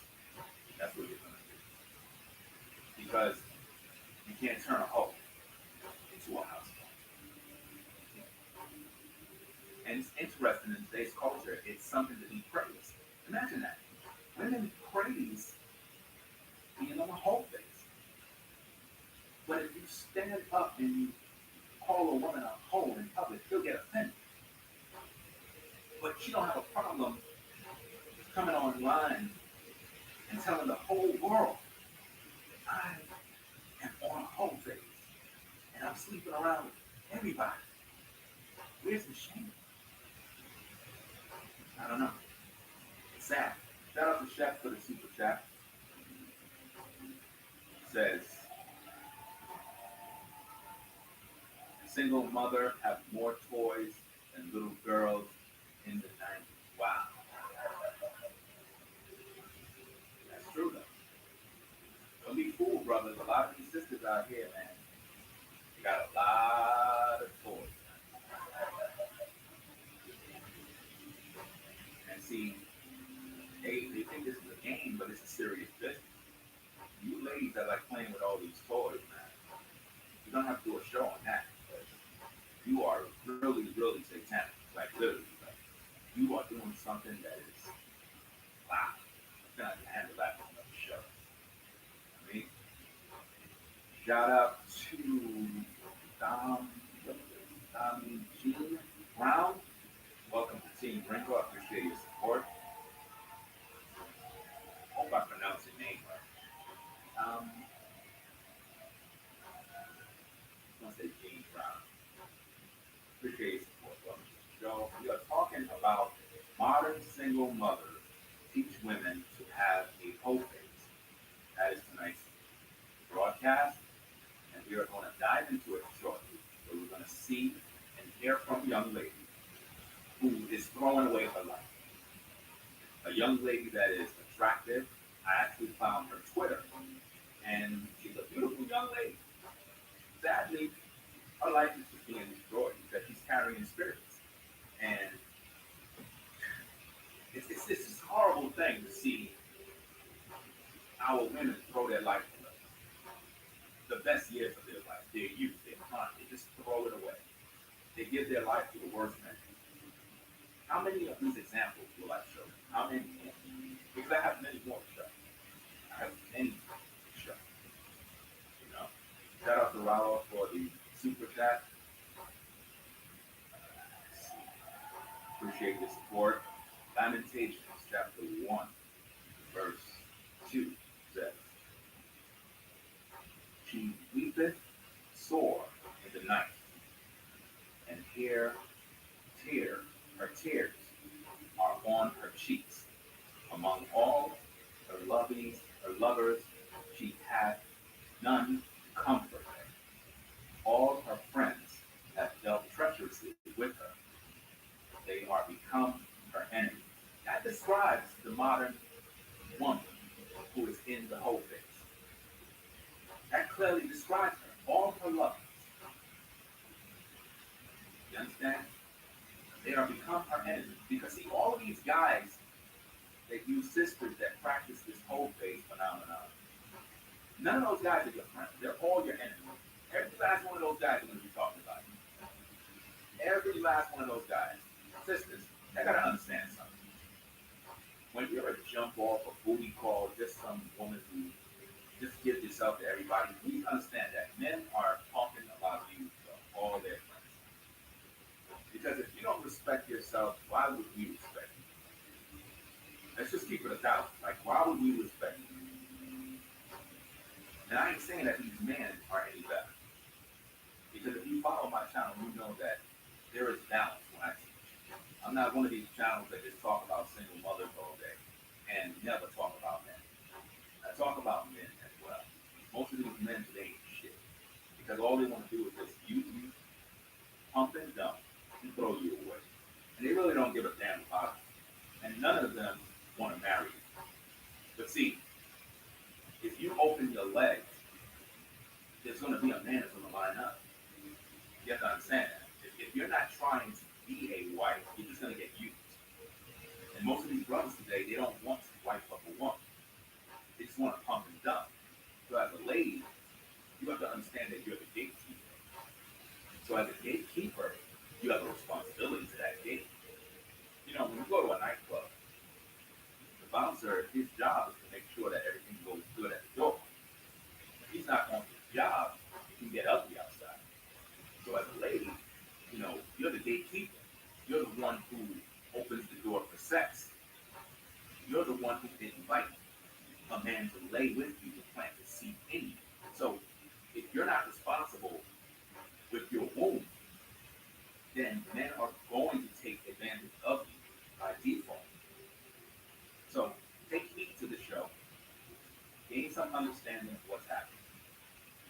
And judge yourself. If you are in this whole phase, you're a young lady that's in this whole phase, it's time for you to get out. It's time for you to stop opening your legs for all these people. Because they're not going to do you anyway. They don't care about you. Shout out to Next Level for the super chat. Appreciate your support. It said, "Keep Most High first. Respect yourself and work on bettering yourself. Stay focused, crying out loud. Learn from your mistakes. Learn from others' mistakes." That's true. You know what I'm saying? You got to keep the Most High first, man. But see, how many of you sisters are keeping the Most High first? Or are you just an atheist? Or are you like some of these guys on YouTube that really don't care for the Most High, but want to be within your company? You see, people, when it comes to this truth, when it comes to staying righteous, when it comes to being set apart, right? You got to stay away from evil views. I'm going to be making some very heartfelt videos, and I'm going to discuss how the wiles of the devil is destroying you. Because a lot of you really don't understand or have the discipline when it comes to removing yourself from house of evil. You know, when I first came into the truth, I had a lot of different people around me that was no good. And I was in a lot of situations where I could have got caught up in a shooting, I could have got killed. And then times I was in cars where people were hunting somebody down and kill them, and I'm in the car while somebody's hunting them down and killing them. And I had to think for a minute and say, you know, I'm doing this new walk. I got to change my ways. I got to change who I'm rolling with. And I had to move from different areas because if you stay in the same way, you're going to get caught up. So as a brother and as a sister, if you want to overcome certain issues, you got to remove yourself from certain people. We're going to talk about that in another live. I'm most likely going to do another live stream tonight. So right after this one, probably in about an hour or so, I'm going to do another show. Let's see what we got. Shout out to Hulk. Hulk Strong. Welcome to Team Gringo. Appreciate your support. Tonight's topic is modern single mother teach women to have a whole face. So, that being said, hope everybody has something to eat or have something for you, right? Because we're going to get into this thing, some commentary and criticism. D-Dub Man in the building. What's going on, brother? Shout out to D-Dub Man. Jacob Jennings in the building. What's going on? Brother Ryan in the building. What's going on? All right. See, make sure I shout everybody out. Did I miss nobody? Okay. All right, y'all. Let's get into this. Let me play my disclaimer. Really don't know how I do. It is what it is. Pero lo demás es el que por si copyright motion pictures, video text, or video is under certain circumstances without authorization of the copyright holder. This is all fair use and allowed for purposes of criticism. This is all. You should compare it with picture copyright under 17.s.c 100%. Okay. People probably wondering, why would we play that? Well, because, you know, under fair use, you have the ability to use portions of clips to pretty much share your commentary and criticism on the topic. A lot of times, people think that when you use their content, that somehow you don't have no rights. No, the only thing you're not supposed to do is take a person's entire video and just have it playing on your page. Like you just like do a upload or a mirror, you're not supposed to do that. That will get you in trouble. But if you are using portions of the clip and you are talking and adding commentary, that's a whole new work besides the original work. So technically, under fair use doctrine, you can do that. So with that being said, we're gonna get into this show. You just read this 2 more super chats. Shout out to Kuzin for the super chat. Thanks for that. Posting the scripture. Ecclesiasticus chapter 25, verse 23. A wicked woman abateth courage and maketh an heavy countenance and a wounded heart. A woman that will not comfort her husband in distress maketh weak hands and feeble knees. Yeah, you know, a lot of you brothers have to understand that a woman's job is to cater to them. Look, women today want to be men. They want to go out there and experience dick. They want to go out there and just allow men to ravish them. Then they want to settle down and become a wife later on in life after they old, after they hit the wall, 2 or 3 kids. Now they want to give the worst life, their worst life, they want to give to the good man. By giving their best life to the worst man. You see how it is? You see how backwards that is? They want to give their best life to the worst man. Then when they hit the wall, give their worst life to the good man. That's how they do it. It's crazy, right? But that's how they do it. Shout out to from downtown. It says, say it loud for the ones in the back that can't hear. If you're doing right and still hanging around the wrong people, you aren't the president. That's a fact. See,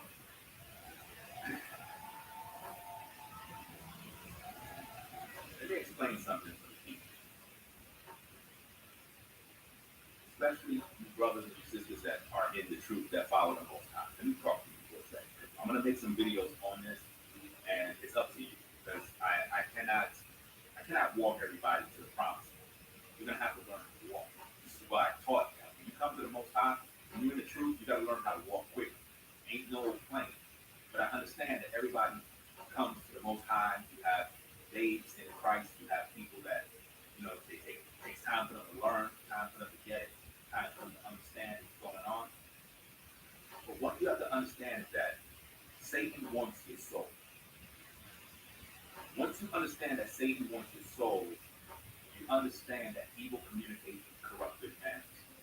You have to learn what it means to remove yourself from evil company. If you're not going to do that, you're destroying your soul. Whether you're a man hanging out with wicked men or a woman hanging out with a wicked woman, you've got tough choices to make. The Most High is not going to make those choices. Satan is not playing with you. He's very smart. He's very clever. He's very cunning. He knows what you like. He knows what you don't like. He knows how to seduce you. He knows all the tricks. If your weakness is women, he'll send women. If your weakness is money, he'll have everybody giving you a price. If your weakness is being around people, he'll get you caught up in that people bondage, where you feel like you gotta be around certain people. You don't feel comfortable if you're not around them. Satan knows how to move. And if he can get you out of the will of the Most High, you'll think you're following the Most High, but you're with Satan still. If you're a woman, you got to disassociate yourself with women that are doing the evil. You can't hang around women that want to go out there living it up.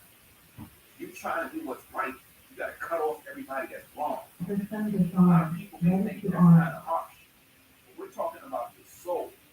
Now, if you don't care about your soul, go on and hang with the devil. Go on and hang out with everybody. Think everybody's your friend. Think everybody's cool. Everybody is not cool with you. You have a lot of enemies. Some enemies just don't know who they are. But if you're following the truth, trust and believe, you have a lot of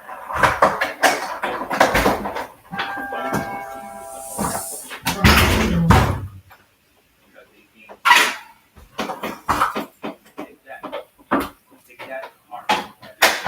We'll talk more about that later on. We got a lot of information. So, that said, let's get into this footage here.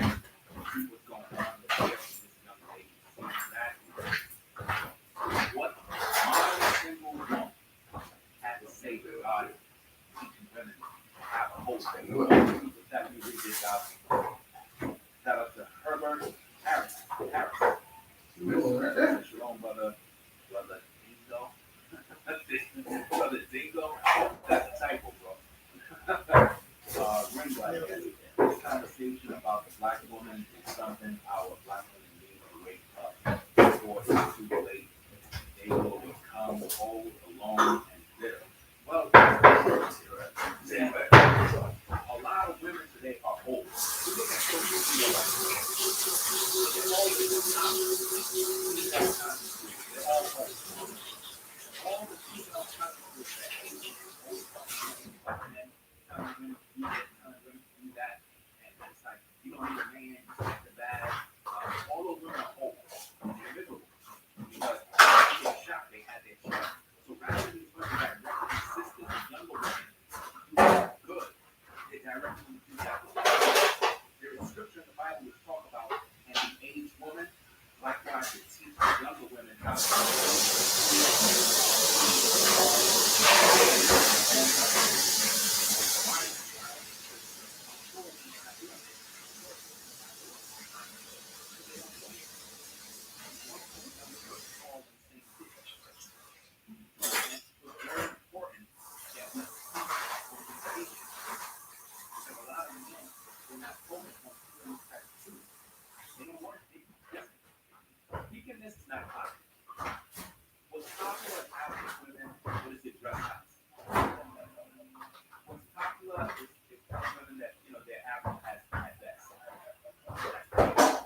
give their body to different men.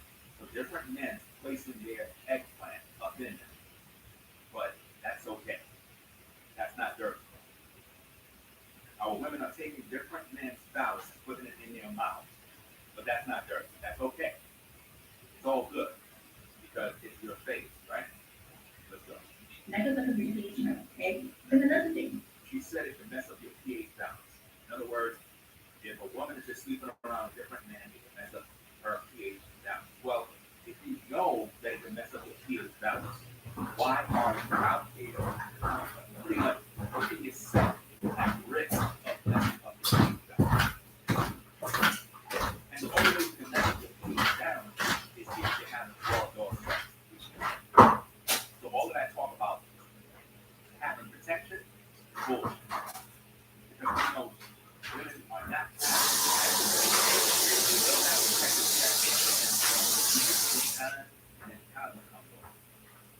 don't believe the hype of it.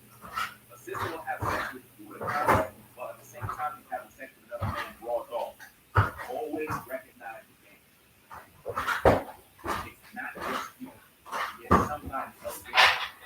Because they're going through this particular phase. And you would never know what sister is being doing. If it's innocent looking, you would never know that sister is going to blow all up. If your pH balance works with him, he doesn't have to worry, okay? Because you're doing stuff because you know it, and I let you know when you have a headache, there's something going on in your nose, maybe, when your nose bleeding, or if you have a stomach cold and it's sore for 5, 6 days, everybody speaks to you or has to do with something that's going on with you emotionally. Let's get back to you. Something you can do. Try to sound very smart, but I think it's very naive. I'm talking about all this other stuff. Listen, if you're giving your belly to everybody, right, you're putting yourself at risk of being destroyed. This young lady is delusional. You don't understand life. She didn't have a mother to teach her ropes. She didn't have a father in her life. Nobody was there. Because she literally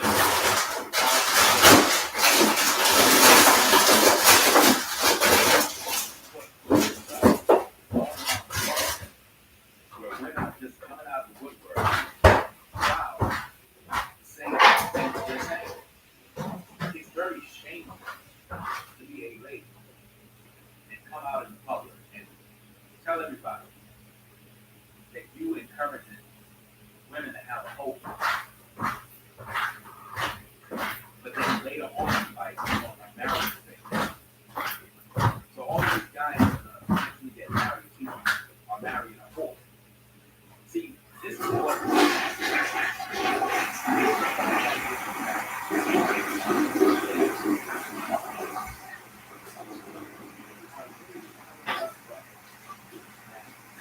in the younger years, he was a whore.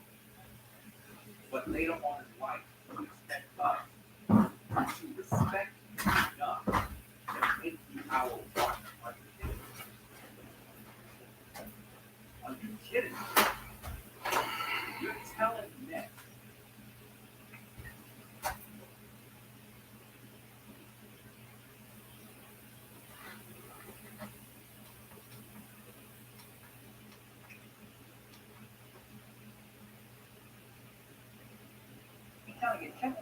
What's good?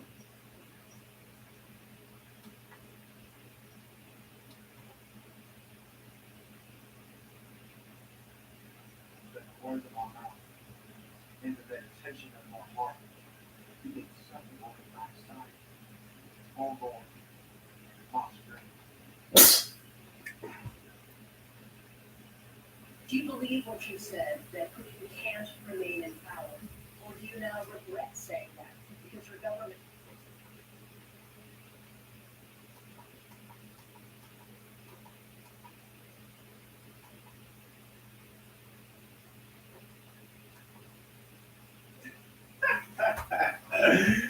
Oh man, Charleston White, man, Charleston White, you never. Salute to Charleston White, man. Salute to Charleston White. Boy, Charles White is, boy, hey, he is a character. When he say he plays a character on the internet, boy, he knows exactly what to do to get people heated, to get people talking, to get people making videos. And he tells y'all, man, hey, and this internet, man, y'all be hearing him, but y'all don't be listening to him. And he's about to expose the truth of what really happened between Kwame and him. Now, I just want to reiterate what I said on my video, right? When I first heard this, you know, like the only thing that I was mad about is like, dang, we not gonna see them collab. You know what I'm saying? Like, dang, man, I'm just disappointed that we're not gonna see future content with them. We're not gonna see them, you know, working in we're not gonna see them doing more podcasts together, doing more live together. You know, I was really looking forward to these two individuals, you know, working together. So that's the only thing that I was like, you know, sad about. But you know, hey, I learned from Charleston White. You can't jump out the window with Charleston White, all right? Because Charleston White will have that window. He will raise that window up real fast and just slap you right in the face. All right. So I knew what I didn't know because I honestly did think, you know, something was going on, and I was just like, damn, man, that's unfortunate. You know, I wasn't picking nobody's side. I didn't pick nobody's side. I didn't pick Charles's side. I didn't pick Kwame Brown's side. I just thought, damn, this is unfortunate. You know, if this is how Charleston White feels, hey, that's it is what it is. It's just unfortunate that they won't work. But a lot of other people jump out the window. Yeah, I knew Kwame was a whole ass nigga. Yeah, I know he didn't do the work. I know. Oh boy, people, I knew that the Kwame haters were going to run this, and I knew there were going to be people that made videos that supported Kwame that Kwame had. So that's why I didn't jump out the window. You know what I'm saying? I'm just like, man, this is unfortunate. I really want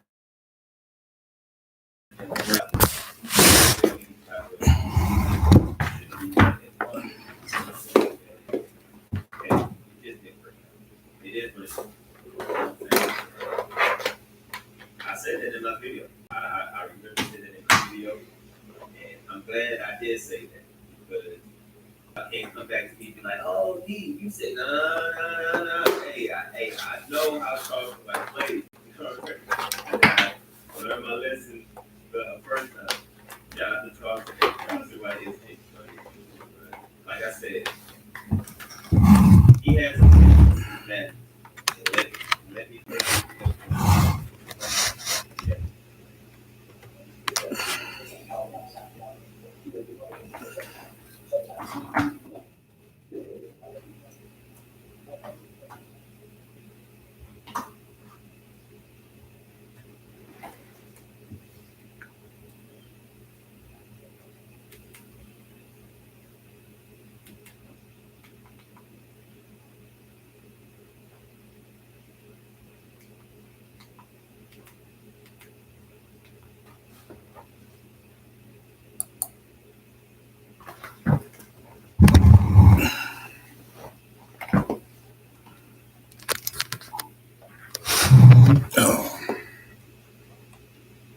Back.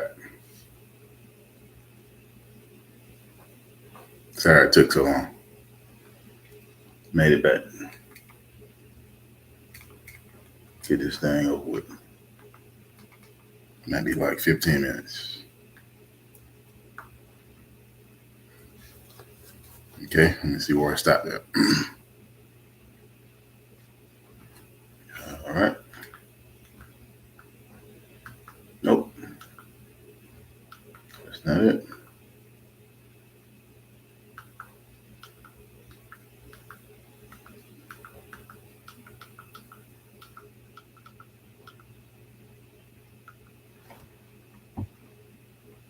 Made it back, yeah.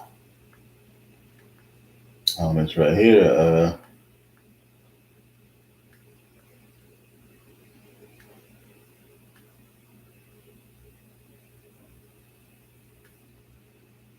and stay too long.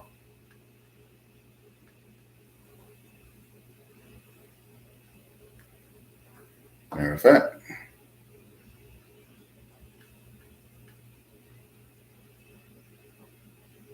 what I'm gonna do is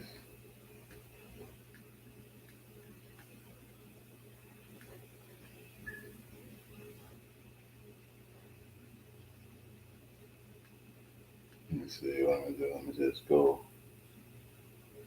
Let me see what I can do. What can I do?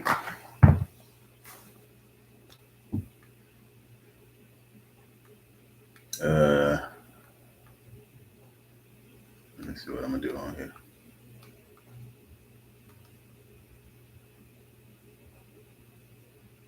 Okay, I'm gonna change this up on the markets right here.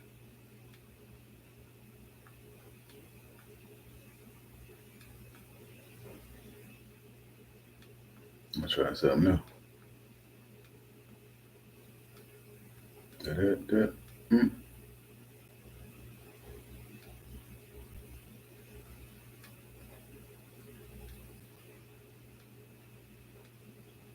Yeah. Mm-hmm.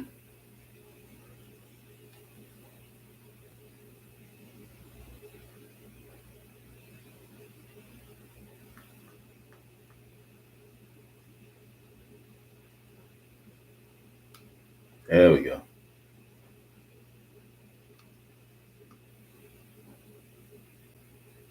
Okay, I see the Russian market over here. Last on the ticker symbol, it was 2,430.7. Change minus 553.43. Change to minus 2.15. Russian. European market down today. Down. Maybe a good time.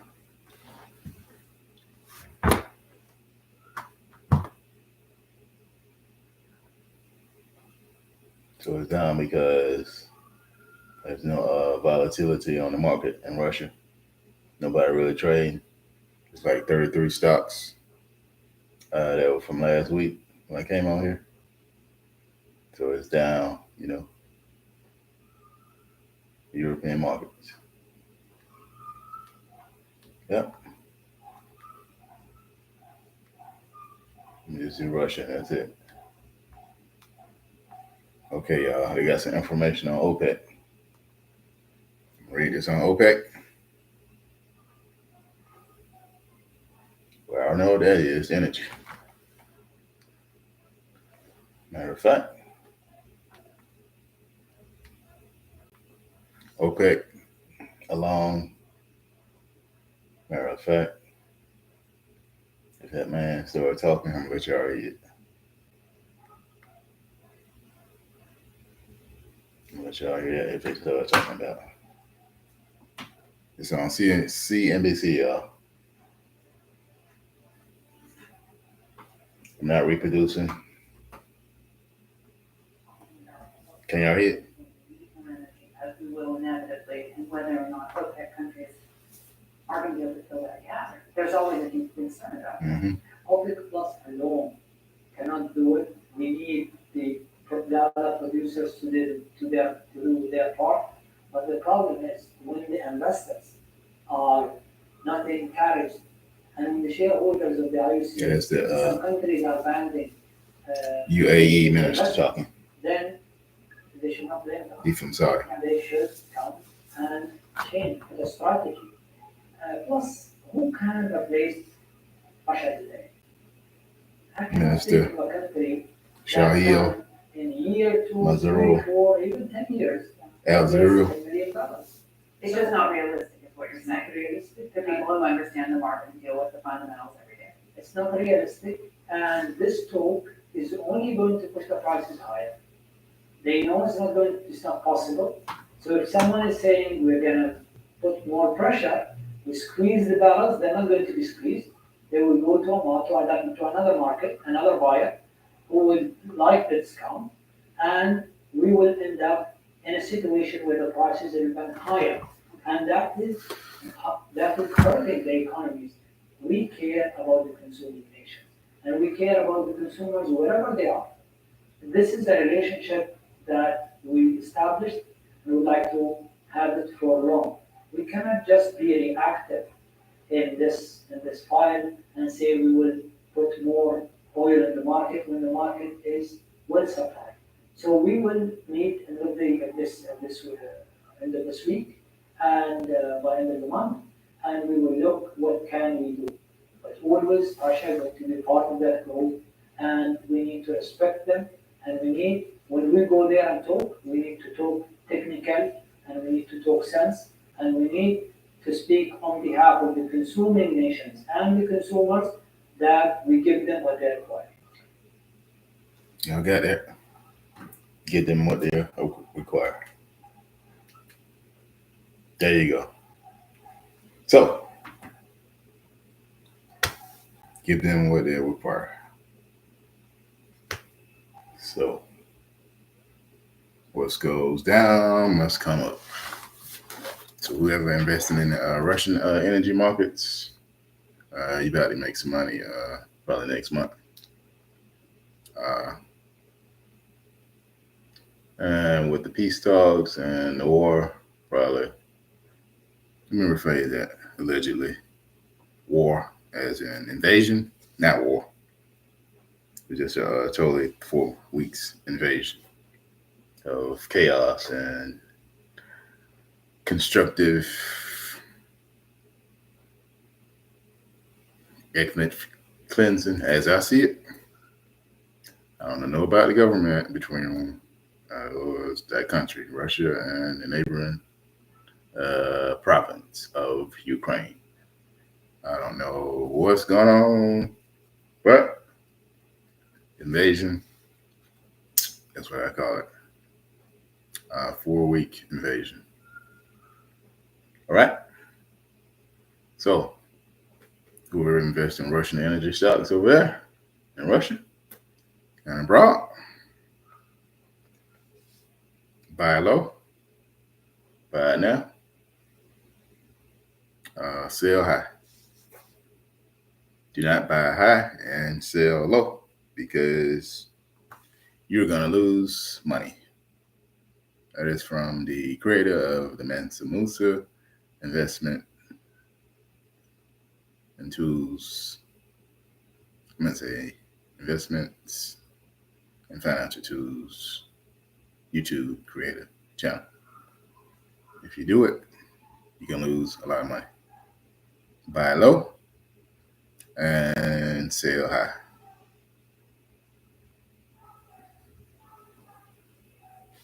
Another quote. Make sure if you got indices, you hold it for a while. If you just got currencies, or you're doing like the Russian, what they call it, Forex market, you will make money. If you do like short sales, you want to pump and dump, do not go in with indices.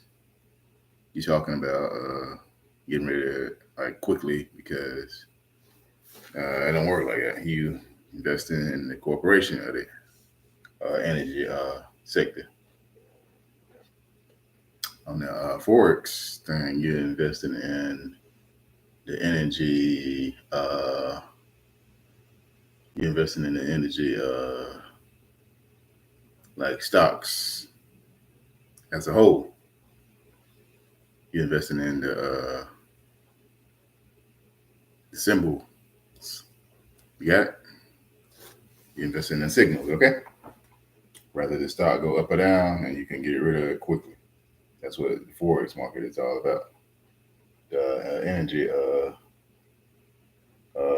like currencies, you know? It's kind of like that. So don't go into the Russian indices and the corporation wise doing pump and dump, because you're going to lose a lot of money. Okay? Got to be wise and smart. Okay, let me see what else I can find on energy.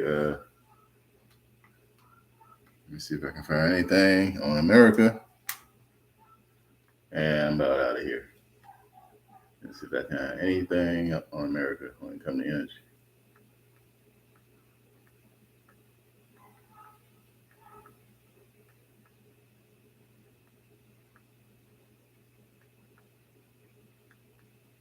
Can't find nothing, y'all. Let me see.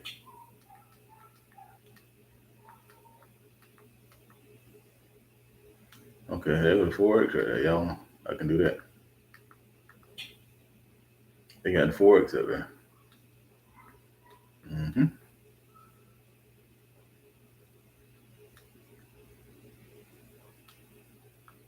Okay, got a good one for y'all. Bitcoin. Bitcoin soars. All right. Bitcoin soars above 48,000. Turn positive for 2022.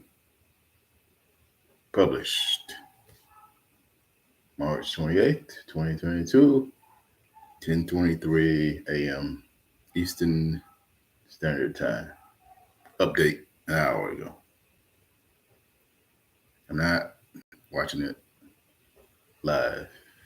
Okay? That happened this morning. So I'm not reproducing it. And I wouldn't dare watch live. Well, you can watch live on live with a commercial channel as in the markets. You can't do that, but like on TV, but you can't do a content creator live to live. You can't reproduce his stuff. Okay. Bitcoin surges past 47,000 to turn positive for 2022 after weekend rally. Okay, I'm gonna read this a little bit and I'm out of here. The price of Bitcoin jumped Monday following a slew of bullish developments. For the cryptocurrency, even as an investor, can continue to monitor developments in the war in the Ukraine and move by the Federal Reserve. Bitcoin extended gains from the late Sunday rally when the cryptocurrency broke past the key level of 45,000 and erased its losses for 2022. It last traded at 6.7%, higher at the rate of $47,914.35. According to the coin metrics, earlier in the day, it traded above $48,000 for the first time since December 2021 of last year. Okay. I'm going to finish this and that's it. The digital currency has been rising since Friday, gaining nearly 7% in that time. Throughout the last 6 months, crypto has shown its resilience and relevancy, even as strong microeconomics headwinds have disrupted traditional markets by remaining within range. Now, crypto is center stage with the biggest opportunity to shine, said Chris Klein, Chief Operating Officer and co-founder of Bitcoin RIA, told CNBC's Crypto World. Crypto is not trading in a vacuum, as he had it. I'm going to start right here. When it's geopolitical uncertainty, inflation, and serious potential for a recession are giving both retail and institutional investors a reason to build a defensive strategy. Crypto is playing an integral role in the plan. All right, I'm going to start right here.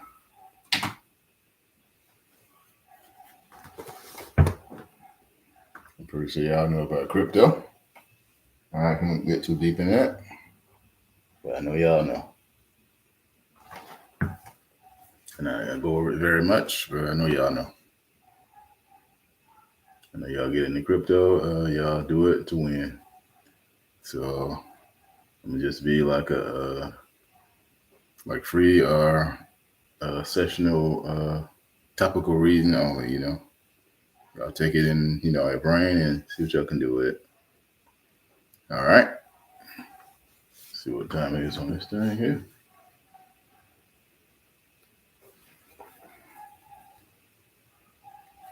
And tomorrow, I have more on the energy stocks and like ticker symbols and stuff like that. Just can't do it today. I had to totally change up the thing on here. So, thank you for watching Mansa Musa Investments, Financial Tools channel. And like, share, and subscribe. And thank you for watching. And I'm out.